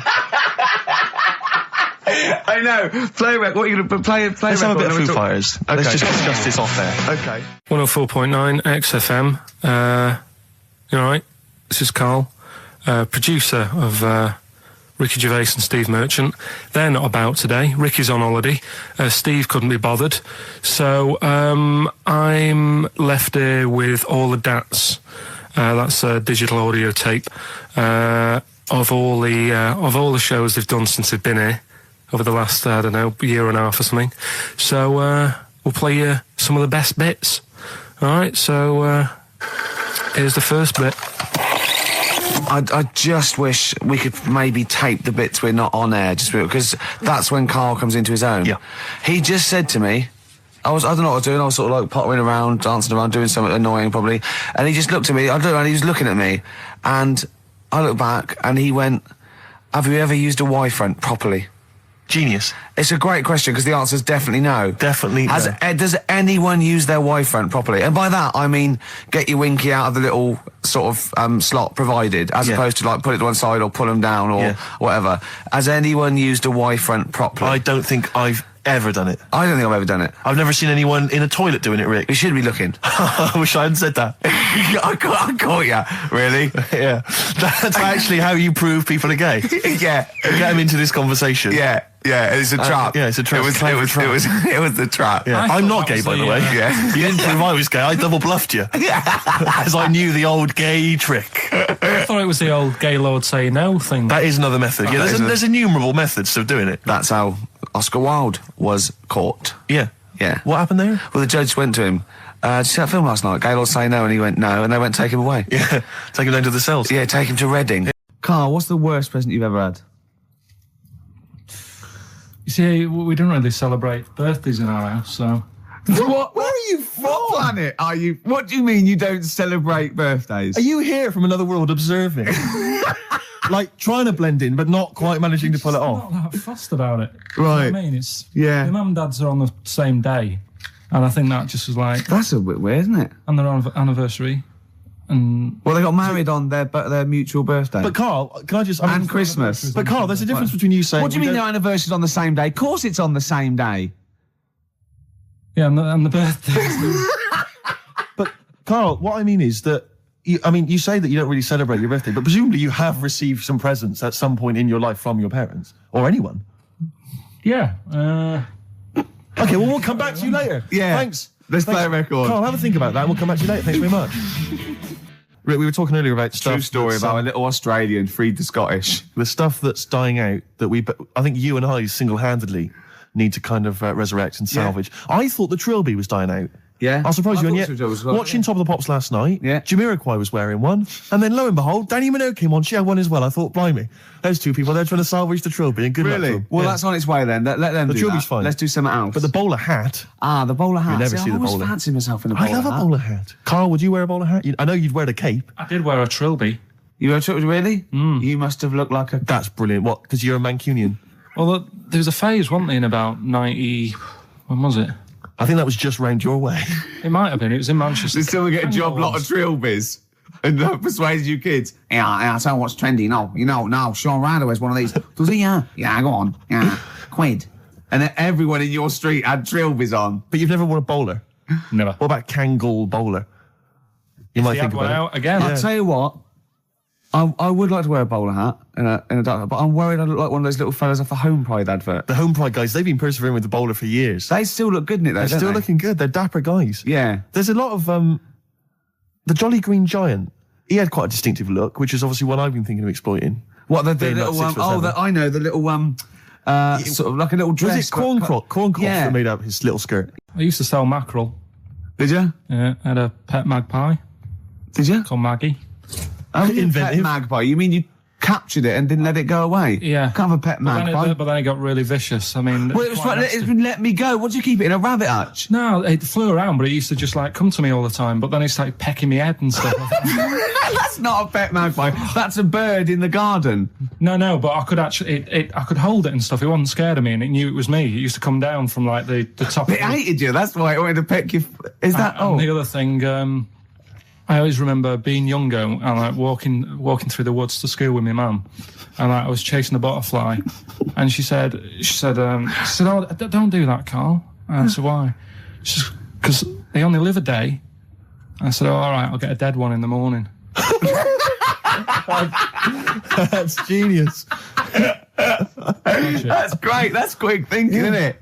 Oh, No, that's sweet. Let's play a song. oh. Carl, can I have a Jaffa cake? Because I've just found a lump. I think. You don't mean me, do you? No. All right. Good. Thanks. Now we interviewed Carl there. I think we've learned a little bit more about Carl there. We did, yeah. And I'm going to interview Steve now, Carl, because I used to be. You concentrating. Don't put it all in at once. Carl, chew. Chew before you swallow. Careful. All right. I used to suffer with that a lot. What? Not chewing. The amount of times I nearly died as a kid. What? Forgetting to chew. Choking. Sure. Mint Imperials. My mum stopped that. Drinking them with water. She'd have to hide them. He's coming out of his shower, isn't he? He's happy Saturdays. He's miserable all week, and he's happy Saturdays, isn't he? Oh, look at him. It's like we get him weekends. Yeah. And he's just happy because we sort of spoil him, don't we? And he has Jaffa cakes and everything. We let him on the He has to go radio. and live with his stepmom again. Don't we? Oh, The no. ones who listen. Oh, say? really? Your girlfriend does, doesn't she? I imagine. She's been away for ages. I know. I imagine she just switches off after a while. But we love you, don't you? We're excited. We talk about you in the week, and we think you're great. So don't just think we're using you as cheap comedy material. I'd hate you to think that, Carl. right. Carl, what? Don't you like us arguing? Is it like mum and dad arguing? Do you get all It's a bit like that. In the caravan. There was nowhere to escape to. Oh no, rattling round. Did you that make little- any friends when you were down on the caravan site? Yeah, a lot of people from Birmingham were there. What kind of pals did you have? What were their names? I can't remember, it was years ago, but Yeah. they all had rich parents. Right. Like, they had like their own car to drive around the campsite on and all that. Right. Yeah. So I Their own fence. So I'd have a With- go. And but they were mates, and you saw them every year, did you? Or every 3 weeks when you went down there? Yeah. Cool. You didn't keep in touch with any of them? No. I'll admit now, I went to the same place in the caravan for about 6 years running. I went to a place called Riverside in Bognor, because someone round the corner from us had a caravan, two-berth caravan. Me, my mum, and my nan. I think I'm really lucky to have had it, really. Because a lot of mates who I had didn't have enough money to go on holiday, and they just get a present for the summer holiday. Of course, they've got an education, so it swings Yeah, around but a Carl, the thing is with Carl is, right, I want to give him gifts. Yeah. I want him to have the loveliest Christmas ever. I want to go pony trekking. Do you know what I mean? I want to just... Scared of horses. Same thing happened when I was at school and I had to play drums in Little Donkey. I didn't tell my parents, right? But my dad turned up anyway. And what happened? He, How old were you, Carl? well, it was the school that I used to go to. Oh, yeah. Like, Oh, yeah. So- You went... Well, you used to go to the school you used to go to? No, but what I mean is, on. I didn't go to secondary, did I? Sort of missed a lot of that. Sure. But primary, I liked. Oh, it was okay. all colouring in and stuff. Yep. And it was a Christmas play, and I managed to get a part in it. And, Did you audition? got a part in it, and I should have been playing the drums to the one about Kings. The We Three Kings. yeah, I was meant to be doing that, but Little Donkey came on, and it was one of the. What do you mean came on? That was like next up on the next song, Right. and it's one of them songs that you can't help sort of. Tapping along to. Yeah, do you know like if I was to go Yeah, you'd have to finish it with. yeah, do you know that they actually send that into space? Do they? And What, hoping that aliens will respond with that? yeah, they do that because apparently it is one of the things that you can't help. What, even if you're an alien life form? Yeah. They know that, do they? But anyway, What, because they watch Star Trek or something? Hello. Knock, knock. Yeah. no, seriously. Is it true, like, if you send out knock knock into space, they have to say Oggy, oggy, oggy. Ah, that is You look great. into it. Seriously. Oh, hold on, what's something out there? What's a little green fellow? That is great. Yeah, so anyway, That is Little Donkey is like one of them tunes that you can't, and I was there and I had the drumstick and I thought, oh god. The drumstick! I could feel myself, and anyway, just wanting to do it, yeah. I started going along and playing Little Donkey, which I wasn't meant to do, but it went down such a storm. What, were there people like parents and that dozing off, and then suddenly they heard your version of Little Donkey, they thought, wait a minute, now it's really picking up. What do you mean? I'm glad we paid £1.50 for this. What do you mean it went down such a storm? I'm going, hold on, was it like when People have Ringo... lighters in the air. You know, like when Ringo joined the Beatles, now Yeah. going, boo, Pete Best, but he went... Yeah, And I went, whoa! Oh, No, God. but the teacher just said, oh, it went down really well, you can do that again tonight, Right. when you're in it again. But anyway, so my dad was there, and... And you hadn't told him about this performance, so No, I he never just did. turned up I off never his own did. back. I never took the letters home and stuff to No. show my mum and dad because it just put me off. So anyway, he turned up. Don't know why. He must have heard from someone else's dad. Yeah. He turned up and he swore about me, which Did he? I don't. Could you use Do you think a word it's allowed that's... to be said? The word, Of course it is. right? If you got a kid in the car or anything, you can turn it down now. can't you? Yeah. Right? But he said. There was a guy stood next to him with a camera, big video camera, filming it. And he said, yeah, film it, but try and avoid getting the twat in the hat in the shot. Because I had one of those porters, you know, the little round pork pie hats on. Right. This is so sad. What, was this a nativity play? It was about Jesus and stuff. Yeah, well, there was a porter there helping him with his bags. Of course there was, I forgot. I yeah. mean, Mary and What, Joseph, managing the they got stable? there. Yeah, because Sure. it was the hope, you know, because the inn was full. Yeah. But I think the porter doubled up with the inn and the stable. Right, that was nice. So of he, him. yeah, He yeah, carry bags over, yeah. yeah. No, so yeah. You're right, though. I don't know why I was wearing one of them. But I was. And, And your father said that, and how did you know your father said that? Did you he told hear me it? about it later. Oh, he told you about it later? Yeah, I was talking about stuff I'd done at school, and he said, oh, God, remember that. And I spoke to him the other day about it. Right. And, yeah. Oh, God. it's a shame.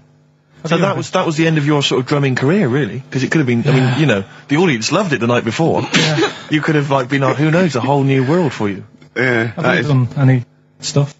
I've never drummed. I wish I had, man. I wish I had. But that is That's a movie story, but... is that, and that's why you don't, and you don't tell, your mum and dad don't know you on the radio, do they they? think when they were down the other weekend, they had to come in. I just said, "Oh, just go in and press the buttons." Because they could listen on Sky Digital, couldn't they? They could do. But you wouldn't want that, would you? I don't want that. No. Play a record, and I want to talk to you again a little bit about this later. What did she get for history? What did she get for history? Yeah. I think she did very poorly. Why do you care? See, I was just going to say, this has backfired a little bit, because Karl is genuinely, I don't know if he's actually upset or embarrassed, but it doesn't matter. Why does it matter? You were 15 and didn't go to school. If you were my friends, I think you would have just said, "Oh, we can't find them." Why? But you It just doesn't matter, have though. nothing to do with that. Well, what do you mean? What do you mean? It's ridiculous. Do it again because you want to learn, because there's great things in the world to learn about. Don't worry. Look, GCSE is vocational. It's vocationally for a 15, 16-year-old to go on to do A-levels or whatever, or to get results. But you don't need that because you've done very well. You don't care about the Tudors and the Stuarts. I mean, you know. I mean, I've had a couple of jobs, not this one, because you don't need qualifications to get a job. Obviously. In the radio. It's obviously a You're job. absolutely right. But the ones that I have got in the past, I did, because I didn't collect them, I had to lie. And I didn't like go mad. I didn't say I had A's and stuff. But I didn't put history down because I didn't even know I did it. So it's a bonus. I kind of treated myself to like a D and a couple of C's and that. So it's like, well, he's not. I love the fact that Karl even then was honourable. It's like, I'll at least put down the ones I think I took and lie, but the ones I didn't take, I won't lie about. Yeah, and don't give yourself a B. If they're going to find out you lied, give yourself a B next time, It could Karl. backfire, couldn't it? I mean, my brother's a bit mental, and he used to do things like go for jobs and say, "Oh yeah, I've done this before," like being a mechanic, and he's never even picked up a spanner, and yet he'd have the confidence to go and try and fix cars. Well, I'm not that daft, but God, and he. Who do you blame for this? that's just an easy way out. I have to blame myself. Don't I? Yeah. What was the teacher like? Well, there's loads of different ones. I didn't like. I mean, the history teacher. It is my own fault because with her, she's a bit mental, and I used to kind of stop the lesson by saying, "Oh, miss, tell us about your fireplace you've got that is made from a gravestone." Because that's what That she would had. stop any English teacher in their No, tracks. and she loved telling you about it. So Yeah. it was like, oh, I learned brilliant. that from a So teacher, that's why I yeah. didn't know about divorce, head loss, and all that. Yeah. Dandruff legs. Horse, head loss, dandruff legs. But remember now, divorced, beheaded, died, divorced, beheaded, survived. That's all you got to remember. And what's that?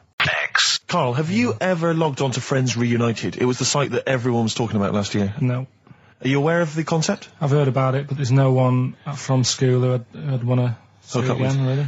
So basically, for those that don't know, you have to log onto his website, and then you can it helps you track down your old schoolmates if they've also logged on and stuff. And we took the liberty, really, of looking on the Friends Reunited site and typing in your school and trying to track down any of your old mates. We didn't get in touch with any of them, don't We worry. didn't do that. We're We not don't going to want you surprise to. you with them now. No. But I was just interested to know, like, some of your thoughts on some of the names that I could run past you. I mean, these are people from your year. Just tell me if you recognise the names. Alison Birch?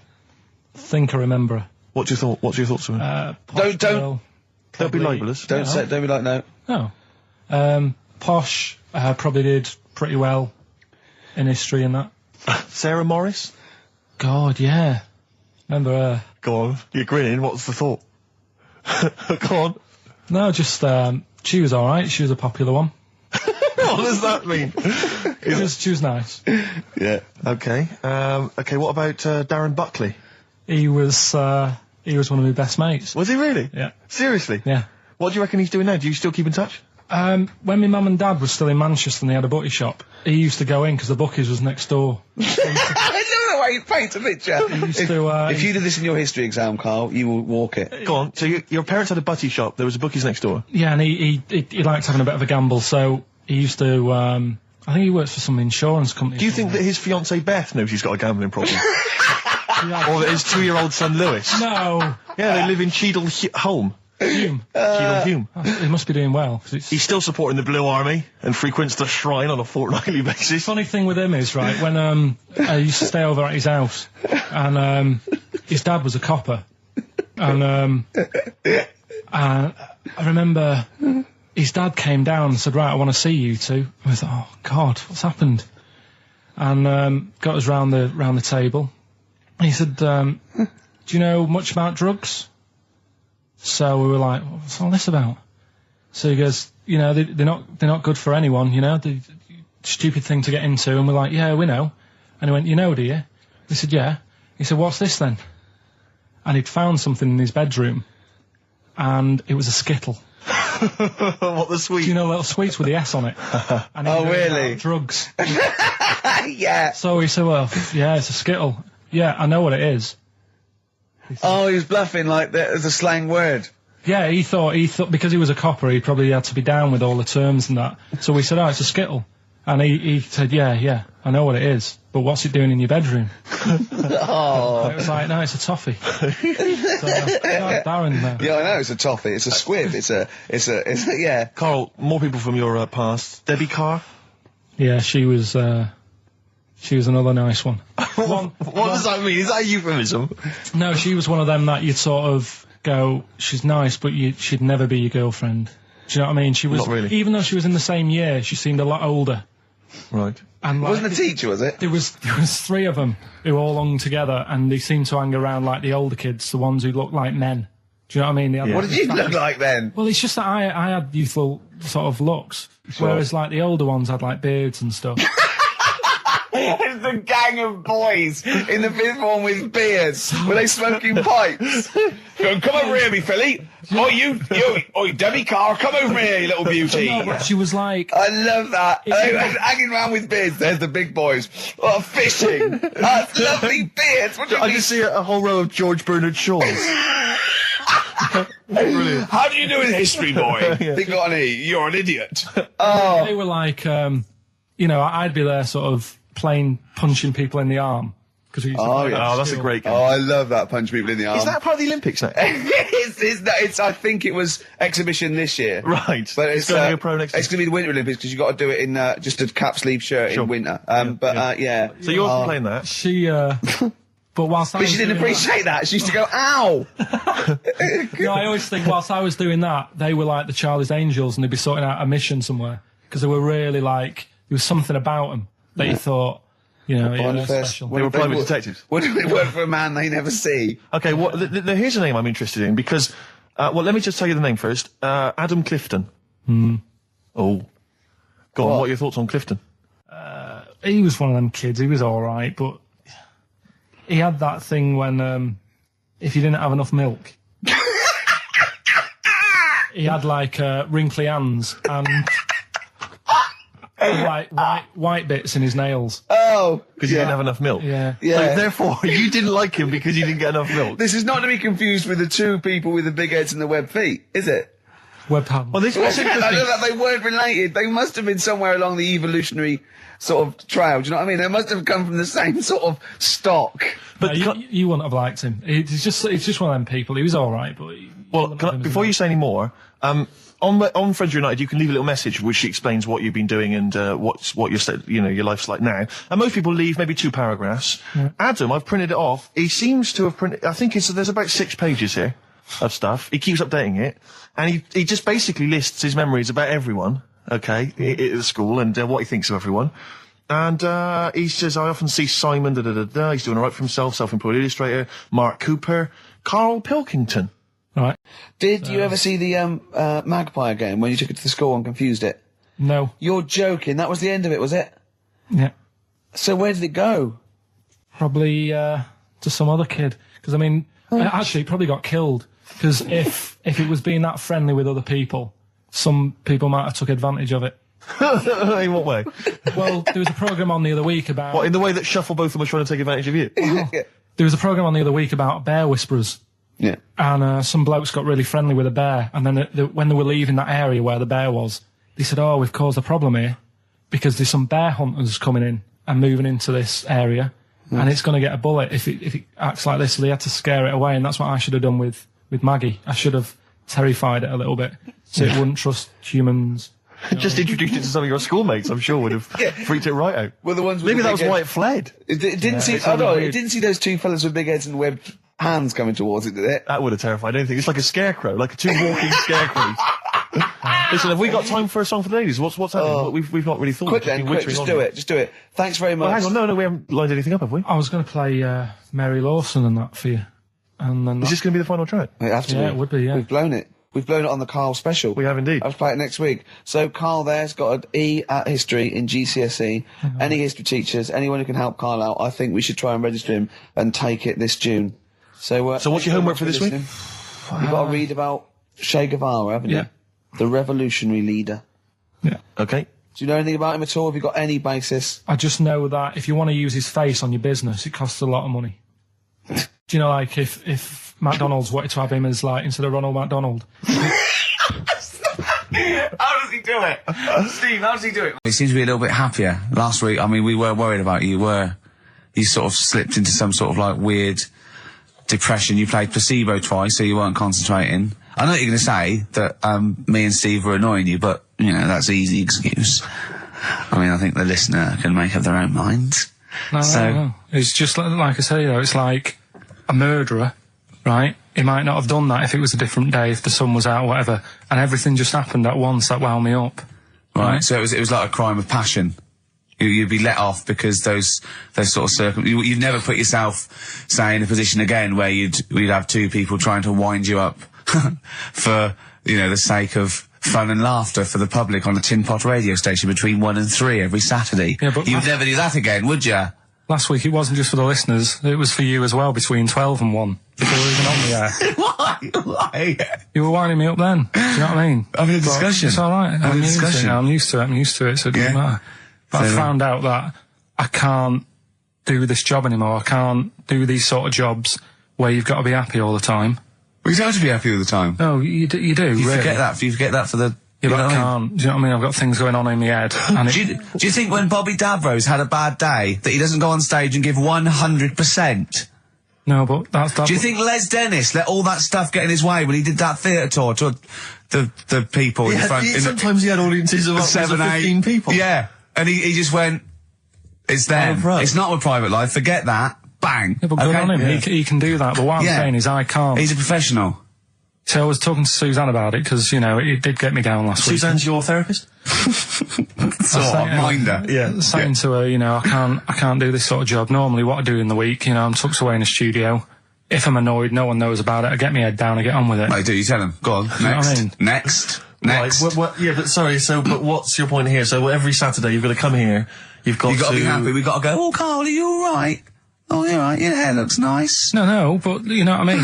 That's the first time, innit? Normally people listening go, he's a happy fella, do you know what I mean? They never think you're a happy fella, Carl. Well. They've never heard you laugh. No one has ever... seriously, we get emails all the time, no one's ever heard you laugh. Yeah, They've but never heard you laugh. I'm still happy, you don't have to... Well, are you? Yeah. You don't look happy. But anyway, that's the problem with this job. And, I was thinking about it, if do you know, like, if you're a doctor Sure. and you're on a plane and something happens, Yeah. Yeah. even though you're on holiday, You might have to save someone's life just because you can. Next. and I'd be thinking, I'll keep quiet. Sure. I love that. See, that's one of the reasons why you didn't actually qualify. as a surgeon. I mean, you can still do your consultancy stuff. Oh, sure, But, yeah. you know, you don't actually want the knife in your hand anymore. Brilliant. So you're giving this up, are you? Sorry, and how is a doctor on a plane comparable to this? Because that is just the same situation. Do you know what I mean? He's Yeah, probably got exactly in the same. his head, he's shut off, he's ready for his holiday. He's going to Hastings for a night. Someone, you know, has a little bit of tummy trouble or a heart attack or whatever. Yeah. And is he a doctor on the plane? And he's like, Jeez, he's going on I can't believe holiday. it. Do you know what I mean? I've got to loosen his tie. Yeah. I can't do But what I that. don't understand, Carl, is you get paid to do this. It's not like we're forced. It's not like it's your holiday. You know that this is your job of work. This is paying for your new kitchen. Exactly. Yeah, but I've got the kitchen now. It's done, isn't it? Right.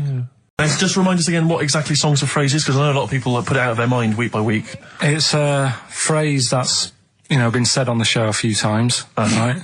I mean, you remember classics like what was We had hairy Chinese. yeah, there's this hairy Chinese kid. Stop squeezing my head. Stop Carl, you're an idiot. Carl, you're an idiot. You know, some classic phrases. Classic phrases. And so you use various old-time songs and you put them all together and that spells out the phrase. Before we play that, let me tell you now, you can win. Look forward to this. What's this? The new album from the Star Spangles. That's called Bazooka. Is that out, is it? Never heard. When's Bazooka out? Never heard of them. The best summer holiday album in the world ever. You've got the treats on there include the Fast Food Rockers and Laz Ketchup. Yeah. I'm waiting for their second single, because I don't know what that's going to be about. Sure. Is it going to be a bit more fast food? Maybe like Pret a Manger? Yeah. Yeah, lovely.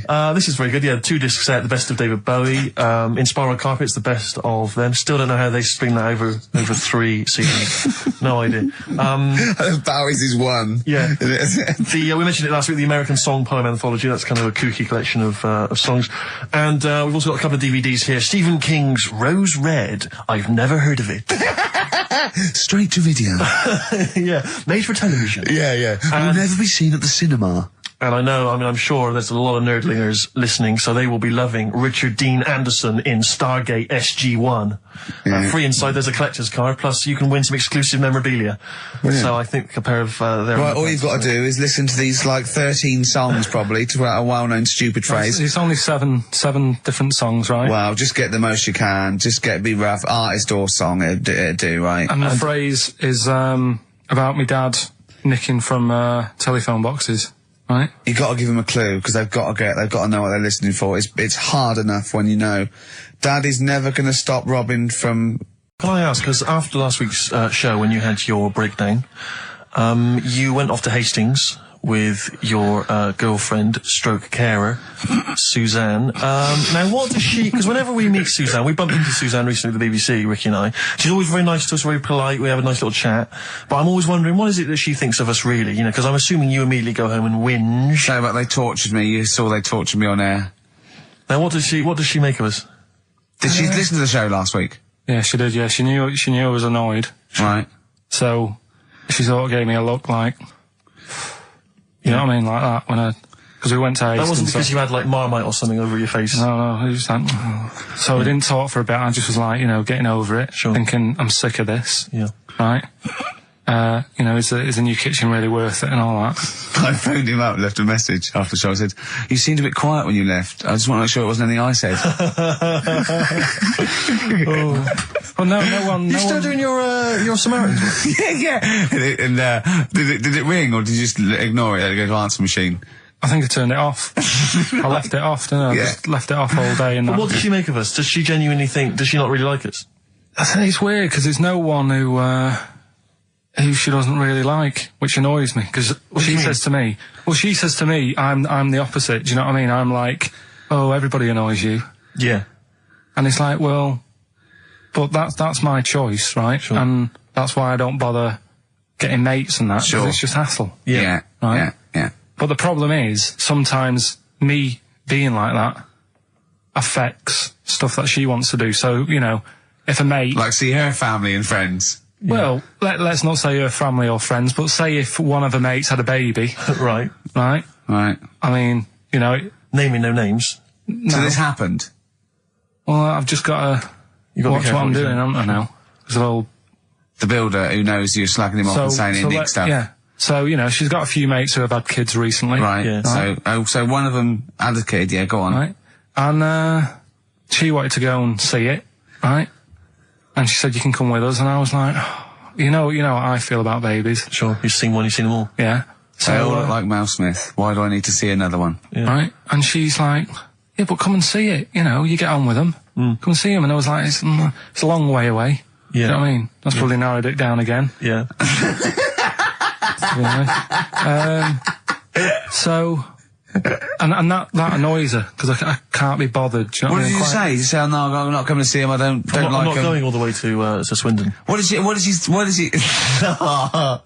Did he? Yeah. Or Birmingham, or Cornwall. Yeah, well, Well, you know who you are. If you had a baby, Yeah, sort of in the but- last, and Carl didn't show up. Carl didn't show up, and Suzanne said, "What Suzanne? What the excuse did she say? You're working or busy or?" No, well, to be fair, I was working, right? And they are nice people and Oh, stuff. now you're backtracking because No, now I'm just do saying, they yeah. listen? Yeah, Do they listen to the show? They might do.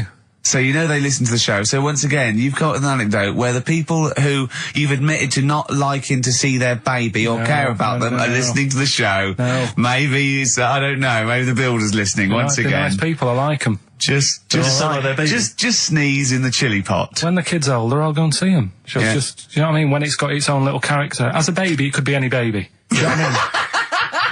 It's got nothing to offer me. I know what you mean. It could be a toy baby. But you know what I mean? It could be a bag of sugar. There's a new Ride album out, gentlemen. I think you're probably quite excited. It's London's Hot 106.2. it's released on the 4th of August, and it's all the BBC sessions, all the stuff that Ride did over the years for Virgin 105.8 for BBC, and this is one of them. It's called Time Over Time. I think it was from the album Going Blank Again. It's very good. Play it, Carl.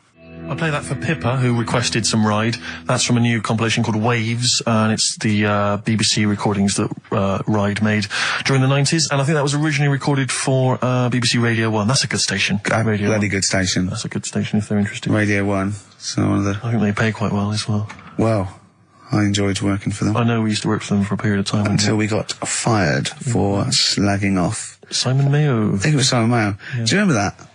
I can't quite remember it. Well, we used to do this thing, Marion Hobbs at night, and we were getting a bit busy, and so we were constantly handing in shoddier and shoddier work. Right, we used to hand it like that and hand it to them. A theme there. A theme, I know, yeah. And to the point where they kept going, like every other week they go, we couldn't put it out. Why? Well, because it was the most offensive, or it was inaudible, or it was twaddle, or you didn't record it. There was things like that. Yeah. And then I think the straw that broke the camel's back was Simon Mayo had just broken the Guinness World Record for DJing. And we were going, oh, that's brilliant, yeah, in the air-conditioned studio with loads of scrotes getting cappuccinos for him. That's not work. Our dad used to build walls, that's work, not sitting down. If he wants to break a record for work, and we went off on things like, I know, We know birds who do leather stuff to feed their smack addiction. Yeah. That's work. that's I want to see Mayo on his knees outside McDonald's giving a rent boy a blowjob and all this sort of stuff. I want to see him hanging up in some kind of leather strap. In a Amsterdam torture garden with 13 blokes jizzing on him, all with beards. Yeah. But why aren't you still there? When did Wimbledon finish? A couple of weeks ago. Right. Found myself sat there, right? I'm not having a go. I know we stopped Cheeky Freak of the Week and all that, right? So I'm not going to be having a go. Christ, I sat there. I'm scared. No, I'm not having a go. You've always got to remember that. Go on, just get on with it. Get on with it. I'll apologise after. I'm just saying, watching Wimbledon, it wasn't, one of the major games. It was little fellas in a wheelchair having a game. Little fellas in a wheelchair. Right. But for me, I mean, great. They're doing a sport and everything. Don't put it on the telly. What was up with it? There wasn't like a rally going on. No, do you know what I mean? Do you know normally, like with the well, not to Enman, but with some of the other with some of the other players and that, they're playing for ages, aren't they? It's like, who's going to win this and that? Yeah. None of that. It was just like, hit it, net. Oh, Christ! Oh, God! I don't know what to do! And people would like sat there watching it as well when they've got other games going on in there. That's what I couldn't understand. If you've paid your money to get in, yeah. I mean, like I say, good on them if they. Do you know what I mean? But it would have been. And they all start first in the marathon. I just thought it would have, give them a game of swing ball or something. Yeah. You know what I mean? No, yeah, I understand. Oh, God. Yeah. There's never anything on. XFM in the community. Can anyone confirm, actually, I had an email earlier, Oh. No, I'm not having a go, though. Tell them. This is what I'm like, aren't I? Sorry, this is recording you as well. What do you mean I'm not having a go? Tell them. Do you think you just said that to me? That do you think you haven't got a microphone? You just said to London, keep wheelchair sport off the telly because they can't get a rally going. You called them little fellas in wheelchairs. What? And I meant to go, what Carl meant was... What? I mean, what? They can hear you as well. Yeah, I know. It's just that they might think that I'm having a go, and I don't want to. That's why I stopped Cheeky Freak of the Week, because some people got the wrong end of the stick. Right. And what have you. So, Well, it was funny that a woman was born with deformed legs. They might think you were taking the mick. So anyway, I just was wondering if anyone could confirm. We had an email earlier, I forget who sent it in, but thanks very much indeed for it. They said that the Paralympics began this week, and apparently during the opening show, the entertainment was provided by Riverdance. Now, I don't know if that, I can neither confirm nor deny that, but it does seem rather tactless. Let's play a tune. Ricky Gervais. Don't put my name to this last link. Don't put my name to this last link. Ricky.Gervais, xfm.co.uk. Oh. Magic, Virgin, if you're listening, we are available probably sooner than we thought. It takes him out of his sort of stupid, doesn't it? Now that's three things to press, but you've only got two hands, so... Wow. Yeah, I know. God, what would I do? I'd have, hold on, so I could have the thumb of my right hand, pop that up his arse. I'd have probably my index finger of my left hand on his knob. How would I press his testicles? What would I use? I'd have to use some other part. Shall we try it? Yeah, let's go around there. Let's have out. Look, come on. What? Sit I just down. think it's time you had a little kiss. No, you've done so well. I've already had a little... What happened, Carl? He loves it. I'm just going to give you a little kiss. Just for the webcam. Right, hurry up then. All right, on the lips. No. Oh, come on. Oh, God. I love it because he hates it so much. You wouldn't get that radio on. But it means I could have kissed Chris Moyles. What? I could have kissed Chris Moyles on Radio What, 1. Milesy? Give Milesy a little kiss for all his good work. Do you enjoy that? Yeah, it's good, yeah. What happened to Chris Moyles' show? Is he not on anymore? On TV? Yeah. No. Turns out he was too fat and talentless. It's the big one. It's what people tune in for. They probably tune in about 10 to these days. For Monkey News. With, Karl Pilkington. Can we hear the jingle? Only 4 to go. Oh, chimpanzee, that Monkey News. Right, this one's about it's been emailed in to me. Right. I haven't really had time to check it out this week. No, you're joking. Been busy. Ooh, I hope it's not stupid. Goes back to 1908, and the person's saying it's a good story and that, and they're surprised they haven't picked up on it yet. Right. The Olympics, right? In 1908 in London. Apparently it was meant to happen in Italy, but it was cancelled Don't know why. Right? And it happened in London. Anyway, 400 metres. Right, it was meant to... there was a fella who was going to do the run, right, and the favourite to win it was this Bulgarian guy, right? Who was like a newcomer. Okay, these are a few things it cannot be. One, he injures himself, so a monkey steps in and wins. Two, he does a drugs test. It turns out that he is a monkey. So if it's either of those, right, I'm gonna go mad. So anyway, so the fella, right, this favourite, everyone's putting the money on him, thinking, yeah, he's going to do it. Gonna Is he hairy? Is this bloke hairy? So anyway, so the race happens. Yeah. And everybody's lined up, ready to run. And, you know, everyone's saying, yeah, he's going to win, he's going to win. Then suddenly, a bit of murmuring going on, people going, oh, what's going on here? Right. He's eating a banana. And there's a fella in the lane next to him. Yeah. Right? He's going up, who's that? He doesn't look familiar. Oh, Christ, Carl. You go. Right? Doesn't look familiar. Who's he? It's, you know, Weird. What's Weird, going on? isn't it? What's going on? What's Yeah. going on? Yeah, what is it? What is it? Or who is it? I mean, not what is it? So they go in. So they say, well, he might not be that any good. Do you know what I mean? He might not be good. He might. It's just Just a bit short, and doesn't matter. he's only 3'6", and he's hunched over on his knuckles. So I didn't realise it was fancy dress. yeah. So I don't think he's going to be any good. No. So the race Oh, he starts. put his finger up his arse. That's weird for runners to do that before a race. It's weird, isn't it? Yeah. Race starts. Yeah. The fella that no one recognises wins it. People go, what's gone on here? Yeah, sure. Do you know what I mean? We had our money on the favourite. What's gone on? Who is this guy? Yeah. Anyway, he stood up there, right? He's looking well happy. Yeah. He's lifting the trophy and everything. Right. Right? Long arms. That trophy's higher than... So anyway... He's only 3 foot, but the trophy's 9 foot in the air with those long arms. I'm suspicious. Go on. They had the picture in the paper the next day. Sure. And everyone's going, yeah, he was fast and everything, but quite hairy for a run. Oh, I'll tell you Come what. on, Carl. come on. Quite It's hairy for a runner, because ridiculous. normally they shave themselves, don't they, to make them faster. And No. that. Going, how did he manage it? It's really hairy and that. So anyway, he wins the stuff, he walks away with a cup. The people who are in charge of the running, or like the Olympic Committee, look further into it. Turns out it was a chimp.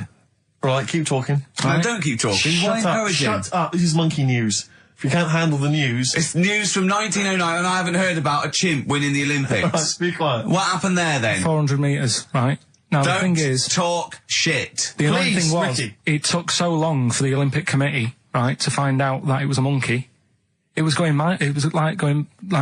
It went into loads of races. It was picking up loads of, like... Oh, shut up! He right? became a celebrity. It was doing endorsements on TV. Don't talk shit. It said he managed to win the Right. same race 4 years later in Athens because... How did he get to But it's a joke. They're winding you up, Carl. Weird. It's not weird. It's isn't it? right. I do not believe it. Well, that's okay. There's only 3 of them to go then.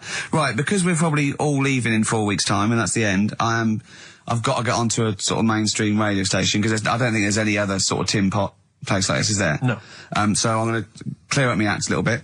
I've got an album from the Capitol Radio Library, and it's the best punk album in the world ever. So if Caps are listening, I'm just going to show that I can do a mainstream.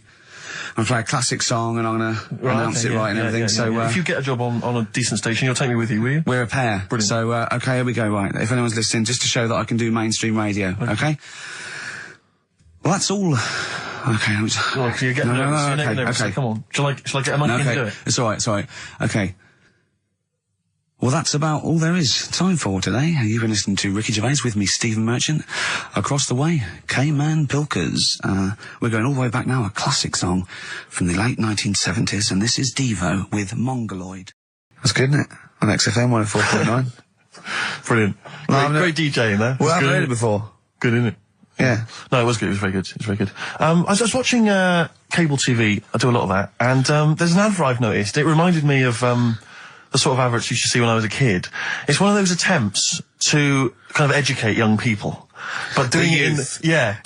It's on MTV, but it's one of those things where it's clearly been made by people who are in their mid-40s. Who have never been cool. Who have never been cool. Yeah. Who've been working really hard to get into TV all their lives, and and now are trying to appeal to, you know, funky and possibly wayward young people. Yeah. And it's kind of... Nerdy wows. Yeah, exactly.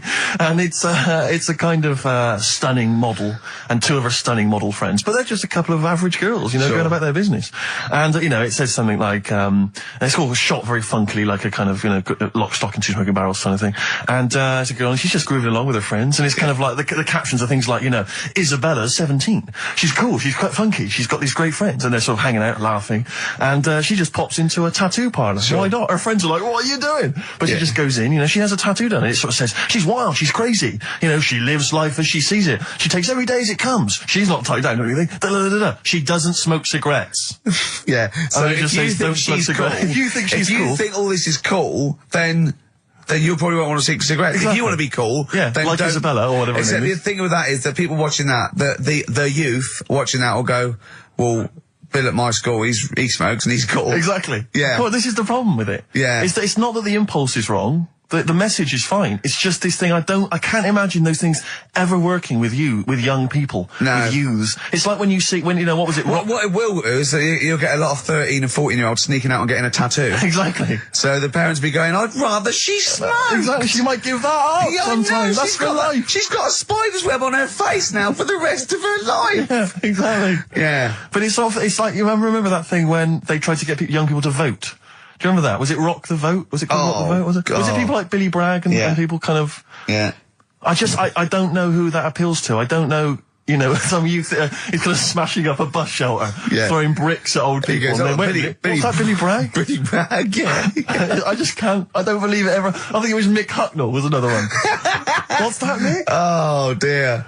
Well, I remember the ones where you just, if you were going to go off with a stranger, your cat went, well, don't. Yeah. Ask mummy first. Yeah. And I remember I was trying to jump in cars left, right and centre, but my cat, when I was like 5 or 6, would go, and I go, good point. Yeah. You're right, he could be a nutter. But I seem to remember the Charlie's... The Charlie Says. It was Charlie Says, wasn't it? Yeah. Charlie Says. Charlie Says. I always find them really unnerving. He lived in that really eerie kind of world where you never really saw anyone. Yeah, but it was very kind of, it was very eerie. It wasn't a very kind of comforting world. They hadn't spent a lot of money on the cartoon. No. But I always got the sense with him that he was probably really quite lonely. But I like the fact is that he had a cat. Mummy was so pleased. But by the time I came out, they'd gone off and I missed the picnic. But Mummy was so pleased that I'd asked her. She gave me an apple. No, I think and Charlie got something he liked. He gets a fish. Yeah. Right. I was thinking, an apple? No, I seem to remember it being that... I'll get an apple anyway. Get me some sweets. Yeah. Or a tattoo. I always thought there was a con when your parents got you some clothes you needed for Christmas. I'm not falling for that. Exactly. I'd go, look, I'm getting the clothes anyway.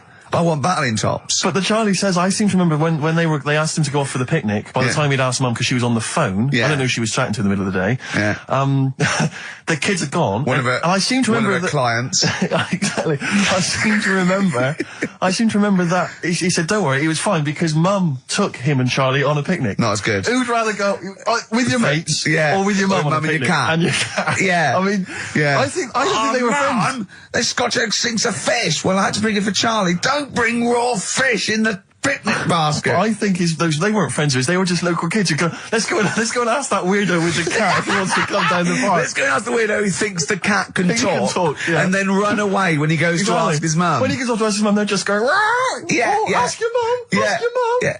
Hello, hiya. All right, we're the local lads, the cool local lads. We smoke, we got tattoos. Do you want to come and play with some puppies in the disused mine? Ask your mum first. Quick, run. Exactly. He's talking to the cat. Look, he's talking to the cat. They were just round the corner spying on him. They were just laughing. There was no picnic. Did you ever go on a picnic, Carl? Was there places to go in Manchester, or was it like Quarryland mostly? The problem with those adverts, like when I was growing up, they'd sort of give you ideas, because remember the Charlie's one, right? And we were on holiday, right? And I met these two lads who are knocking about with like mates and that. And that advert came on, and we thought it'd be a good idea to wind his mum up, because this advert had just been on saying, you know, kids are going missing in Wales, right? Yeah. So we said, oh, this will be a good laugh. We put the kid in the wardrobe. His mum came back from shopping. We said, oh, he's gone missing. We haven't seen him for hours. That's terrifying. I know. That's appalling. How old were you? About 13. And what was his mum? She must have been... Yeah, she was going mad, and that's when we thought, oh, God, we've gone... Will we say anything? Will we pretend we don't know where he is? Open the wardrobe, he'd suffocated. Yeah. That's horrible, Carl. I know, but Such it's a just cruel what you thing. do, isn't it? It's just what you do. Well, no, you do. What do you mean? It's just what you do. But what was it? Was he in the wardrobe? Was he listening to this? Why didn't he go, Mum, it's all right, when he heard her crying? No, she wasn't crying, she was just panicking and, like, screaming a little bit and that. Screaming a little bit. Okay, we'll tell her when the screaming starts. Exactly, yeah. And then, what's the other thing? Like, on the same, like, you know, all this was going on when I was growing up. And, one time we're on holiday, and my mum says, right, if you're going on the beach, it's a big beach. But, you know, if you're going to go out and play there, I need to know where you are. So what part where of are the these beach you're going bells? to. Where this cowbell around your neck? She gave me a balloon. Good Give you a idea. balloon. A balloon, and it just, you know, sort of attached to my arm, so wherever I was playing in the sea and that, you can see the balloon and that. Brilliant. But then the problem was, everyone else thought that's a good idea. Cool. And it was just like loads of kids with balloons and that. Oh, I ruined it. So that didn't work. Yeah. I had to bin that idea. Weren't you in a car park once? Oh, no, it was New Year. And we were all gathering up. You know, like in Trafalgar Square at New Year, everyone gathers and they have a big kind of party and stuff. Well, in Bristol, they do something very similar on a smaller scale. And I was there one New Year, I was with my friends, and I for some reason I picked up a balloon during the evening. You know, I don't know where I got it from, but I was holding this balloon, and these girls came up to me, and I thought, yeah, nice, you know, maybe a little New Year kiss. They came up, they said, hey, are you going to be here for a while? And I said, well, yeah, I probably will. They said, it's just that we've arranged to meet back at you at midnight. What do you mean? Because I was so tall and had a balloon, I was towering above everyone else. I said, what? I said, we're going to meet back at you at midnight. This is, they said, don't worry, you can go about your business because we can see you wherever you are. This is where Nelson's column is. No. No, this is in Bristol. Oh, right, okay, yeah. And so I'm sort of wandering around, and then at midnight these two girls turn up again, and some of these lads come and meet them, and they're sort of laughing and joking. I'm thinking, they're probably going to invite me back to a party. I watched them get in a cab. They went off. They had a wild night. But then I did have a balloon, so it was a great New Year for me. I did have a balloon. Oh, should we have a little bit of Tupac? Yeah, if you want. Yeah. A little bit of that. There's a great lyric in this. It's picture me rolling, right? But at the end, he's saying about, look at me now. I'm, you know, drinking Remy and I'm in a Rolls Royce. And he goes, oh yeah, I forgot the DA. Can she see me from here? Can you see me, ho? And I think this is like District Attorney turning on the radio and Tupac going around going, can that ho see me? She's going, yeah, I can see you. Yeah. It's brilliant. Tupac. I'll tell you what, we should get rolling. Rockbusters. No. All right. No. Well, he has done it. He just said that he was worried about it because we said it's the last one. What do you think, Carl? I just don't think I mean, can I just say now, Carl, seriously, I'm only responding to what we're getting on the email, which is people do not want Rockbusters. They really... There's one guy here who he says, it's James Pooley, he says he's preempted Carl by giving my answers to this week's quiz. I don't know what the clue would be, but his answer is no van ear. Nirvana. Yeah, good. Nirvana, yeah. That sounds like one. Number 2, he's just guessed. I don't know again what the clue would be, but the answer is Kid Creosote. Yeah, that's good. That That's a typical Rockbuster. That is brilliant. That's a better game. And the last one is Harry Seacombe. Yeah, that'd be good. So, I mean, maybe we should reverse it so people we have to come up with the clue for them. And we win the prizes. Yeah. Have you got prizes ready as well? It's all there, but... Oh, I feel sorry for him now. I mean, what the prizes would have been. I'd rather just give them away to the first person to email in, frankly, than have to go through the torrent of Rockbusters. God! Look at Carl's face! I wish we could... Oh, can't we get this on telly just for Carl's face? Hey, I'll tell you what we could do, Steve.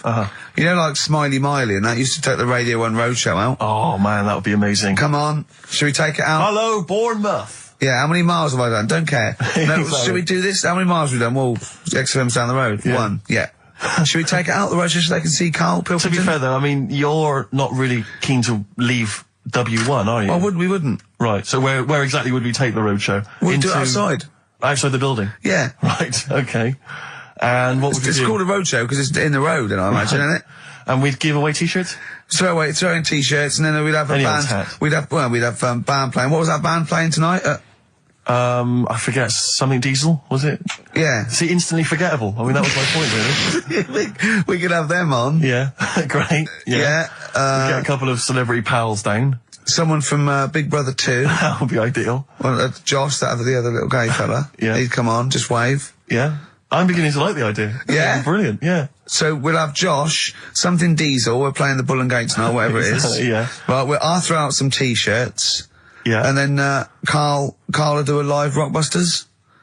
Yeah? Well, I don't know. Do you want it? I just think that ruins it slightly. It would just bring the whole afternoon down, Rick, I think. We get it sponsored by someone. Yeah? No? Well, I'm just trying to No, sure, inject a yeah. bit of... Read the prizes, what they would have done. There's a PlayStation game here. I guess it's maybe not been released yet. It's a little demo of that. What's this? The American Song Poem Anthology. I don't exactly know what that is again, but lots of songs on there and a couple of compilations, arbitrary compilations. The Club Anthems compilation, the best summer holiday album ever. Wow.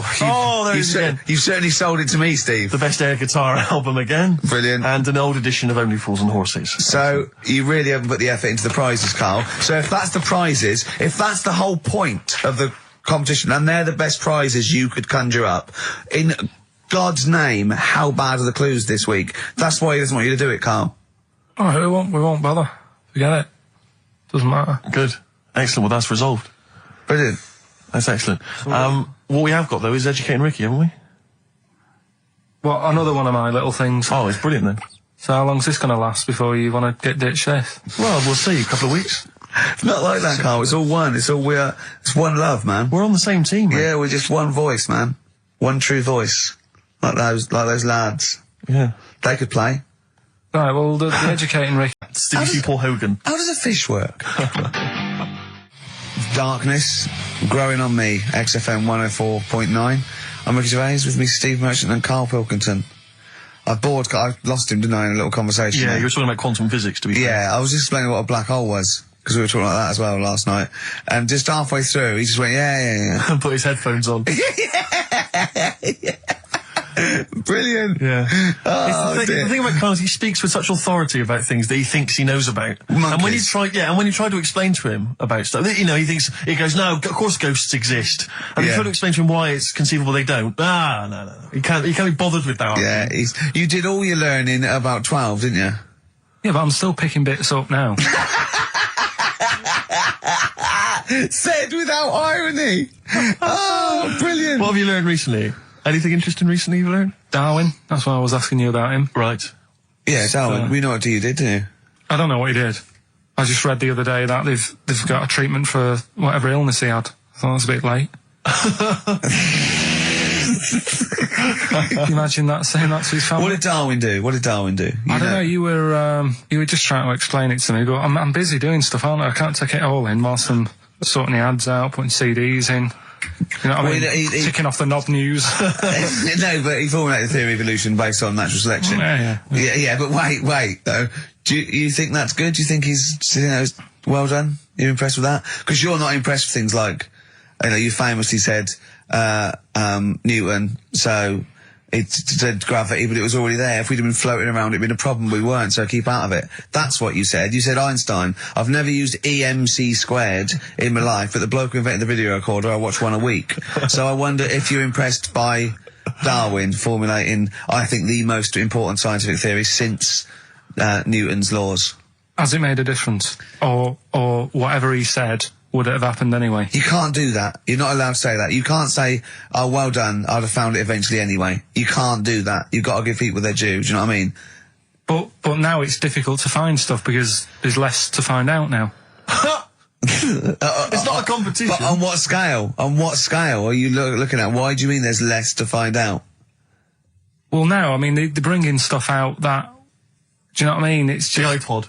Well, yeah. Sure. Didn't see the point in that, No. the iPod. Now, what he was saying is, if you send a man to the moon, right? Yeah. He was saying to the fella in the rocket, it would seem like 20 years to him. Yeah, not the moon, but yeah. No, it was. That's what it said. It said the moon. Well, it wouldn't, because it's only about... No, but listen. So it took 20 years to the fella, yet people who are on the Earth, it would seem like 2,000. Yeah, because time is relative, not... I don't... What do you mean?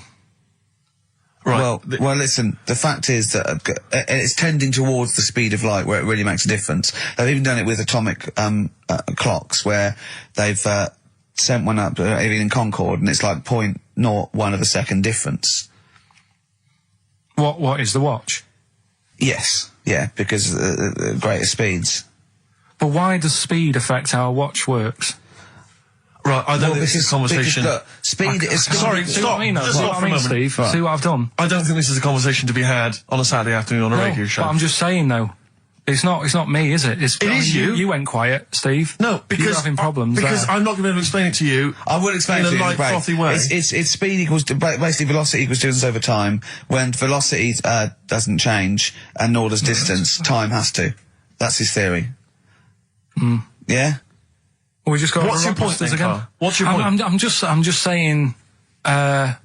Because you don't understand it's worthless. I was trying to explain to Newton that basically formulated, the laws of the universe, the 3 laws of the universe. Even playing snooker, I'm trying to drop something. I was going, well, equal and opposite reaction and all these sort of stuff, right? And he was going, what did he do apart from the apple on his head with the gravity? And I went, well, what do you mean? And he went, well, why was it a problem? If we had been floating round, I'd have called him in. But since we're not, we don't need him. Yeah. That's what he said. Play a record. You're a buffoon. So there's these 2 new kinds of frogs, you said? You're joking. What? And a monkey had a hat. The monkey had a voice. I Believe in a Thing Called Love by The Darkness on XFM 104.9. Last show. Possibly the last ever show. It's up to the K-Man. Little Pilky. Baldy Pilky. Little Whingy. Dimmu Manco, as he's called his Latin name, Dimmus Mancoid. All right, Carl? All right? You're going to miss this, aren't you? Nope. Right, Steve, something they do now, right, they've got to do by law when you're buying, right? I was looking at one in London, right? It's haunted. They've got to tell you now. Right, don't talk shit. I'm telling you Play now. a record. I'm telling you now. Yeah. There's no such thing as ghosts. That is ridiculous if that appears on a legal document. Right, if there's anyone who sells flats and does that for a living. Yeah. Right, email in, because I'm telling you now, that is a fact. She sort of dropped it in. She said, I said, oh, nice feel here. And she said, yeah, well, that'll be the ghost. Just dropped it in, that's all they've got to do. And then I was like, what? And they went, oh, yeah. That's what I've got to do, is it? So that's the legal thing. Did you drop it in? So in court you go, did you drop it in? Yeah, I dropped it in. Play a record, you're an idiot. We were educating Ricky earlier, Carl. I wonder if we should resume that as the clock is ticking away. All right. You got 2 bits of info that you could be leaving the building with today, right? You've got where there's a will, there's a way. Yeah, I have that one. They've brought out this drug or sort of tablet or something. Yeah, you've looked into it then, yeah, go on. Carefully researched. Yeah, brilliant. Yeah. Which means, like, an 8-year-old woman can have a kid. What do you think of that? No, it doesn't. What are you talking about? You can inject a woman with something, 80-year-old, and it means, she's got more time on her hands now and that. It's better to have a kid. She can have a kid later on in life. I just realised where there's a will. Yeah. Very good. Very good. Right, well, let's just move on from that because it's clearly drivel. No, it's not. I think it's a bad idea. Of course it's a bad idea. Right. I'll even give you that it's true and possible and might even... It is true and possible. Okay, it's not even recent. It's like a few weeks old. Yeah. Okay. Well, it's terrible. No, you shouldn't do it, yeah. All right, what's the final educating, Ricky? So far, I'm not impressed. Get her a cat. Yeah, get her a little Pekingese. Don't let her have a child. Yeah, but it's meant to get you thinking, like you're saying, well, she shouldn't have a kid. Well, by the time he's 5, she'll try and pick her up and her arms will break. Whose arms? Moving on, what's the next one? Would she be able to breastfeed? Yeah. And she'd be able to do it standing up while he was on the floor. Talking to nipple. Come on. There's a lovely juicy pair over there. Okay, I think that's the last show. People should actually phone in and speak to Carl and try and convince him. Forget that. Yeah, what's the number, Steve? Forget that. We haven't got time. Yeah, he hates answering it. We'll do it during the record. Leave Phone in if you want to speak to Carl, if you know the number. Call in, try and convince Carl to kiss a little nipple. Don't want to. Yeah. Right, what are we doing? Are we... What's the last educating, Ricky? Come on. Hook, line and good thinkers. Brilliant. Okay, Yeah, sounds good. Go on, what is it? They've found a lot of fish with 2 heads. What do you think of that? Well, don't know. What do you mean they found a lot of fish with 2 heads? Who has? They've been messing about, basically, these scientists and stuff, and they've said, look at this we can do.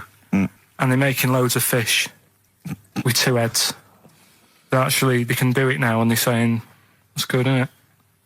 Do you know what I mean? Alright, play a record then. Yeah, but what do you think? I think if they can do that to Fish, they should try and do it to you, and then at least you'll have two brains to work with. Yeah. And we might... Arguing, I'd love you arguing with yourself. And you end up you're walking on the street, but you're just headbutting each other. Just cracking heads Imagine in the the middle. squeezing fun you'd have, Rick. I wouldn't know what to do. I'd bang them together. It'd be like one of those knackers you used to have at the playground on the string. I'd just whack them together. I hit your head on the window, didn't I, to see what the noise meant today, didn't I? Yeah. Just if I had two heads, right, would I be able to sort of do shifts? Do you know what I mean? Say if this is a start or something, they're trying it out with Fish and that with two heads. You'd be two different people. You can't think like you're one. It doesn't make sense. If you had two heads, you'd have two brains. You'd have, you know. Well, that's all right. But say if we did the same job, well, we'd be doing the same job. Yeah, you could. So you could say, right, you work through the night. You'd take it in turns to do your job badly and moan about it. Yes, it'd be fine. He's giving it some serious thought. I know, yeah. And so's his other head. Yeah. But also, they're saying there's like a fish shortage, and I was wondering whether they're trying to make that better. Do you know what I mean? So Yeah, they do like as the head is the bit you throw away, it'd be perfect. No, but when they do a head count like they do, that's what they do. They do like they count fish. They get fish. But okay, just end the line. 1, 2. I think you'll find we're 1, sir. Don't answer back. Rick, I should just point out that I feel... Don't answer back. Come on, I think Karl has... Last week when I did Do We Need 'Em, do you know when I called up one of the museums in a science museum? Yeah, you talking to me? Yeah, I'm just saying, I wanted to tell you before when the song was on, but you're so busy listening to it. Yeah, was I so busy listening to a song I was playing?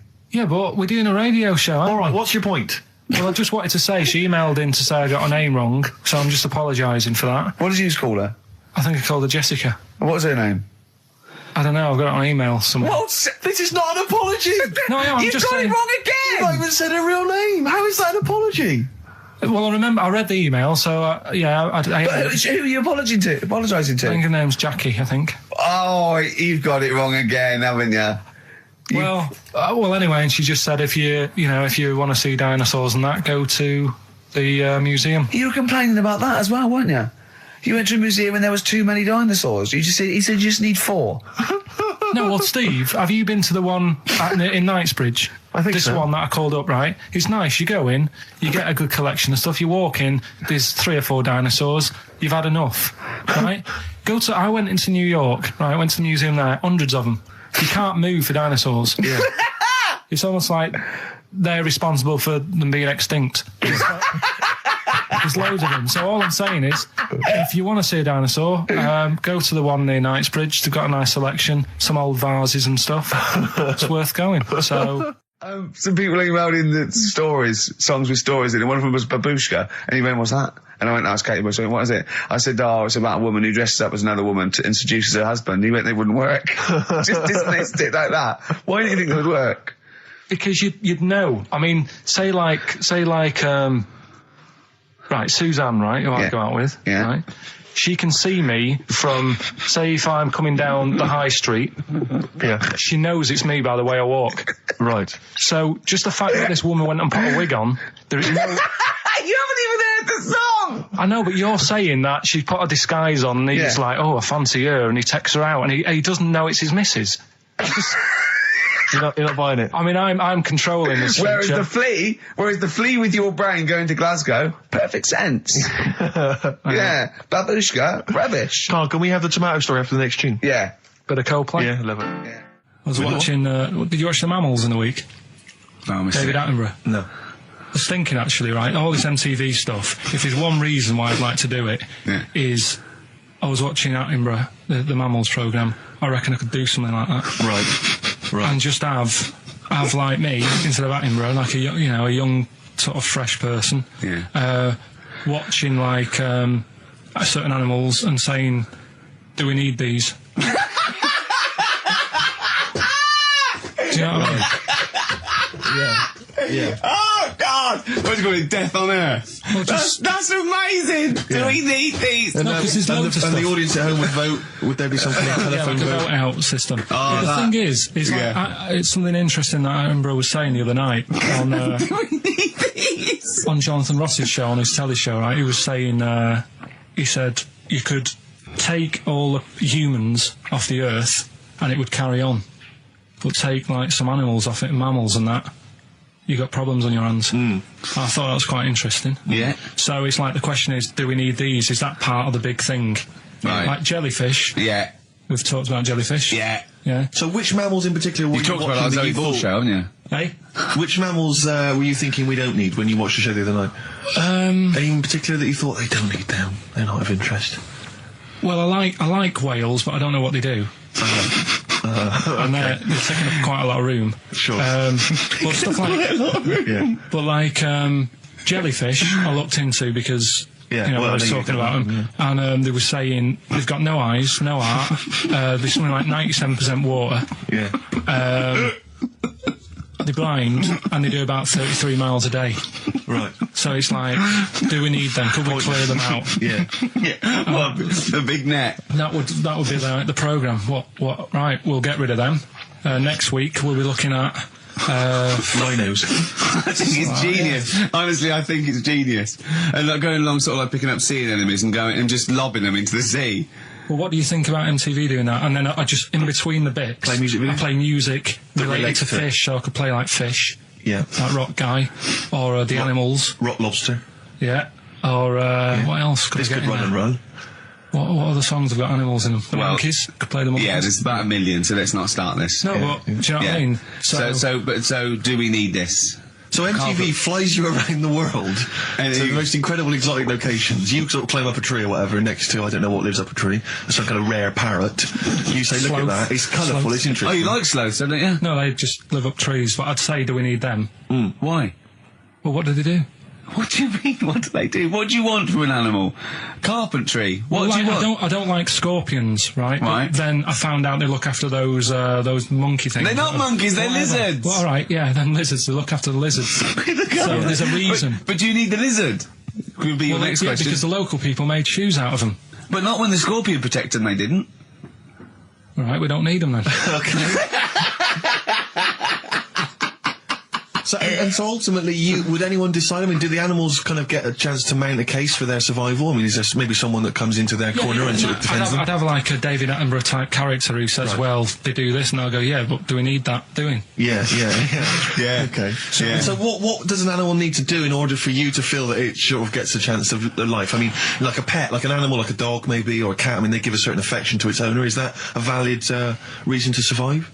Not particularly for you. Not really. No, okay. I've been saying that though. Blind people use dogs, so they are useful. So dogs are useful. Saint Farmers Bernards, use they often dogs. save people, don't they, in snowy weather? Cats. I'd have to think about it. Okay. Keep the mice down. Yeah, but you got rent a kill. So Okay. what I'm saying is something that will affect the world. Right. I think you'll find everything does. Except Carl.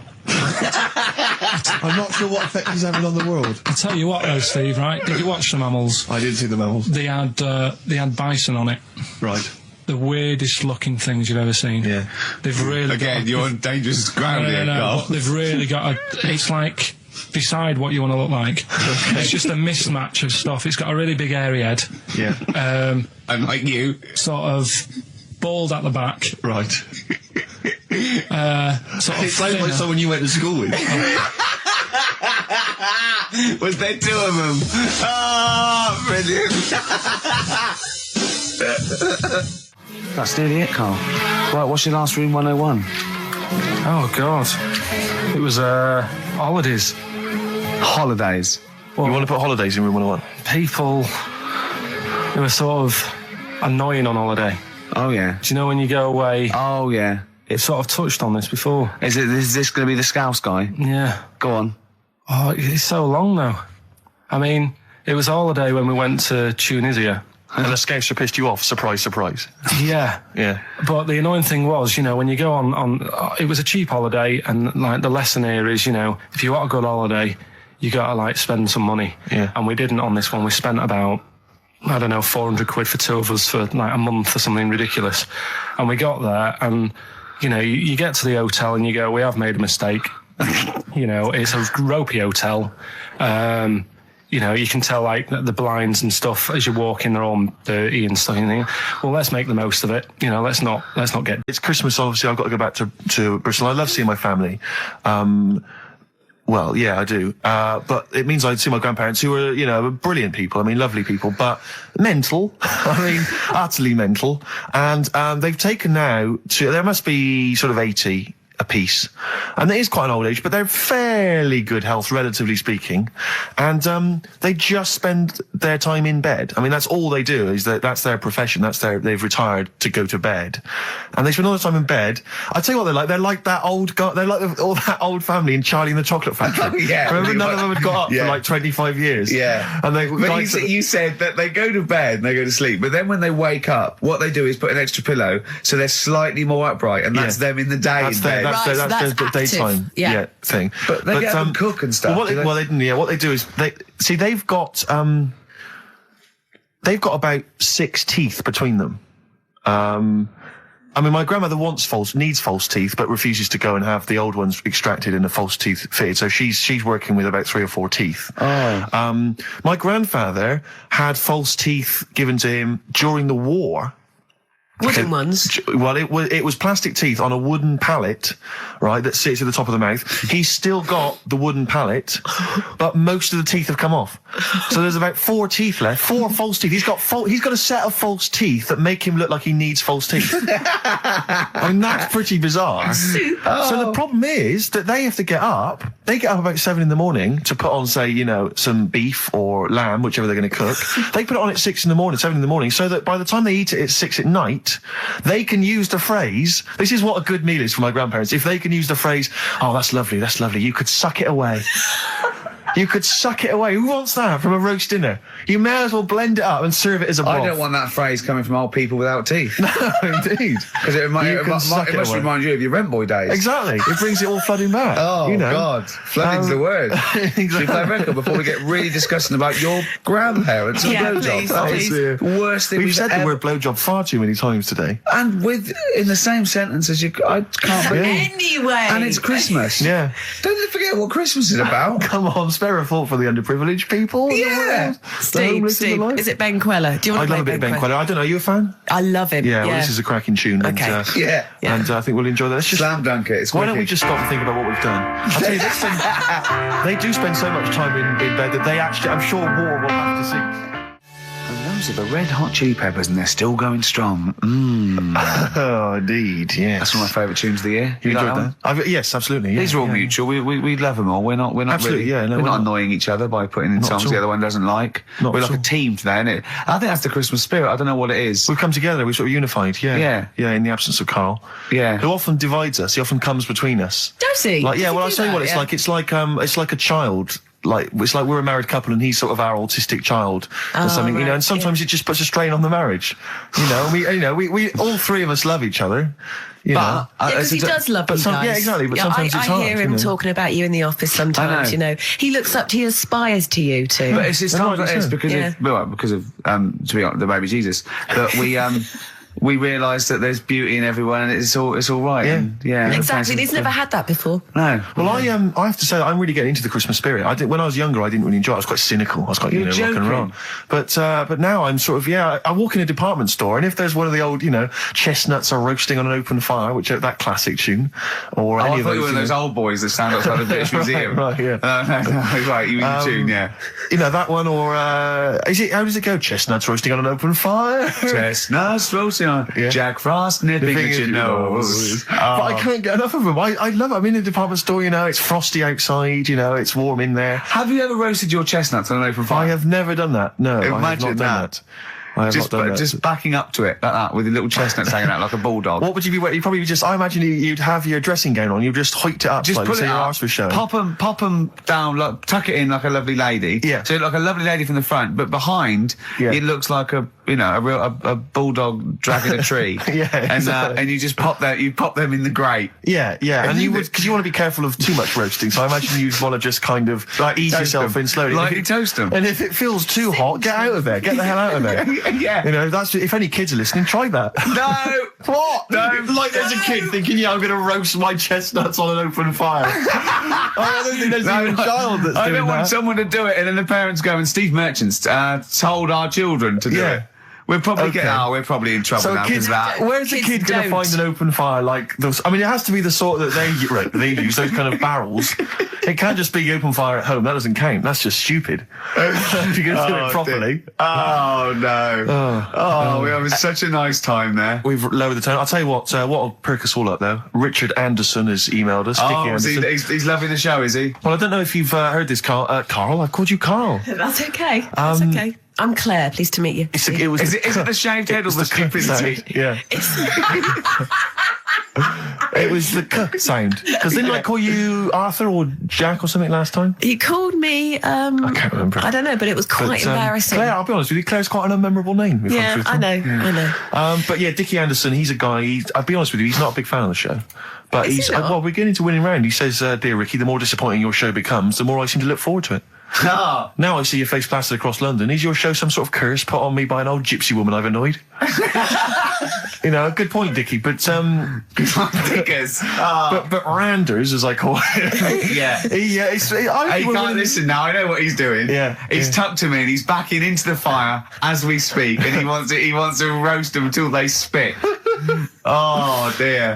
Thanks for listening. Thanks for Randers. And Merry Christmas to you and Happy New Year. And as you know, you got a lot to look forward to because our first hour is always the best. That's exactly. So you're going to be loving it till 3, cockers. Oh dear. What should we play? Well, this is every so often I get sent a CD by a friend of mine, Harry, who just sorts me out with tunes that I may have missed. That's such a good idea. It is a great idea, and this is one that I think it came out this year. It's a Teenage Fan Club, and they teamed up with Jad Fair, and I think it's a mixed bag, the album apparently. But this is one of the good tunes on it. New to you. I'm running out of steam now, Steve. A bit tired. Are you? So I've got 15 minutes to do, so we better think of something to say. Well, I genuinely was going to ask you, because obviously Christmas is approaching and I've not even started to think about Christmas gifts. I don't know how you're getting on, Claire. I never do. But, Claire, you're aware of what Ricky bought his family last year, aren't you?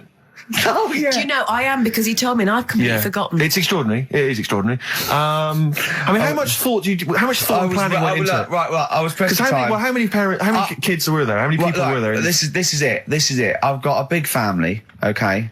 Well, not big, but I mean, they've got lots of kids. So I'm sort of youngest in my siblings, and so they've got kids ranging from like 30 to babies. And there's about 15 of them. And you buy them all? Yeah, I'll try and get them. Try and get them all. Nice. So what is it? Wait. So I got a lift down. And I thought, what can I get? I thought, I can't just give them the money. I'll stop you there straight away, if I may. What? You notice he's on the way down for Christmas Day. Oh, right, so he's on the... Oh, right. He's on the way down. This is when he starts... Boxing Day. So this is when he starts to think about buying them a gift. Yeah. On you go. So I was getting a lift, and Matt was going to lift down. So just before we got there, I just ran across the road to the 7-Eleven, got 200 quid's worth of scratch cards. Scratch cards. Bear in mind, I think you were describing the family then. I noticed some of them you described as babies. Well, I mean, yeah. So, children? Yeah. You're giving the children the gambling cards. But that's lovely. I give them 10 each, so they could have won thousands of pounds. A lot of them were disappointed when they won nothing, but I said, kids, that's the gamble. That's the risk you take when you receive a gift from me. But the great thing about getting some of them won. Some of them were laughing. But the great thing about getting kids hooked on gambling as a Christmas gift is I'm annoyed. Office. I was walking away from the show last week. I was walking towards Berry Street. I like to look at the records and the record shops. And I was on my mobile phone, and I was chatting away to someone, and what can only be described as a prostitute. Go on. Stood on the street corner. Was she a woman that gives you sex for money? Yes. That is a prostitute. Yes, that's what I thought. Go on. And as I was walking by, she said, "Do you want to buy sex?" No. You sure it wasn't a market trader giving 6 plums away? No, it was definitely... 6 for a quid? No, it was definitely a prostitute. Yeah. And what annoyed me about it, what I wanted to pick her up on something, was the fact that I was on my mobile phone. It's like, can you imagine? She was rude. Who would what, am I going to hang up? Sorry, Mum, can I call you back? You you say you want me to meet more women. And you sent me that 30 quid exactly. for my birthday. Yeah. Sorry, Mr. Johnson, I'm really excited about the job. Can I call you back? I'm just going to negotiate with a whore. And it was just sort of, you could tell that she was clearly probably desperate for crack or a latest fix of smack. So she was literally the normal etiquette of prostitution, that they hang around, they show some thigh. I've seen this in films. Will ya? Yeah, exactly. Yeah. Take you out for a meal, that sort of thing. That had sort of gone out of the window, and she was just there, desperate, running around the streets. Did she go out of a window? Because that's another thing they sometimes do, specialist ones. But I was shocked because I've never been propositioned before like that. Really? In London. That's weird, isn't it? Carl, thoughts? I think you'd be sort of approached a lot because they tend to sort of go for people who look like they haven't got much chance. Sure. And I'm not being mean. No. I've known you a long time. Sorry, I'll let you go back to it. In what way aren't you being mean? By saying that Steve knows is a little bit odd looking. I don't think. Well, no, he does. Do you know? Yeah, no, but it's not what he thinks of his looks. It's what he thinks of you talking about his looks on. No, but it's like how you were talking before about, your eyes are bad. It's nature's little way of saying, look, nothing to see here, right? I don't get that. I don't know what you mean. But when you look in the mirror and that, they've gone, look, he hasn't got the looks. Let's make his eyes bad, right? Yeah. Nothing to see here. Yeah. That's what I'm saying. They're balancing it out, right? Yeah. And it's funny, right? Now we're on the topic. Sorry, Johnny Depp. Now listen, but my chest is gonna burst at this moment. Whenever we go into this conversation, I always think to myself, Carl, do you know what you look like?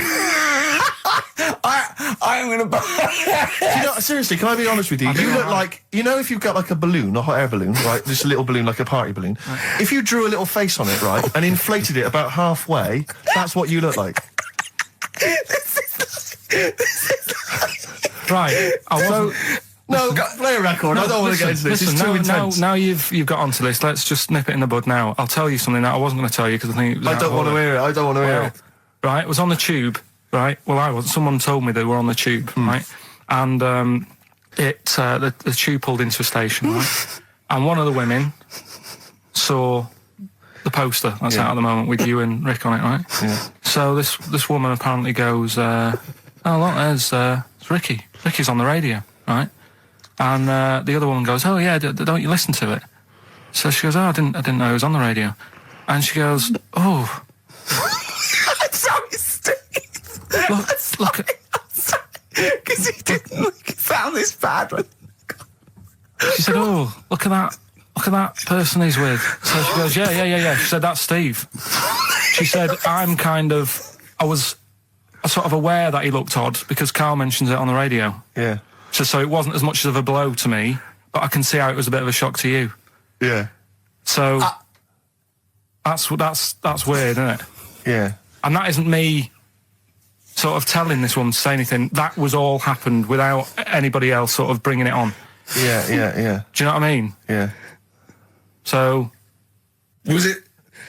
Sorry, you seem to be relishing this. Was it because of the little balloon story that made you? I honestly, Steve, I wouldn't have told you, but if you're going to start, having a pop. Yeah. Do you know what I mean? I can't just sit here and take it and that. No. I mean, all mates. Yeah, it's just... yeah. Well, I mean, I was mistaken for Johnny Vegas. Steve's got a story about that, if you want to have a go at me. Well, someone just thought you were fat with a beard, which is true. Well, don't have a go at me, because he said you look... Well, you started it. No, I didn't. Yeah, I didn't. You were milking it. You were egging him on. I was laughing. You were egging him on. I sort of was. Yeah. But let's not, Oh, it's a good job you've got lots of good mates like Jonathan Ross you can go and hang out with. You don't need other friends, people who've helped you in your career. He's a good-looking bloke, isn't he, Jonathan Ross? He's a good-looking fella. Coldplay, The Scientist on XFM 104.9. Right, competition, isn't it? No, it's Educating Ricky Part 2. Oh, is it? Yep. I wasn't even listening. He's doing all the work, I wasn't even listening. I want to spill some water on that. Right, what's this one again then? Right. What's the teaser headline? Teaser headline is, What's Tomato with You? Brilliant. Yeah? Go on. How excited were you when you came up with that? You couldn't wait to come in and tell us, could you? I think it's a good one because you won't forget it now, will you? I mean, like the worm one. What's so special about the worm? you know, a lot of people think that if you cut a worm in half, 2 worms will grow, but no. What happens is if you cut the head end slightly nearer the tail than the tail will die, but the worm with the head will be okay. So, it's exploded a myth, and it taught me something. Right, so the second one, part 2 of educating Ricky. What's tomato with you? Yeah. What this one's about is, ages ago, This is scientific. There's never a date. There's never a country, a location. Okay, settle down, children. This is A-level history. Right. Once upon a time. Yeah. When a mental place with swords was a king. Forget his name, but he was a loony. So, and it was literally ages ago. Yeah. So, good luck in the exam. Yeah. Right. So, like, you know, all right, many years ago. Oh, yeah, cleared that up. Go on. They thought tomatoes were poisonous. Right? Okay. Because what Hold on, are they going to be proved wrong at the end of this story? Well, because I don't want to give away the ending, but is it something to do with are they poisonous tomatoes? No. Oh, you're having a laugh. I don't believe it. Go on. They're going to be eating tomatoes all this time. Oh, Steve, what's tomato with you anyway? Okay, so hang on a minute. What's Let's just tomato recap quickly. Many years ago, when people thought tomatoes were poisonous. Yeah. Go on, Well, they didn't know they were poisonous then because they were still eating them. But what was happening? Well, they're not. But they're not poisonous. But hang on a minute. All right, and it's not. I'm just going to listen. I'm not even going to talk. I'm not going to tackle it anymore. If you remember, years ago they didn't have like pottery plates. They had lead plates. Right? What are you talking? Just let him talk. Sorry, what year is this? Let him talk. Come on. Plates made out of lead, and what they'd end up doing, they'd say, right, do you want a tomato? And they'd go, yeah, all right. And they'd put the tomato on the lead plate and cut it. And because of the acid in the tomato, right, it would sort of make the lead runny, and the lead would go into the tomato, and they'd say, oh, it's lovely this, and they'd be eating it. They'd get food poisoning, lead poisoning, what have you, and they'd be really ill. So they thought tomatoes were poisonous, so they didn't eat them for many years. And when you say they, do you mean the people of Narnia? Yeah, this didn't happen. Where was this happening? Sort of in Britain and that. You put him on the spot there. Oh, I hope there's no uppity pupils at this school when they go, what do you mean, sir? Oh, if you're going to... Oh, I'm fed up with you. Do you understand? No. So the No, you've got... No, right, okay, first of all, Carl, where'd you get this information from? Where 14 did I get times that? as well? Do you know... You can't remember? I don't know where I got that from. I don't know where I got it from. But why don't you think that makes sense? But what? Someone once got lead poisoning from a tomato? Not just one, loads, and then all of a sudden... No. Why is this educating me? Because I'm telling you that tomatoes... I can't take anything away from this. I don't know what to take away from this. What have I learned? Don't mix lead with tomatoes. Why is this educational in any shape or form? What are you telling me? A long time ago in the land of Glunk, right, where the ninnies did slib, right, they thought tomatoes were poisonous because they ate plates of lead. What are you talking about? Yeah, but we all know tomatoes aren't poisonous. Is that what we're taking from the story? Is that the moral of the story? Don't believe these people that I'd never heard of before. What are you talking about, Carl? I think it's a bit weird. It's a bit weird, yeah. It's the same people that were spreading those malicious worm rumours. My hangover's coming back. I've got to get some water. Play a record that was rubbish. What sort? No. The Pope. Yeah. What semi-precious... Sorry, Mrs. Robinson, we're going to have to let you go. Yeah. Go on. You are the weakest link, Carl. Goodbye. Yeah, go on. The Pope. Yeah, the Pope. Yeah, we've got the Pope. Yeah, that's not strictly a question. He wears a... He wears a dustman's hat. He wears gore-blimey trousers. Yeah. Does he live in a council flat? Yeah, he lives in a council flat. He wears a semi-precious stone. What's the stone? The Pope wears a semi-precious stone. What is the stone? You mean, what is it called? Yeah. What is it called? What, has it got like a kind of papal name? I think it's like, is it a 18 carat one? So we got to try and get the carat yeah, of the Pope's big diamond. He calls it Dennis. He calls it Dennis the Stone. Do they want the type of gem it is? Like or is there some kind of jade, papal name ruby, for it? Or do they want it like the Rosetta Stone? Or I don't know. I can't see. Play a record. Play 2 record. Let's not. Where's your head at? Basement Jacks. Right, okay, let's get this right. Have we knocked this on the head then? Is this not happening? Oh, here he is. Look. Here he is. Come in. How have you... Oh, God. I don't believe that. Oh, that's pathetic. I do not believe that. That's absolutely pathetic. Now, they won't believe this, will they? No. Right, No. if I say that Jonathan Ross just got his massive member out, and he is a big lad, come and sit down. I've got your tickets, Mr. Gervais. Thank you. What's going on here then? I mean, why are you dropping off tickets? Well, because, you know, in the spirit of the Comedy Awards, we like to have the rising young stars of the British Comedy That's Awards. right, and that's me. Well, we couldn't find any this year, so we've asked Ricky whether he would sit in the rising young star seat, and I wanted to deliver the tickets personally, so there's no excuses if he doesn't turn up later. Yeah. I always suspected that you were sort of pretty well endowed. Yeah. And now we've seen, you know, it's on webcam. That was just one of my cocks. That's the one you're wearing today. Don't say that. No, This is meant to be the happening young station. What's going on? No, you can't say stuff like that. You can't. Just careful what you say. Look after Judy and Clary. 10 years in the wilderness, and he comes back in a person line. 10 years in the What happened wilderness. to you? That's Jesus you're thinking of, isn't it? Just because you're on everything at the moment. I walked in here and I came in there and I thought this is the young happening place, and what do I see in here? 3 old men sitting What are there. you talking about? I'm only 28, 27. You all look, you're wrecked. You all look wrecked. You're Well, that's because we're always partying. I was looking for some youngsters. Where's the youngsters? I wanted to see some tight leather pants. I wanted to see some foxy chicks hanging on you everywhere. What is it? It's a bunch of old blokes and a bloke up there washing up in a sink. But look at him. He even dresses for radio. Look This at is him. ludicrous. It's amazing. Looks like you're I love the fact you were on the phone to Gervais last night, weren't you? Asking his advice Yeah. on clothes. Look at him. He's going for the man down the DSS. I like that look. That's a nice look. Have you got a single pair of trousers that aren't elasticated at the waist? They're maternity jeans, aren't they? They've got a whole frank panel that pushes The forward. thing is, what I do at the end of the week, I can pop these in the pan and I can make a nice soup with all the food that's encrusted in As them. his years as a homeless come to the fore there. Look at you, But one why- step away from Lawrence Llewellyn Bowen. I'd like to be that bit closer. But why are you dropping off tickets? Are you a little bit... Because I thought you were married and stuff. Why do you suddenly got this obsession with Gervais? Because I'm a bit rough, ain't I?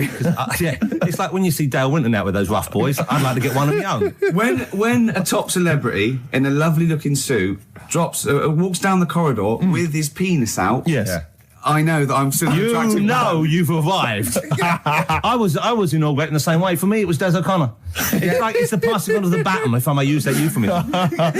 and you've been battened. But it's fantastic. Well, it's it is a pleasure. I don't think I'm complacent just because I'm mixed with people like you. I still wake up and think, I don't believe it. I'm mates with Jono. Can I just point out one thing? Jono. I was listening to the show last week and I heard you, as always, revealing a little too much about yourself, if you don't mind me saying so. Steve tried. Not as much as you. No, but that was just for the benefit of the room. Yeah. And talking about when you used to occasionally urinate in the sink. Yeah. When you were around my house last time and I came in and you looked a bit shifty. No, please reassure me. It was more ownership. I was like, I went to my territory, and then other people that come in that go, has Gervais been round here? It's like just marking my territory. Because my coffee the next morning had a hazelnut tang to it that I don't remember putting in. Can I just say something? Because I mean, I used to, mention to you, Gervais, when we first started getting involved in the business. Yeah. I should say, if there was one celebrity I'd like to be friends with, it's Jonathan Ross. Yeah. Lo and behold, Ricky's befriended Jonathan Ross. I'm nowhere to be seen. But Not Ricky invited round. Ricky told me that I could be his friend, providing I never extended the arm of friendship. Right. Yeah, if you ever... I thought it was Matt. He tries to keep everyone else down he works with, from the office, all the other shows. He tries to keep them down. He's I didn't even want you to number come in. one. I wanted to meet you on the steps. Yeah. I didn't even want to tell you you were around. But you called. He went, who's that? And he saw your name come up and he went, well, can I meet him? Well, you're all coming tonight, aren't you? This isn't Radio 2, by the way. These links are way too long. This is snappy radio. We have to play out... Yeah. You might The be kids have lost interest. But the kids want to hear Coldplay, Catatonia, You know what I like? Faithless. How about some more of that instantly forgettable hip-hop you play each week? One of those obscure Gary, hip-hop hooray. That's the worst feature on British radio. You should be ashamed of yourself. Wait a minute, I've heard your quiz on Radio 2. You're having a laugh. The hip-hop's had its day. You told me that one. Put it away. Put it away. I'm Carl. Carl, how you doing? I'm all right. Got a question for you. Quiet man. Got a question. Yeah. The Pope. Yeah. What semi-precious stone does the Pope wear? That is easy. Go on. Topaz. Is that the right answer? I don't know. I might have wrote it down. I'm really sorry, Jonathan. It's not what he publicly admits to, but I have to know because I was hanging out with him at the Groucho one night and he was saying, oh, look at this, look at that topaz, go and buy that, look at that. Vatican City. Look at that. We can make a nice ring out of that, he said. Didn't go anywhere, but thanks for asking. I better go. I've got to go and buy some winkle pickers. Thank you very much. Okay. Enjoy Nice to meet it. you, Stephen. Yes. Carl, I wish I could say it'd been a pleasure, but actually it was quite creepy. I'm here for my ears. Right, there was this. This is what it's like about getting presents and stuff, right? With my mum and dad. Go on. My mate Colin, right? Colin Mackin? No, Colin Bailey. Oh, right? yeah. He had a little Sinclair Spectrum, right? Yeah. Computer, Yeah. which was like the thing to have at that yeah, time, yeah, right? yeah. You used to always go round to his house. The deal was Not the one you had to play through the window because you weren't allowed. no, that's another lad. Oh, right? yeah. This is a different lad, and the deal was he came to our house, and my mum gave him a pie, and then I'd go round to his, and I'd stay there for a few hours playing, you know, Hungry Horace and stuff like that on it. Right? Now, my mum and dad knew that I really wanted one of these computers, right? So I waited about a year. Came round to Christmas Day. I thought, I reckon might have one. Turned out they bought me the wrong one. They bought me a ZX81 instead of a Spectrum, right? And Christmas Day, I'm there trying to load the games up. It's not working. I'm thinking, what's wrong, right?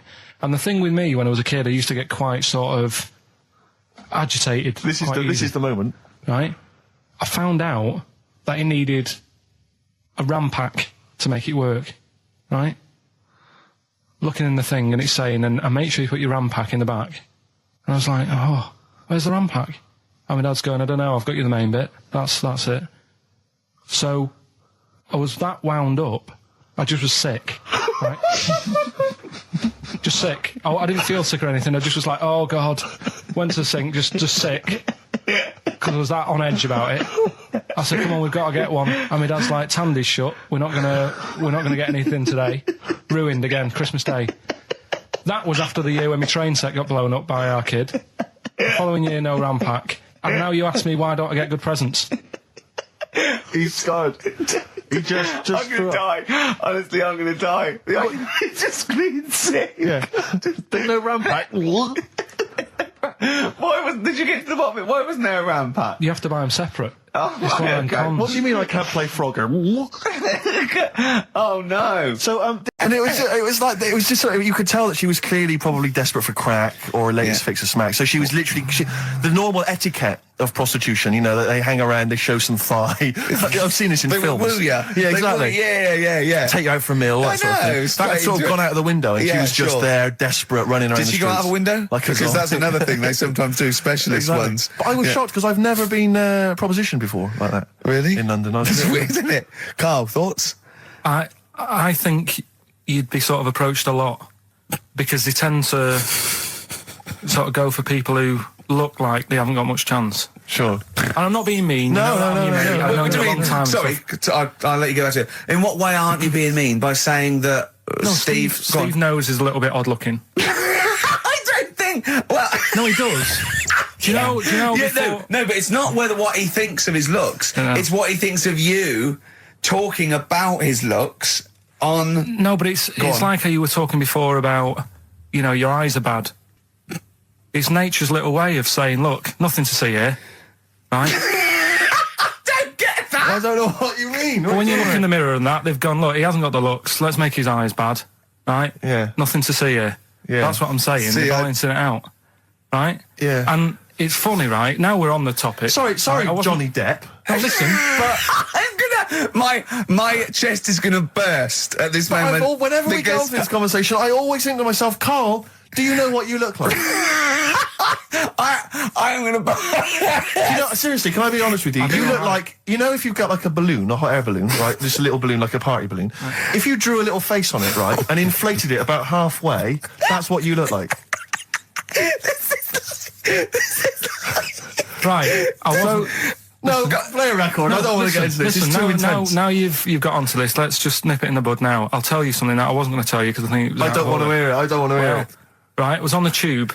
Right, well, I was. Someone told me they were on the tube. Right, and the tube pulled into a station. Right, and one of the women saw the poster that's out at the moment with you and Rick on it. Right. Yeah. So this woman apparently goes, "Oh look, there's Ricky. Ricky's on the radio." Right. And the other woman goes, "Oh yeah, don't you listen to it?" So she goes, "Oh, I didn't know it was on the radio." And she goes, "Oh, I'm sorry, Steve. look at." Because he didn't sound this bad. She said, "Oh, look at that person he's with." So she goes, "Yeah." She said, "That's Steve." She said, I was sort of aware that he looked odd because Karl mentions it on the radio. Yeah. So it wasn't as much of a blow to me, but I can see how it was a bit of a shock to you. Yeah. So that's weird, isn't it? Yeah. And that isn't me sort of telling this woman to say anything. That was all happened without anybody else sort of bringing it on. Yeah. Do you know what I mean? Yeah. So... Was it... Sorry, you seem to be relishing this. Was it because of the little balloon story that made you... I honestly, Steve, I wouldn't have told you, but if you're going to start, having a pop... Yeah. Do you know what I mean? I can't just sit here and take it and that. No. I mean... all mates. Yeah, it's just... Yeah. Well, I mean, I was Shit, mistaken that's for Johnny weird. Vegas. Steve's got a story about that, if you want to have a go at me. Well, someone just thought you were fat with a beard, which is true. Well, don't have a go at me, because he said you look... Well, you started it. No, I didn't. Yeah, I did. didn't. You were milking it. You were egging him on. I was laughing. You were egging him on. I sort of was. Yeah. But let's not, Oh, it's a good job you've got lots of good mates like Jonathan Ross you can go and hang out with. You don't need other friends, people who've helped you in your career. He's good. Appalling. And the Rubbish. only thing that would redeem the show is if you kiss the nipples. Because the nipple phone. If you want to speak to Carl, if you know the number, call in and try and persuade Carl while this record is on. Well, answer the phone. XFM 104.9, Matthew Sweet, and a song called In My Time. Ricky Gervais, Steve Merchant, Karl Pilkington. That was great, that. Yeah, just asking Karl some of these Q&A questions. This might be my idea of perfect happiness, being in a room with Karl Pilkington. Yeah. I just watch him look around. When you're talking, he looks at you, and it's like, when the owners say, it's like the cat can understand what I'm saying. Yeah. It's like he's on the edge of that. He's on the edge of that. Or you think he can. And I know he understands the words, but I don't think he understands the full impact. Whenever you say something to him, it might be something, a revelation or something, he always picks up on the wrong side. You go, well, that's not the important bit. Do you know what I mean? He always goes... It's a bit like having a 14-year-old French exchange student. Their English is not amazing. They roughly understand you, but they're trying to piece together what you're saying. Exactly. But it's great. You see, the thing about Karl is, and don't take this the wrong way, I like him because he's stupid, in a way. No, I'm not being funny, but do you know what I mean? But even though I think he is considered stupid, some of the things he says, I think borders on I don't know what the PC term is, the retarded. Do you know what I mean, Karl? Anything in particular you're thinking of, though, Rick, when you think of... Well, he was talking to me the other day because I'm trying to write a show called Science, and he's sort of going to help me out with some of the research, and I want him to do something on the DVD for it, right? And he was talking about it, and he was talking about he says that in the future they reckon we'll be able to soon. He said they'll be able to take us into space, and it's going to cost us £150,000. He said, what's the point? There's nothing up there. He said when they went up there, right? He said when Louis Armstrong went. In 1966, right? He said it was nothing there. So there was him, a fella called Buzz. There was one and third bloke that didn't even get out of the spaceship. He said he went all that way. He didn't get out to stretch his legs. How good can it be? Forget it. That's him summing up space exploration. Don't you agree with that? What's the point in going up there? Because are we talking about the finger in the arse again here, or space? Oh, what is the point in going? Because you're expanding, human endeavour, aren't you? And the human understanding of the world and the universe. It's like, what else are we going to do as a civilization, as a people, if we're not constantly searching and and reaching out into the far distance? But there's nothing there. Then. I know some people you grew up with that haven't left their street, but that's not everyone. But what is it? What do you mean? There's nothing there? What has got to be there for it to be a worthwhile? Like, just something. I mean, to be honest, what would you be happy with finding up on the moon? A video? Just something. I don't think they looked hard enough anyway when they got there, because they seemed to get out, have a bit of a dance about, and then they came straight back. And I sort of think, did they look properly? It's not a day trip, is it? But what I mean they is... took that car out there, didn't they, and drove around a bit? Yeah, but only a little bit. What I mean is, say if an alien landed in Africa, there's not much there, so they'd go... What do you mean there's not much there? Well, it's a bit barren, isn't it? Well, Africa, just in general. Well, so anywhere like that, desert or whatever, what I'm saying is, have a good look round. Probably where all life came from, and probably 500,000 species of animals live there. Buildings and that and stuff. Oh, buildings. Well, just stuff. Yeah. I mean, did they look properly? Or did they just land, get out, go, a bit dusty, whatever, right, let's go back? I just think it's a bit pointless. Especially when we haven't done everything there is to do here. Go on. Well, I don't know, but I'm sure there is stuff that needs sorting out. Well, I know the place that there's no medical man has been in this room. Yeah. There's definitely an unexplored cavern sitting right in front. All right, Steve. Would you go to the moon if someone said there's a space? He doesn't march at a concert because he's scared his glasses to fall off. Of course he wouldn't go to the moon. They'd spin him round in training, his glasses would come off, and that'll be it. He'd feel sick. My worry is I'm not sure I'd have to, because would I be able to wear them under the helmet? Imagine him! Like I went paintballing once, and I had to wear the glasses underneath the mask, and of course it was a bit hot weather, it was awful, it was steamed up in there. It's terrible, I couldn't see anything, I got shot straight away, I was out of the game, it was pointless. It cost me like £8. Yeah. You don't have to be that fit anyway, do you? You're only sort of sat there. Well, not... well, yeah, but what are you talking about? Think of G-force alone and weightlessness. Of course you've got to be... What? Yeah. I think when you said think of G-force, he thought of G4. Follow up with... But there's always something... I mean, when we were out the other night, Steve, right, there's a programme on about a spider that's a foot long and eats chicken. No one's talking about it. I don't understand! What do you mean? What do you mean? No, well, I'm sorry! I had to stand up because I thought I was going to explode! What do you mean there's a spider that's a foot long and eats chicken? There was a programme on about it, about how there's this spider in the jungle or something, but I missed it because it was out, but no one's talking about that in the papers. That, to me, that's a worry. That's about why? In case it nicks your Sunday roast. What do you mean? No, but if it likes chicken now, Rick, you know, in like 2 years' time, who knows what it might I know, it move up the evolutionary ladder, it start liking Carl, then humans. No, I'm not exactly about the chicken bit, because I eat chicken, that isn't that shocking, but the fact it's a foot long, and no one's, it's just on a Thursday night, no one's talking about it. What do you expect, though? What do you expect from this? It's got its own PR. What do you want? What do you want this spider bee to be famous? Where is it? Where is it? In the jungle. It's not worrying anyone then, is it? It's not going to move. Well, why, it's not going to... though. What do you mean? What do you mean it's not going to move?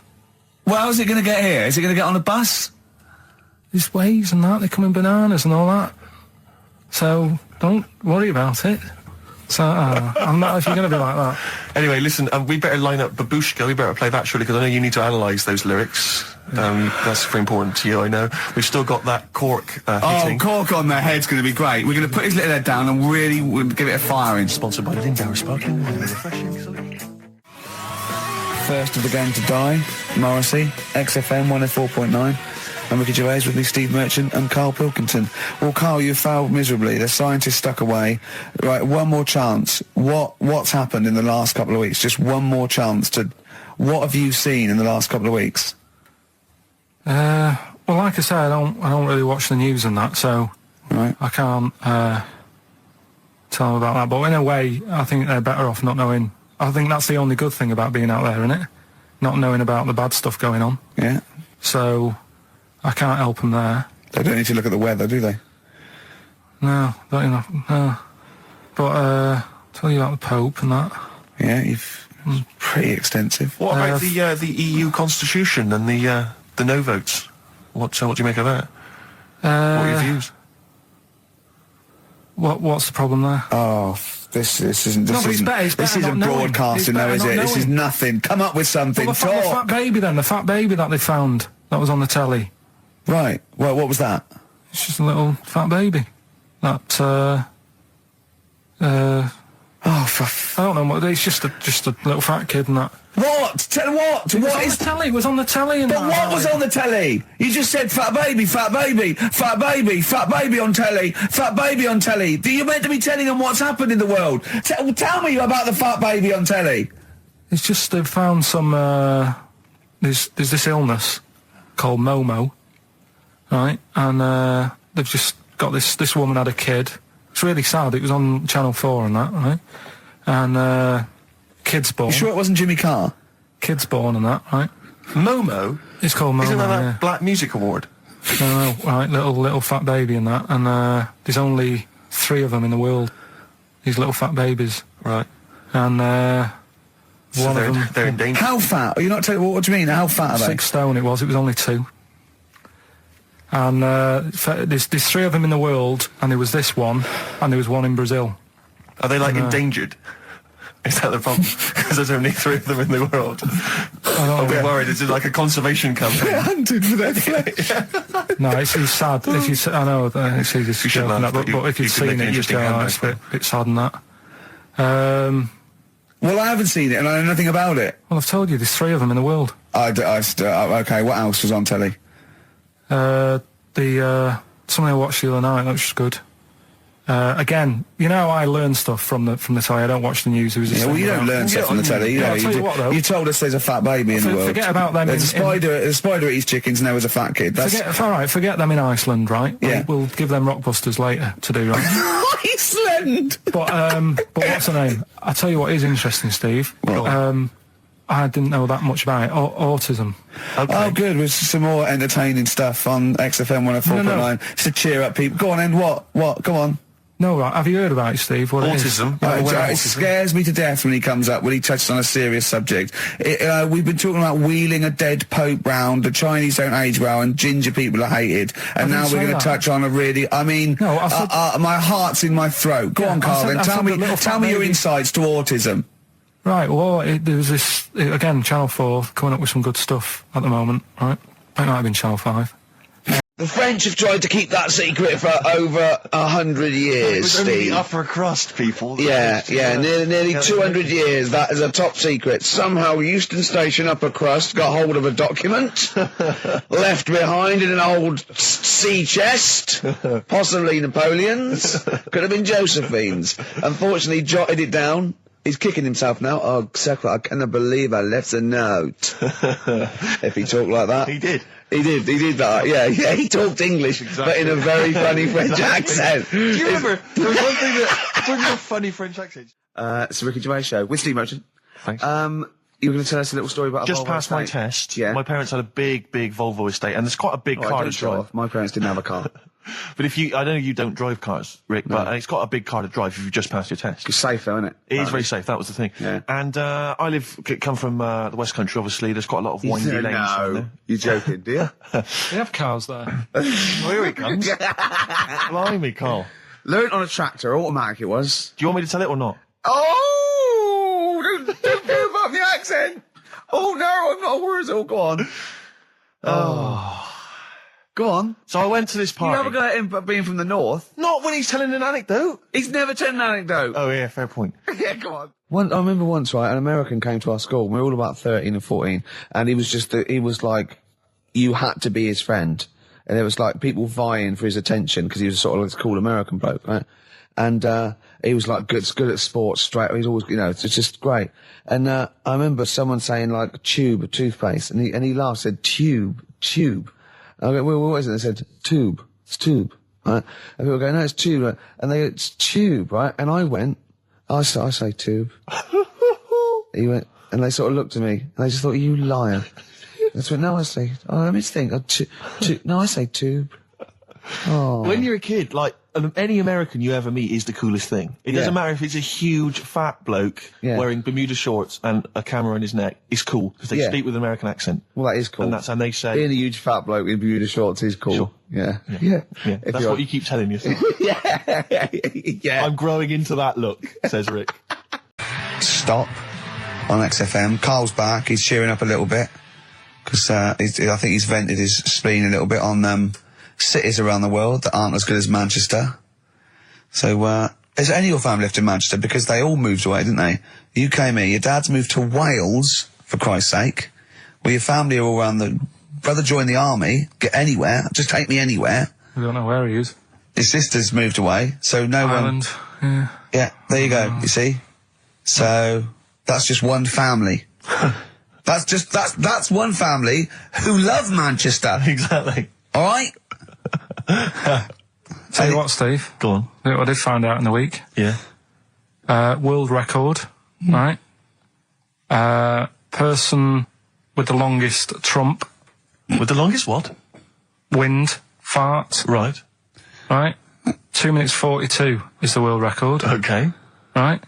Well, I'm immediately thinking about a relative of yours who I'm sure did longer than that. Who still lives in Manchester. Auntie Nora. Now, Auntie Nora did it for reportedly 5 minutes, wasn't it? Starfighter for 5 minutes. But unfortunately, she was the only person in the room. Whereas I think Which one's alive, Ross or Norris McWhirter? I don't know, actually. He has to be there. Yeah, I think he actually has to He'd be have present. to be there.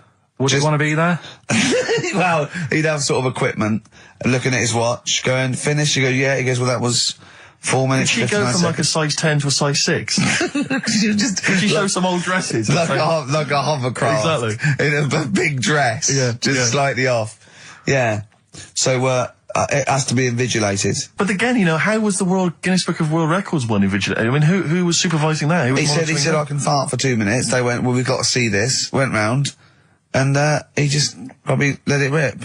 It's probably circular breathing. He's probably sort of sucking in air and swallowing it as he's going. And it's a continuous one, isn't it? It's not like, yeah. I mean, you know, that's how Nora's happened. Me Auntie Nora. She had a little bit of wind. It went on for like 2.5 minutes. Sure. That's when she called me mum As it was still going on. and said, there's something not right here. I'm And, leaking. She said, oh, can you send your dad round? You know, my dad. Yeah. Sent to me mum. With a cork. And, With a lighter. I think this would be the best one I want ever. to show the kids something. he said, I'll be there in a bit, get the windows open. But what it was down to, because I was talking to Is my she mum the one and dad with the about it. split tennis ball? Yeah. We're not talking about that again. I was talking to my mum and dad about it, saying, you know, why do you think it happened and that? And it's because she never chucks food away, right? And she'll sort of mash it all up. And she's got all these ice cream tubs in the fridge that are just full Cabbage of like water. old mashed up food. Really? And she prepares everything. Right, she doesn't work, she's retired now, she's got nothing to do all day, but everything's got to be ready Still for her. calls in sick. Do you know what I mean? Everything's got to be done. Even though, if you're going round to her house and you're going there for tea, it's like, what time are you coming? And it's like, well, I don't know, maybe 5, maybe 6. Yeah, you're Well, no, late, I need because to you're late know, when I you need have to to meet know. us at 5 or 6. Do you know what I mean? That's what... So sorry, when you say she mashes up food, she literally takes the remnants of a dinner, could be sort of some... Anything. And just smashes it all up into a... Yeah. And then what does she do with it? Put it in the fridge, and she's got it in the fridge, it's like January, February, March, she's got all these ice cream boxes that are just full of... But she doesn't... She reheats it and eats it. Oh, then she, I puts it in thought a she was pan. just keeping it as a souvenir of each meal she'd had. No, put it in a pan, warm it up. Oh, and that's what it grotesque. is, it's just... A lot of vegetation, is it? Yeah. Why does it only happen once, or does she save it up once a year, just let it go? I don't know. But she is mad, she's... Yeah, she sounds potty. She doesn't answer the phone anymore in case it's a burglar. Checking if she's in. It's like, well, answer it and then they'll know you are in and they won't come round. Yeah. Mental. Mental. They can't be sure then, can they? What do you mean? Well, if there's no, well, okay, well, maybe it's someone just... They are in, but they're hiding, whereas if Auntie Nora goes, it's Auntie Nora. We can she'll be farting. We can sneak in when she does a loud one. Because we'll be aware of the telly. What's stopping it? It's got a valance round it. It's got caught on the cat. So, have we got a recap on Rockbusters anyway? No, just has anyone got the right answers? Has anyone got the right answers? Let me just check here. Here's one from someone who just says, he's given an answer, answer to number 1, I, number 2, don't, number 3, care. Right, okay, is he close? Has anyone got 3 answers? I can't find one with 3 answers. So, again, you've done something wrong, Carl. No, no. This isn't radio, play a record. There you go, someone's got it. Give it to them. Fine, okay, give us the clues again, we'll give the answers straight away. Yeah. No fanning around. Yeah, Right. it's really pointless. Number 1, Yeah. all the police cars are on fire. BS. BS. Yeah, what was that? I can think of something. Go on. Blazing Squad. Brilliant. Okay. Right. The director of 28 Days Later is shouting about sleeping outside. Yeah. That's Dan Yell Bedingfield. Right? Danielle We're never- Bedingfield. Right, we'll never let him do this again. I told you I washed my hands of it. I know, but I Why just did you thought... let him? Why do you... Because he was grumpy. But this is what happens. Look what's happened. Danielle Bedingfield. That's what happened. The director of... So Danny Boyle, so Dan, right, all that for Dan, about shouting about being... Dan Yell Bedingfield, right? What's the last one? He wants to be a sailor, why is that? Yeah? Beyonce. What does that mean? Beyonce. He wants to be on the sea. Play record. You're never doing it again. You I just can't- signed your death warrant. What have we You're done? never doing Rockbusters again. And if Monkey News is about, they would ban that as well. We've And we're unleashed it. serious this time. So Joe in Catford, stuff off to you. Oh, I can't believe what we've done. He's even doing the shout out. There you won. Well done on that. What have we done, Rick? What have we done? World Party, Is It Like Today? Still to come. We've got Monkey News, is that right? Yeah. Yeah, we're guaranteed Monkey News. But I'll tell you what, I know, I can look, the look in your eye. You know what tells I me want? everything. Just play some. Adverts. There's a little sailor fella. He wants to, join the Navy. Why? Beyonce. Knowles. Is his surname? Yeah. Midshipman Knowles. Now, Carl, we're going to do another edition, I think, of Wish You Were Here, because that really cheered you up, didn't it? So, Where else you been? Have you been? You've been around Europe, haven't you? You've been to any hot country? You've been to Greece? Turkey? done Turkey, yeah. Yeah. To Turkey. Little fellas. Little midgets working in the canteen in the hotel I was in. Okay. Ashley and Suzanne as well. Okay. Have you been to Scotland? Once for the Edinburgh Festival. Go on. That's where I looked out in my hotel room, saw a traffic warden putting a ticket on some bin bags. Brilliant. Because they'd gone into the road. So that's Turkey, Scotland. What about places here? Have you been to the West Country where we? Have you been to my neck of the woods, Bristol? I haven't been. What else is around there? Bath. Been to Bath. Yeah. Yeah. What do you make of it? Once you've been, probably don't need to go again because it's sort of old and they don't change anything. Okay. Do you know what I mean? That'll be So once the you've Roman been- spa yeah, he's yeah. talking about. Like- I think. What about Brighton?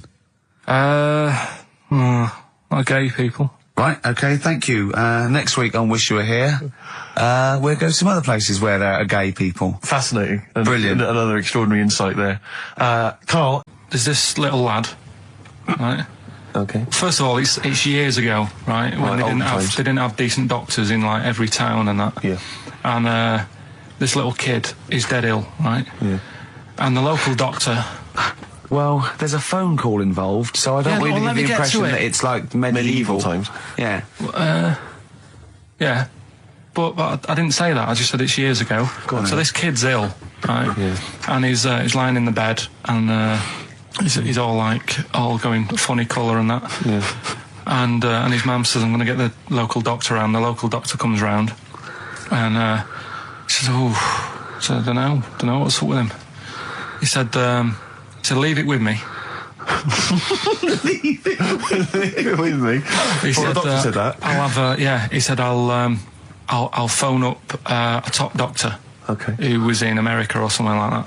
And so he goes to the phone in his office and he calls America, and because it's years ago the phone line isn't that good, it's all crackly and that, right? Yeah. So he's talking to the doctor and he's saying, I've got this kid, he's a funny colour, and he's really weak and that. I don't know what's He's up not with him. giving him much to go on. Right? Sure. So the American doctor, right? Yeah. He goes, yeah, what you want to do? And it's all breaking up, right? Yeah. He goes, what you got to do? You got to, it's all breaking up. You've got to give him some, parrot's blood, right? Some parrot's blood. Well, that's what he thought he said, but the line was really bad. Yeah. He meant parent's blood, but he heard that he said parrot's blood. He said, right, I'll do that, leave it with me. I can see where this is going. He goes to a pet shop. Yeah. He says, give us like half a dozen parrots. Sure. Takes them round to the kid's house, takes the blood from the parrots, puts it into the kid's fine. The kid's fine. I've never It worked. such a load of shite in my life. I've never heard such twaddle, such just made up, enhanced, exaggerated bollocks in my A life. load of old rubbish, Carl. I mean, when he told me this, he said, the doctor said, what do I do? And the doctor on the other end said, give him some blood. And the doctor went, where do I get blood from? So hang on, wait. I just need to Where do I get clarify. blood from? Give him some parents' blood. Give him some parents' blood.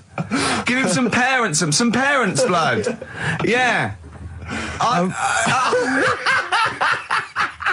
But hang on, I just need to know where you Sorry, read this. Carl. Where was this? Where did I you read stitched this? you up. You know when he said, so do you believe it? I went, tell it to Steve. He went, do you believe it? I went, tell it to Steve. Carl. where did you read it? That was on the internet. To have good songs, me and Steve are working I'm pressing here. the buttons. I'm paid to press the buttons. That's what I'm doing. Has every CD started on time? Then Yeah. why would they give you Monday off if you just paid to press the buttons? Don't get every other Monday off, do I? So have you stopped doing that now, have you? Well, yeah. Why? Because there's work to do and that. But I'm not moaning about it. Let's get on with it. Right, Scrooge, right, is the film that I'm in. Thought I'd do a Christmassy one. Okay. Right? Yeah. Get people in the Christmas mood and that. Yeah, you have. Yeah, you have got people in the Christmas mood. You're like Santa visiting them. So It's you in the film Scrooge. Yeah, Which yes. version of Scrooge? the old one. Is it? If it's just you moaning with bells, I'll be annoyed. Right, go That on. is essentially Scrooge. yeah. Right, Scrooge, listen to this, and then there's some question at the end, All right. and you can win some stuff and that. Yeah. All right. Yeah.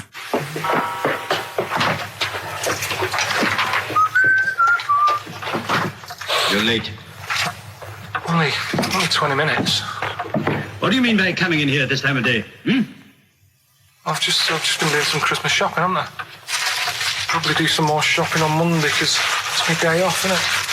Yes, I know it is. You don't have to tell me. You got to see what I've bought, Suzanne? No, thank you.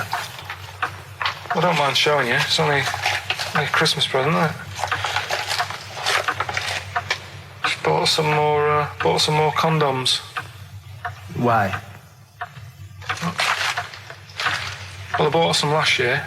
Got 2 boxes. They all got used, so... I'm very glad to hear it. How much do I pay you? Why are you asking? So the presents I buy has got nothing to do with what I earn. Like I say, if I won the lottery, I wouldn't go mental on her. Do you know what I mean? I probably wouldn't even tell her, because I think she'd want to travel around the world and all that, and I'm not into that, to be honest, so I'll probably keep it quiet. Why? Well, once you've been around the world, where do you go next year? Each to their own, though, innit? You know what I mean? Well, what do you want? What for Christmas? Not that fussed, really. And you, it's just as well I'm not that fussed, because do you know I do some work at XFM? Do you know what they're giving me for Christmas present? Nothing? No, might as well have been nothing. 2 CDs. That's it. I was well fed up. I'm sure you will. They give you a list of about 30 albums, and you get to pick 2 off the list.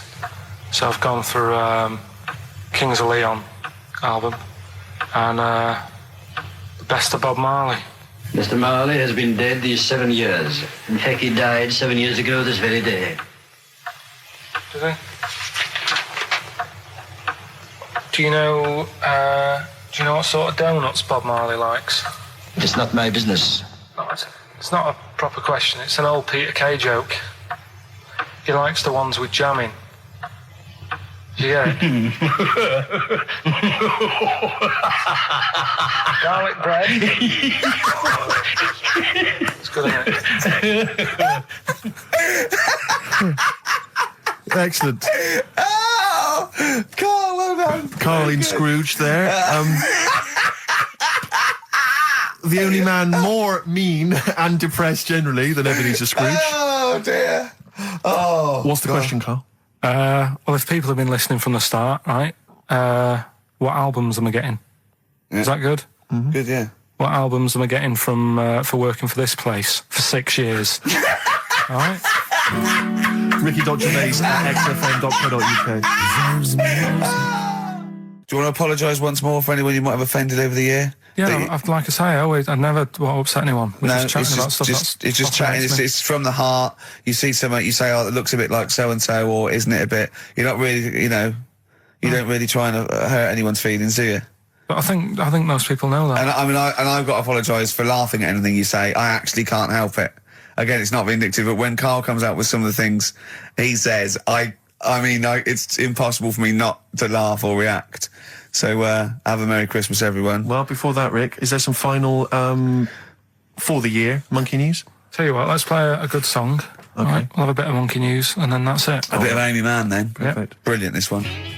I brought in Metal Christmas, is that all right? That's my only request from this show, that we do play Paul Di'Anno's version of Santa Claus is Coming to Town. The rest of it's over to you. Yeah, we're going to play some Christmas tunes, we're going to play some, our favourite hits of the year, but mainly this is the rock programme. This is the rock programme. What worries me, Rick, is there's a lot of people who listen to our show and they're not regular XFM listeners. They just kind of crawl They're out not of their regular morphine people. stupor on a Saturday afternoon, put the show on. So they might not be familiar with Ian Canfield is a young man. He's been in he's about 14. He's been in radio. It's weird, he's 14, but he's been in radio for 15 and a half years.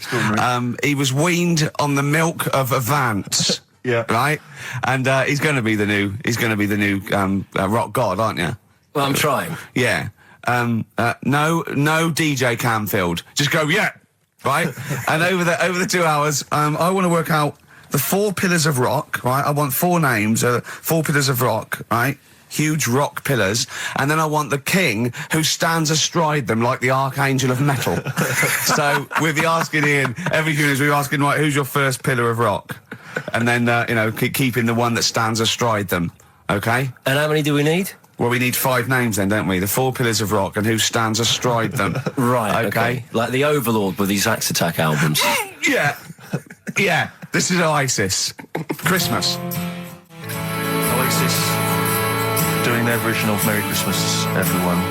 It's Christmas. It seems only appropriate that we play the occasional Christmas tune. There aren't many decent ones. We will be playing the greatest, not just Christmas, one of the greatest songs of all time, but certainly the greatest Christmas tune of all time, Fairy Tale in New York. Is that going to be the version done by what's his name out of Boyzone? Has he done one? Yeah. Because he's lived the hard rock and roll life. What's his name? What is his name? Ronan Keating? Yeah. He wasn't bad on Room 101, actually. I think he's lightened up a little bit. Good luck to him. Yeah. Yeah, I did as well. Yeah. A lot of people ask me, Canfield, I'm sure you can you've probably got experiences of your own that you might want to talk about, but people ask me what Ricky's like in real life. And I don't want to get grotesque. It's Christmas, people are listening, people are eating sandwiches, but he has a flatulence problem. I don't know if you're aware of this. It is... It's not a problem. Right. Well, it is for us. It is for us. Yeah. You may not. Yeah. I think the problem with Ricky is Ricky hates to miss out on anything. He's terrified that there's going to be something going on that he's missing out on, a conversation, a joke, someone falling over, you know. And so he daren't spend any time in the lavatory because it's too any period of time he spends in there, he could be missing out on some fun. So he kind of tries to get his lavatory, occupying time down to a minimum, an absolute minimum. Plenty of pissing. There's loads of that, but none of the other activity. Really, I mean, you keep that. Really, it's like you're in, you're out, and sometimes I don't think you've done the full job, Rick. Yeah. And today, I'll tell you this: my eyes were bleeding. It's intense. It's just a word of warning because the kitchen at XFM is out of bounds now. No one's going in there until the new year. A to J in the library. A to J in the record library. I'll tell you this: I don't know if Tony Blackburn's in the building. His wig will fall off. But seriously, not that he wears a wig. He doesn't wear a wig. But if he's going down now, maybe he wants to play some Beach Boys. I mean, seriously, forget I'm a celebrity. Get me out of here. Forget you might have survived in the jungle, Tony. But you get down there, mate. Tony, would you rather eat a plate of maggots or go and get Beach Boys? Exactly. Saying A to J. Oh, pot pickers. Exactly. Jesus Christ. It is absolutely extraordinary down there. Oh, so I'll just be warned. But it's Christmas. Yeah. It's Christmas. Why would Blackburn be listening to this? I don't know. He's probably doing a bit of Christmas shopping. Sure. And he's out and about with probably got his little, personal stereo on. Yeah. And he goes, I'll listen to the boys at XFM. Exactly. And Canfield, what do you think of it so far? Yeah. Yeah? Yeah.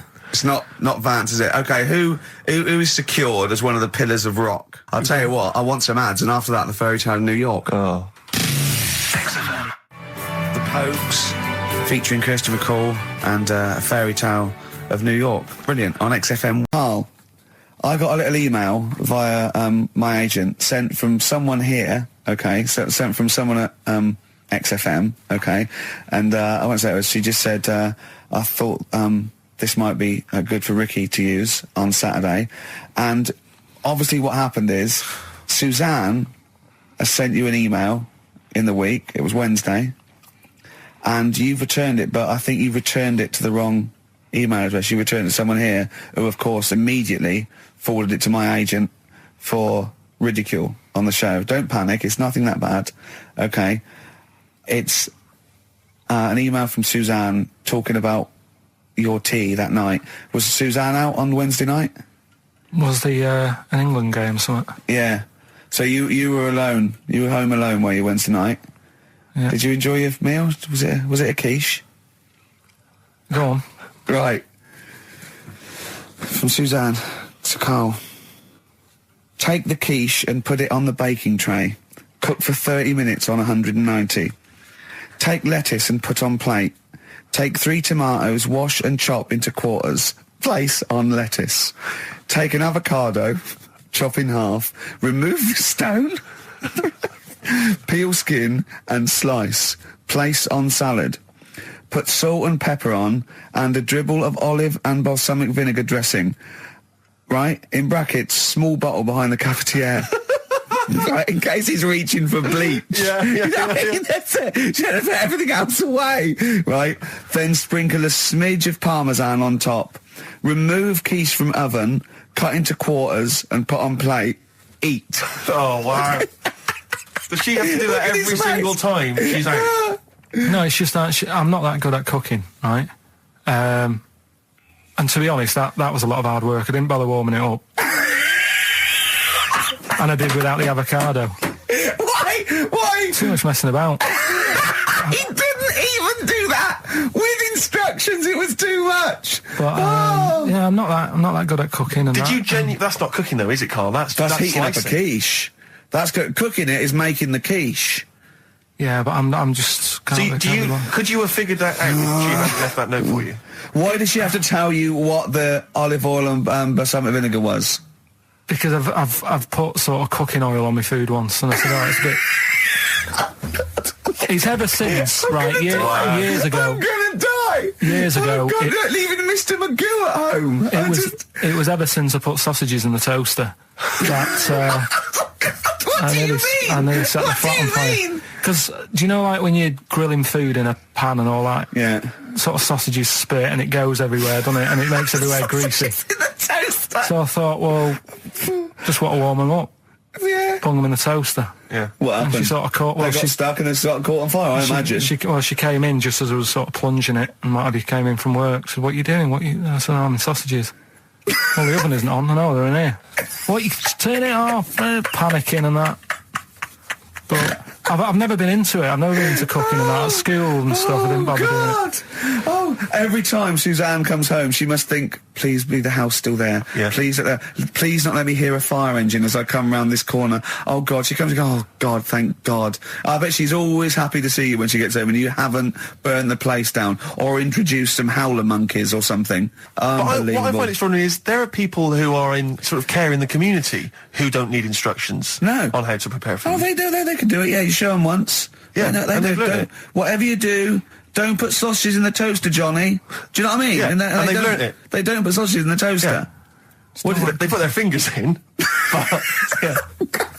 Carl, I got a little email via my agent sent from someone here. Okay, so sent from someone at XFM. Okay, and I won't say it was. She just said, I thought this might be good for Ricky to use on Saturday, and obviously what happened is Suzanne has sent you an email in the week. It was Wednesday, and you've returned it, but I think you've returned it to the wrong email address. You returned it to someone here who, of course, immediately forwarded it to my agent for ridicule on the show. Don't panic. It's nothing that bad.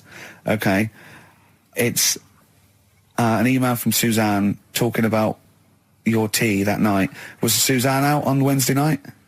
Was the an England game or something? Yeah. So you were alone. You were home alone, were you, Wednesday night? Yeah. Did you enjoy your meal? Was it a quiche? Go on. Right. From Suzanne to Carl. Take the quiche and put it on the baking tray. Cook for 30 minutes on 190. Take lettuce and put on plate. Take 3 tomatoes, wash and chop into quarters. Place on lettuce. Take an avocado, chop in half. Remove the stone. Peel skin and slice. Place on salad. Put salt and pepper on and a dribble of olive and balsamic vinegar dressing. Right? In brackets, small bottle behind the cafetiere. Right, in case he's reaching for bleach. Yeah. That's it. Should have put everything else away. Right? Then sprinkle a smidge of parmesan on top. Remove quiche from oven, cut into quarters and put on plate. Eat. Oh, wow. Does she have to do that every single time? She's like... No, it's just that I'm not that good at cooking, right? And to be honest, that was a lot of hard work. I didn't bother warming it up. And I did without the avocado. Why? Too much messing about. He didn't even do that with instructions. It was too much. But yeah, I'm not that good at cooking. And Did you genuinely? That's not cooking though, is it, Carl? That's heating up a slicing. quiche. That's cooking it is making the quiche. Yeah, but I'm just. Could you have figured that out if she hadn't left that note for you? Why did she have to tell you what the olive oil and balsamic vinegar was? Because I've put sort of cooking oil on my food once, and I said, oh, it's a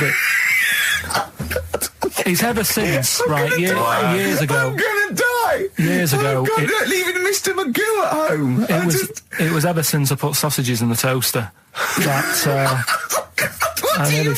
I nearly set the flat on fire. Because do you know, like when you're grilling food in a pan and all that? Yeah. Sort of sausages spit and it goes everywhere, doesn't it? And it makes everywhere greasy. In the toaster. So I thought, well, just want to warm them up. Yeah. Bung them in the toaster. Yeah. What happened? And she sort of caught. Well, they got stuck and it got caught on fire. I imagine. She came in just as I was sort of plunging it, and Matty came in from work. Said, "What are you doing? I said, "I'm in sausages." Well, the oven isn't on. I know they're in here. What? You turn it off? Panicking and that. But I've never been into it. I've never been into cooking and that at school and stuff. I didn't bother doing it. Oh, every time Suzanne comes home, she must think, please be the house still there. Yeah. Please not let me hear a fire engine as I come round this corner. Oh, God. She comes and goes, oh, God, thank God. I bet she's always happy to see you when she gets home and you haven't burned the place down or introduced some howler monkeys or something. Unbelievable. What I find extraordinary is there are people who are in sort of care in the community who don't need instructions on how to prepare food. Oh, they do. They can do it. Yeah, you show them once. Yeah, they do. Whatever you do, don't put sausages in the toaster, Johnny. Do you know what I mean? Yeah, and they've learnt it. They don't put sausages in the toaster. Yeah. What did they put their fingers in? But, yeah.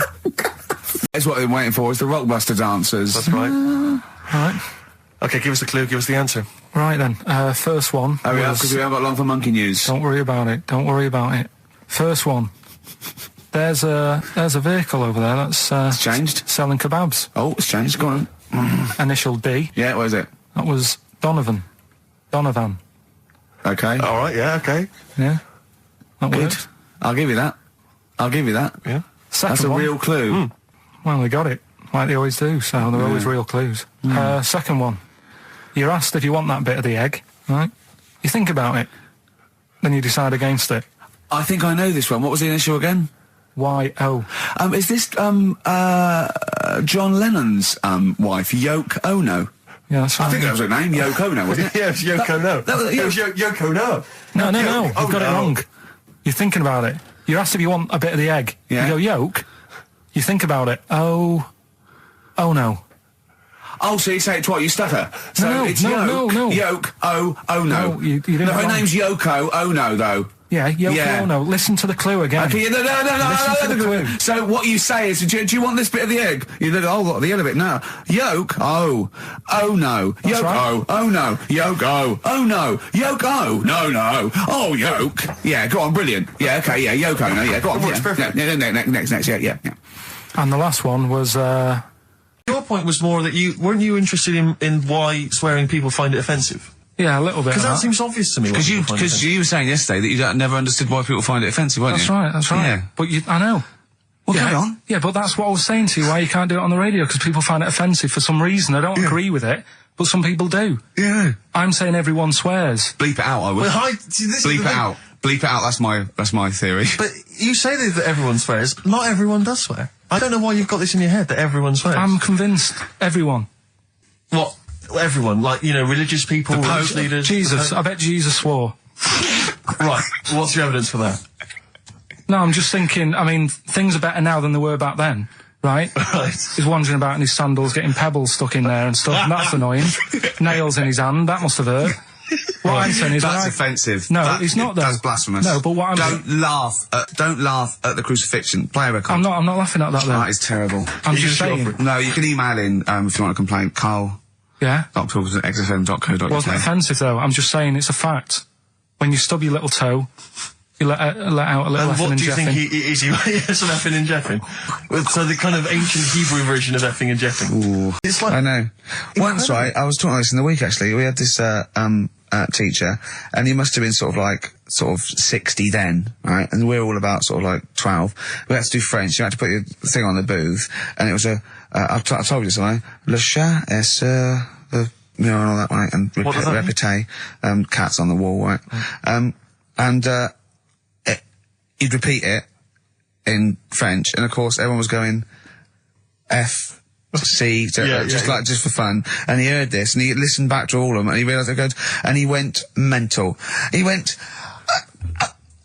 I don't believe this! Do you know how much these cost? He was going mad, and he was going red and bursting, like Karl was earlier, and it was like, I can't stand this anymore. Anyway, he picked up an exercise book, he said, look at this exercise book! Look!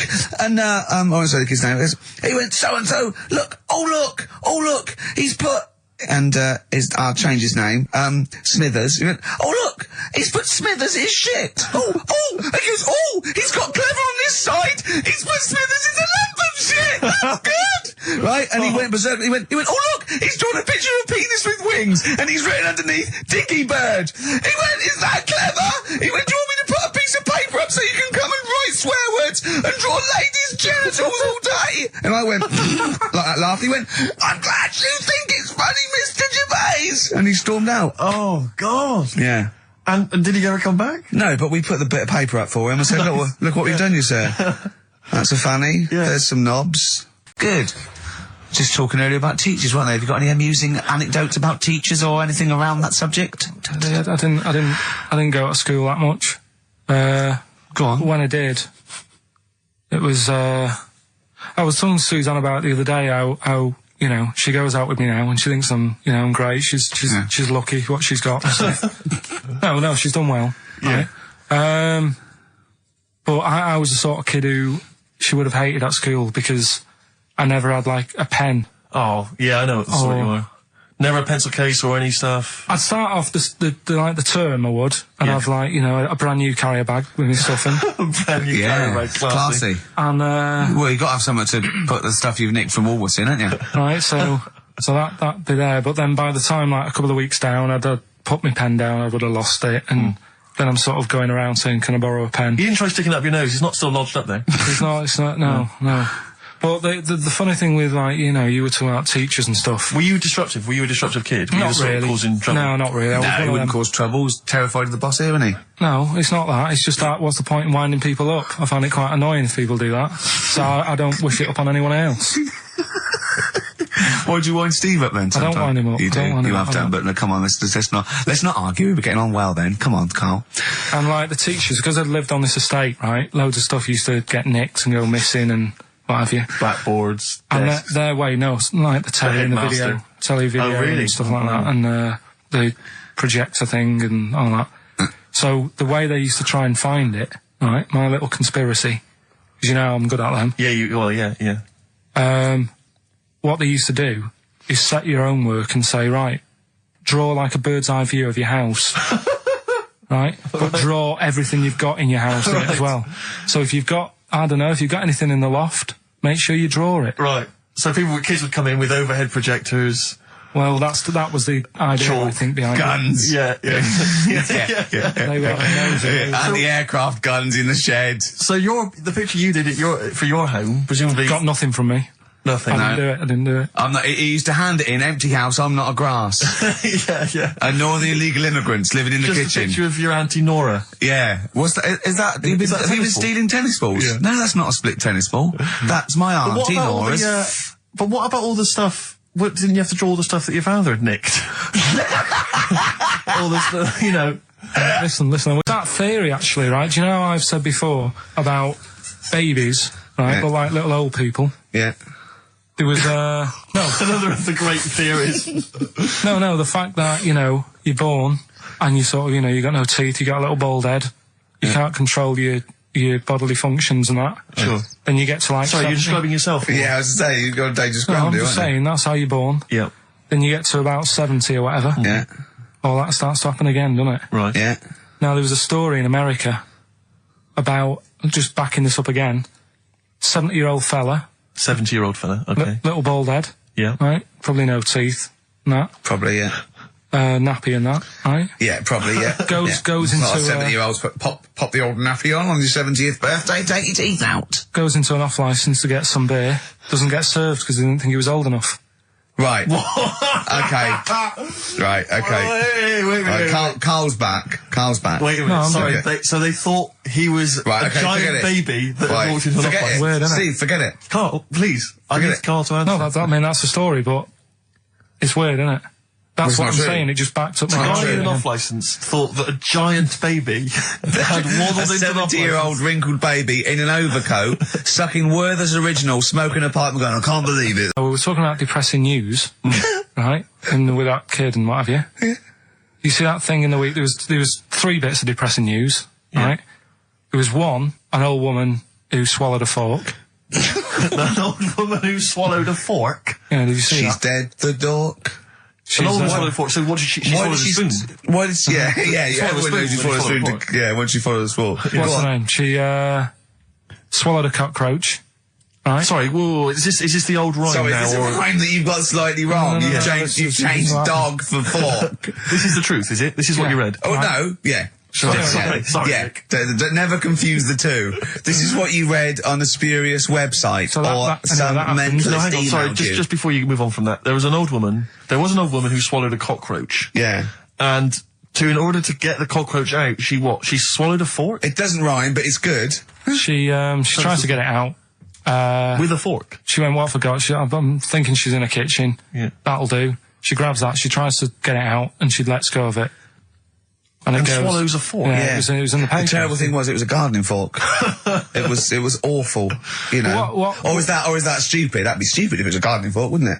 I'll tell you what annoys me though, because I remember years ago, do you know Dr. Steele? Do I know Dr. Steele? Yeah, on, he does... Is he a superhero? The one on Richard and Judy.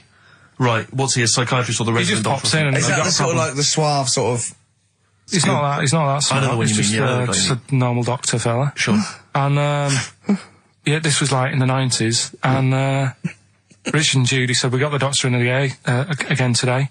We're looking at things that, you know, have been inside people. And there's this one, right? Fella comes on, with an X-ray. Yeah. It's sat on a pint glass. It's sat on a pint glass? Yeah. That's what... He hadn't had it. It's sat on a pint glass. I remember that story that, was published, about the bloke, and this is the excuse he gave, to a doctor when he had to go and have something removed. It was, a bottle of sort of HB sauce or something up his, what word can we say? In case sound resistance. You don't need to, you know, people know what you're saying. Okay. Right. Rectum. Is that alright? No, you didn't need to say it, but... Well, no, he might as well. It's a medical term, isn't it? Doctors say rectum, don't they? Anyway. So the doctor got it out, and the excuse, he said, he'd been shopping, been to Safeways, he'd brought his shopping home, and, he popped the shopping on the, on the, front step, and he realised he's locked himself out. So he started to shimmy up the drain pipe, but his trousers and pants fell down while he was climbing, and he slipped and fell on the HB sauce bottle, right? And that was the note thing, right? And the doctor had put at the bottom on his notes, this would be somewhat more believable if Safeway sold their HP sauce with condoms already attached. Wow. Well, God. Why did he put a condom on it? No idea. To use it again on his chips. So he didn't just buy it to have a quick, you know. Yeah. He thought, well, I don't want to waste HB sauce. Sure. I mean, I use it up the arse, then I put on the chips. Safe sauce. I always practice safe sauce. Always have safe sauce. XFM 104.9, Ricky Gervais, Steve Merchant, Karl Pilkington. As ever, Rick, there's always someone who steps in to defend Karl. Okay, what is the defence? What is the defence? Here's an email from Scott Coomer. He says, Karl is actually right. I've got an A-level in statistics and probability. It doesn't matter how long they have and how many monkeys you have. You cannot guarantee they would type the complete works of Shakespeare. Infinity makes it probable they would get it right, but not definite. Yeah. Well, yeah. Yeah. That's what I was saying. No, you weren't saying, Karl. You don't understand it. Infinity sort of sorts it out. That if they do anything, they nearly do everything, won't they? No, I mean, they'll give it a good shot. No, that's not the point. But the I'd point be is surprised if they did one page right. Right, listen, it's not to do with consciousness. It's not to do with them aiming. They are just bashing away at the keyboard. It's like they're used to show that there isn't consciousness. They chose the chimpanzee because it can type, presumably, hit the keyboard. It's because they hadn't come across you at the time. Yeah. It's to take out thought out of it. It's to take out reason and trying, right? It's just random. They're saying that if you typed enough things, if the computer was left typing everything, if you left it for an infinite amount of time, and they chose Shakespeare because there is meaning behind it, and it's difficult to get it exactly right, to show you that infinity would come up with it's not just Shakespeare, it's every novel. It's everything. Fairly eloquent there from Gervais. A quick riposte, please, from Karl Pilkington. No, I'm just saying, what I don't understand, if it hasn't read it, then how does it know where it's going? Listen, right, listen, right, Can I just explain to people, right? Some people have said, why are you cruel to Karl? He drives me mental with things like that. What do you mean, let me just take a breather. How do I do your editing? He keeps coming in the week. You know that I work here properly, in the week, don't I? Yeah, I've got a proper job, should be 9 to 5, but I normally get in at about 8 o'clock and work. A lot of people getting 8 o'clock. Working hard, trying to do my job. 3 times this week, I've been rushing around. I walked past my little studio. He's sat in there, all right? Now, because I've got this sort of job, I can get away with it. I said to him, if I was a doctor, would he keep coming to me practice? If you were a doctor, there'd be severe problems with the NHS. Imagine that.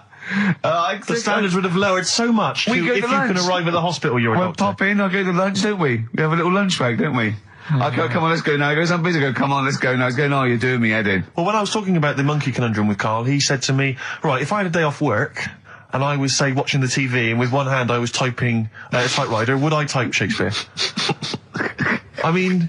Yeah, but you see, there's certain things. We were talking a little bit about this stuff the other week, weren't we, when we said, you were going on about Einstein, and I said he's not that good. E equals MC squared. It sounds good, but I've never used it and that. I've never used it! You haven't used 2 and 2 equals 4, Karl! The fella with an apple fell on his head. It could have been anyone sat under that tree. Do you know what I mean? It's just annoying. Lucky. And Newton gets all the credit for his laws of the universe. Well, other people were working whilst he was having a lunch break under the tree. So in a way, it's like he didn't deserve to have that success story. Again, forget the apple and the tree and whether he was sitting down having a lunch break. It's totally irrelevant. Yeah, but what I'm saying is there's certain things that will just happen. It's like, I think we were talking when we were out eating the other week. We were talking about Noel Gallagher. Well, this is the reason the monkey discussion came up, right? Noel Gallagher... I don't know what to say. I don't know what to say. Rick, I don't want to misquote Noel. I'll be like Herbert Lom in Clouseau. I'm going to get a twitch whenever he opens his mouth. I don't know where to start with some of his statements. Well, as I say, this discussion began because we were talking about a quote that Noel Gallagher supposedly gave. Now, I don't want to misquote Gallagher, but the gist of it was that he said, had I... written Wonderwall or whatever, instead of the Beatles writing Strawberry Fields or whatever, I'd be the one that was considered the great songwriter and it wouldn't be the Beatles. It's just the fact that they came first that meant that they get all the credit as being the greatest band. I don't know where to start with that statement either. I mean, that's Gallagher's thing and he's, well, whatever. We know what we think of that. What was your point, Karl? You agreed with him, didn't you? Yeah, I reckon, right? Do you know we've talked about putting a baby in a room before and it'll know what colour it is and stuff? If you got a room that's painted red, right, but forget that because that's going to confuse Hear him out. Listen to me. Say if they did some new TV show, right? Like, what's that film with Jim Carrey in where the Truman Show? The Truman Show, right? So they make up a little room and some woman has some kids and you say, right, let's put the kids in this room, and they don't know what's going on outside. They don't know anything about like EastEnders and that. It's like their little world, right? They don't know anything that's gone on. How could a child survive without EastEnders? Right, listen. So you sat in the room, right, and then when they're all asleep, right, wait for this bit. Someone have you heard this? Yeah, bit? Wait for this bit. They're all in a room. Yeah, they're asleep. Yeah. Someone pops in, puts a guitar next to the bed, right, nips off out again. They wake up in the morning. And one of them goes, what's this? They don't even know it's a guitar because they've never seen one, right? They're talking English, though. Yeah. We just left guitar out of the vocabulary. Right, so... There's plenty more to come. So, one of them will pick it up, and they'll go, I don't know what it is, and they'll start strumming, they'll go, that sounds good, doesn't it? Give them a few weeks, they could come up with Hey Jude. Whereas, type in Shakespeare, a monkey that can't even spell... I see that. And you wrap bacon around your head. That's all the bloke knew as well? Yeah. And his name was Gary? Yeah. So I'm not having it. No. And he said, see, that's why the Robin thing isn't so weird. He said, but when you said he tried it with cheese, he said I was having none of it. He's got standards. Strokes, hard to explain. Like Karl, really? Yes, yes. So, Karl, concentrate. You go on. So, we'll leave the worm with the bacon wrapped round the head, shall we? Well, if you're ever caught in the jungle... Yeah, always carry some... Bit of Danish. Good advice, lovely. Eminem, Sing for the Moment, on XFM, 104.9, I'm Ricky Gervais. With me, Steve Merchant, with 5 little hamburgers. Got 5 burgers here, yep. And, so I don't know, how should we begin, Karl? Do you want to just look at the size of these burgers? Look, they can see it on webcam, can't they? They can see us stuffing these burgers into your mouth. Hmm. And by the way, I'm filming this, Steve. Look, brilliant. Look, I've got a little camcorder. Yeah. We'll put this on unseen footage on a DVD or something. Or maybe on the website. On the Oh, Karl, what if you break the record? Okay, Karl, I'm coming round now to just monitor this and adjudicate. What's the web? If you want to see this on the webcam, what is it? XFM.co.uk. Right, okay. Hold on. Can I, Steve, I'm not being funny, right, but I think I have got, like, a bit of a wheat thing. You've got a bit of a what? A wheat allergy thing. Don't give me that! No, seriously, my head's... I've been eating a lot of shredded wheat recently. And my head's got a bit bigger. Karl, I don't think you can let us down now, mate. So you just got to put that... No, I can't put that, like that, in my mouth on its... I've got to break it up. I've got to break it up. You can't break it up. Can't break it up. It doesn't say you can on the rule thing. It does. It doesn't. I can't look. I physically can't. Try it. I can't look. I'd have to be Jay Goody to be able to do that. Seriously, look. Try it. Yeah, I know, but you're not approaching it right. That's it. Come on. That's all I'm doing. Oh, God, he's not going to do one. Keep going. That's good work. Keep going. How do I get three in? Keep pushing. Ease it in. Keep pushing. Get one in at least. Ease it. Get one in at least. Get one in. Ease it in. Get one in. Push it. That's one. Let's go for another one. I reckon you've got to rip it up a bit. Okay, do that then. See how many you can get in. You've got to get in 2. No, just one. No. Well, it's three. Pack it in. What do you do? Pack your cheeks first. Honestly, Steve, my head is swelling a bit because I have got a wheat thing, a wheat allergy. That'd be good. There'd be more room. Right. Okay. Look, Karl is now just sticking it in his cheek. Right. Yeah. Don't eat any. You can't swallow any. It's like a hamster. You've got to work it like a hamster. Yeah. Stick it in. Come on. He looks like Marlon Brando in The Godfather. Come on. Don't lose any yet. Right. Pack it in, then use your fingers to pack it in. Come on. Wedge it in. Like you're grouting the bath. I can't do this either. Keep going. Keep going, don't give up so early. This is part of the problem. You just give up, Karl, too quickly. You failed again. It's like your history O level. Come on, Karl. Come on. Do something well. Succeed at something. Push it in. You've got nearly a half a burger there. Oh, I'll come round there. You're chewing. Don't chew. I've got a bit of food. I don't know what he said, but... Is that a whole one? No, it's not. I can see bits left. Come on, Karl. Come on, keep working at it. Keep working at it. Look, there's so much space in your mouth, I can see it. He's going red. Okay, we'll do another one. We'll do another one. That one then. We're doing a... Oh, are you alright? Are you going to be sick? Are you alright? Alright. Oh God, should we play a record? He's making my eyes water now. I'll find a different one for you. Find a different one for you. Most grapes eaten in 3 minutes. I'll go. Do you want to do that? Grapes are easy, aren't they? That's easy. Great. Come on, grapes are easy. Come on, don't make him laugh. He's choking. He's choking. Oh, Karl. Quick! Keep going, Karl. Come on! What happened? Did you just throw up? No! Don't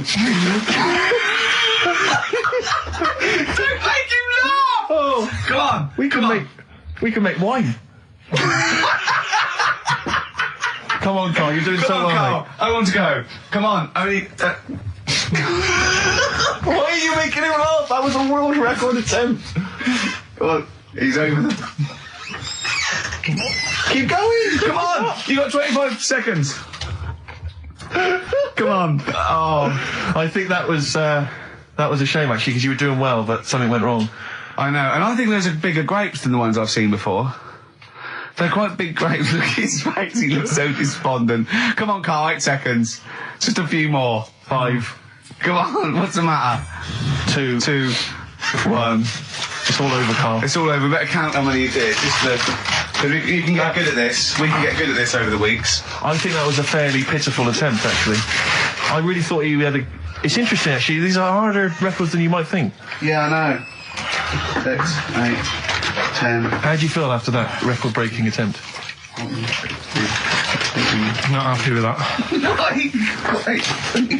What are you not happy about? The fella who did it, was he in hospital and just had loads of grapes? I was bored. I'm sure he wasn't producing a radio programme, that's for sure. Well, to be fair, neither are you. What was tricky about it? What did you find hard? I think having Ricky standing over me, sort of shouting, "Go on!" isn't normal. No. But that wasn't... He hasn't eaten any! Hold on, that's 50 left. That's quite a poor attempt then, by the seam of it. Would you think about trying to maybe do that again in a couple of weeks? Would you do some practice and try that again? No, leave it for the experts. And I noticed a tricky point, maybe sort of when you had about 50 seconds to go, you seemed to be spewing things into the bin. What was that? Again, mainly Ricky standing over me. 88. He's got 88 left. Okay, so what's the mental arithmetic there? Because we put how many in? It was 150 in the thing, wasn't it? What did I say?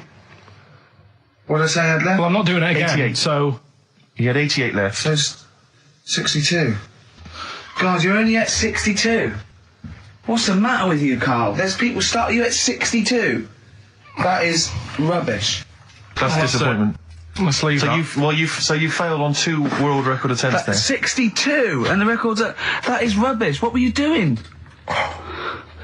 Oh yeah, but like I said, I've got a small throat. I can't drink a drink quick. Ever since the Mr. Freeze Pops when I was 6, that I nearly choked on, I nearly died on. I can't go back. It'd be like asking, I don't know, someone who got run over to play Frogger or something.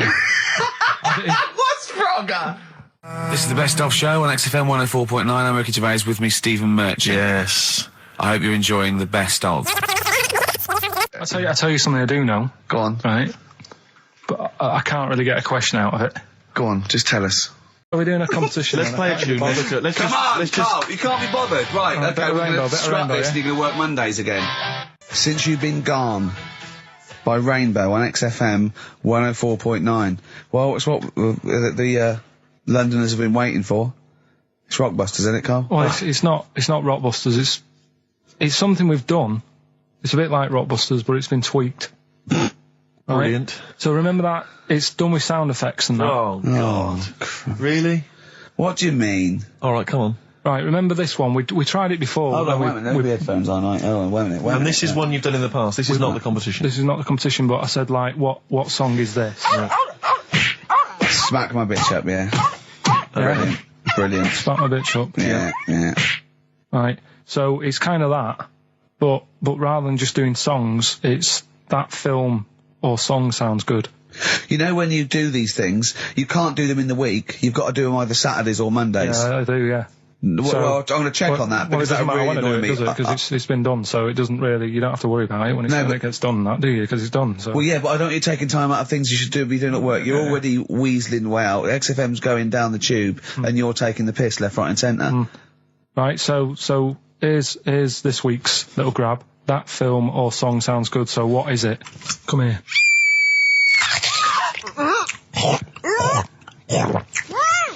I'm well happy now I've had that. What? Right? It's a film or a song title, is it? No, it's a film or a song. What do you mean? Forget that. It's a film.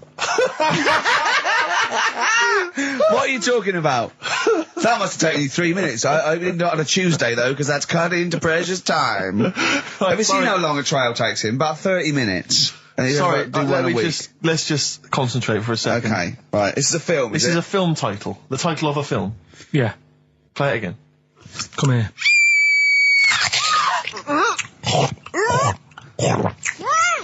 I'm well happy now I've had that. Right. Oh, dearie me. Dearie me. 3 months they've waited for that. 3 months for that. Shite. Do you want to say what the prices are? Oh, I can do. I'll tell you, there's good news and there's bad. I don't know, I think maybe this is what people think of Karl's quizzes. This is the respect they show us. Because you know that the various companies, they'll send you product which you can include in competitions. It's a promotional tool. Yeah. They've sent us I'm Alan Partridge, Series 2, and Fawlty Towers, the complete series. Brilliant. On VHS. I mean, who's got a video player anymore, Karl? It's for losers and the working classes. Yeah, for up north. They still sell them up north, I think. Thankfully. In market stalls. It's been redeemed. I mean, I wonder how we got hold of that. Yeah. Yeah, The Office Series 2 on DVD. That was a nightmare, getting hold of that one. The best album in the world ever. It's got stuff on there. Super Furry Animals is on there. Supergrass, Gold Frap. And also the best of the Boomtown Rats, which is not bad. And a couple of Teachers DVDs. So some good stuff there amongst the VHSs. And you can win all of those treats by identifying this film. Oh, God. Come here.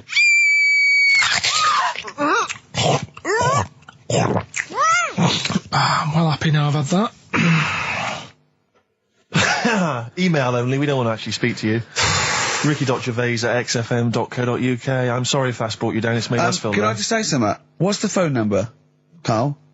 08700 800 1234. 08700 800 1234. Call up for no reason, because I want Karl to answer the phone. He hates doing it. So call up and talk to Karl. Ask him anything you want, just talk to him. Okay? Right, answer the phone, they're going mad.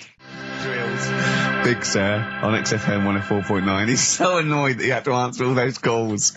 Why did you like it? We're wasting time, aren't we? That's your listenership. No. They want to speak to you. No, that's nice and everything that people call up. Yeah. But we should be concentrating on what we're doing. Yeah, well, but I do this show to annoy you. I don't do it for the money, or the kudos, or the awards. Do you know what I mean? I do it so you have to be here and do what I say for 2 hours, because you're getting away with murder here in the week. I don't like seeing that. I don't like injustice in the world. I try and fight it wherever I can. So I do it to annoy... It's good of you, Rick. Thanks for doing that, mate. Yeah. It's interesting, though, that you're passionate about fighting injustice, but you focus specifically on Karl at XFM. One of the world's lesser crimes. Yeah, being a little bald mank twat. Exactly. I know, yeah, but nonetheless, it is a crime. Look at it, look.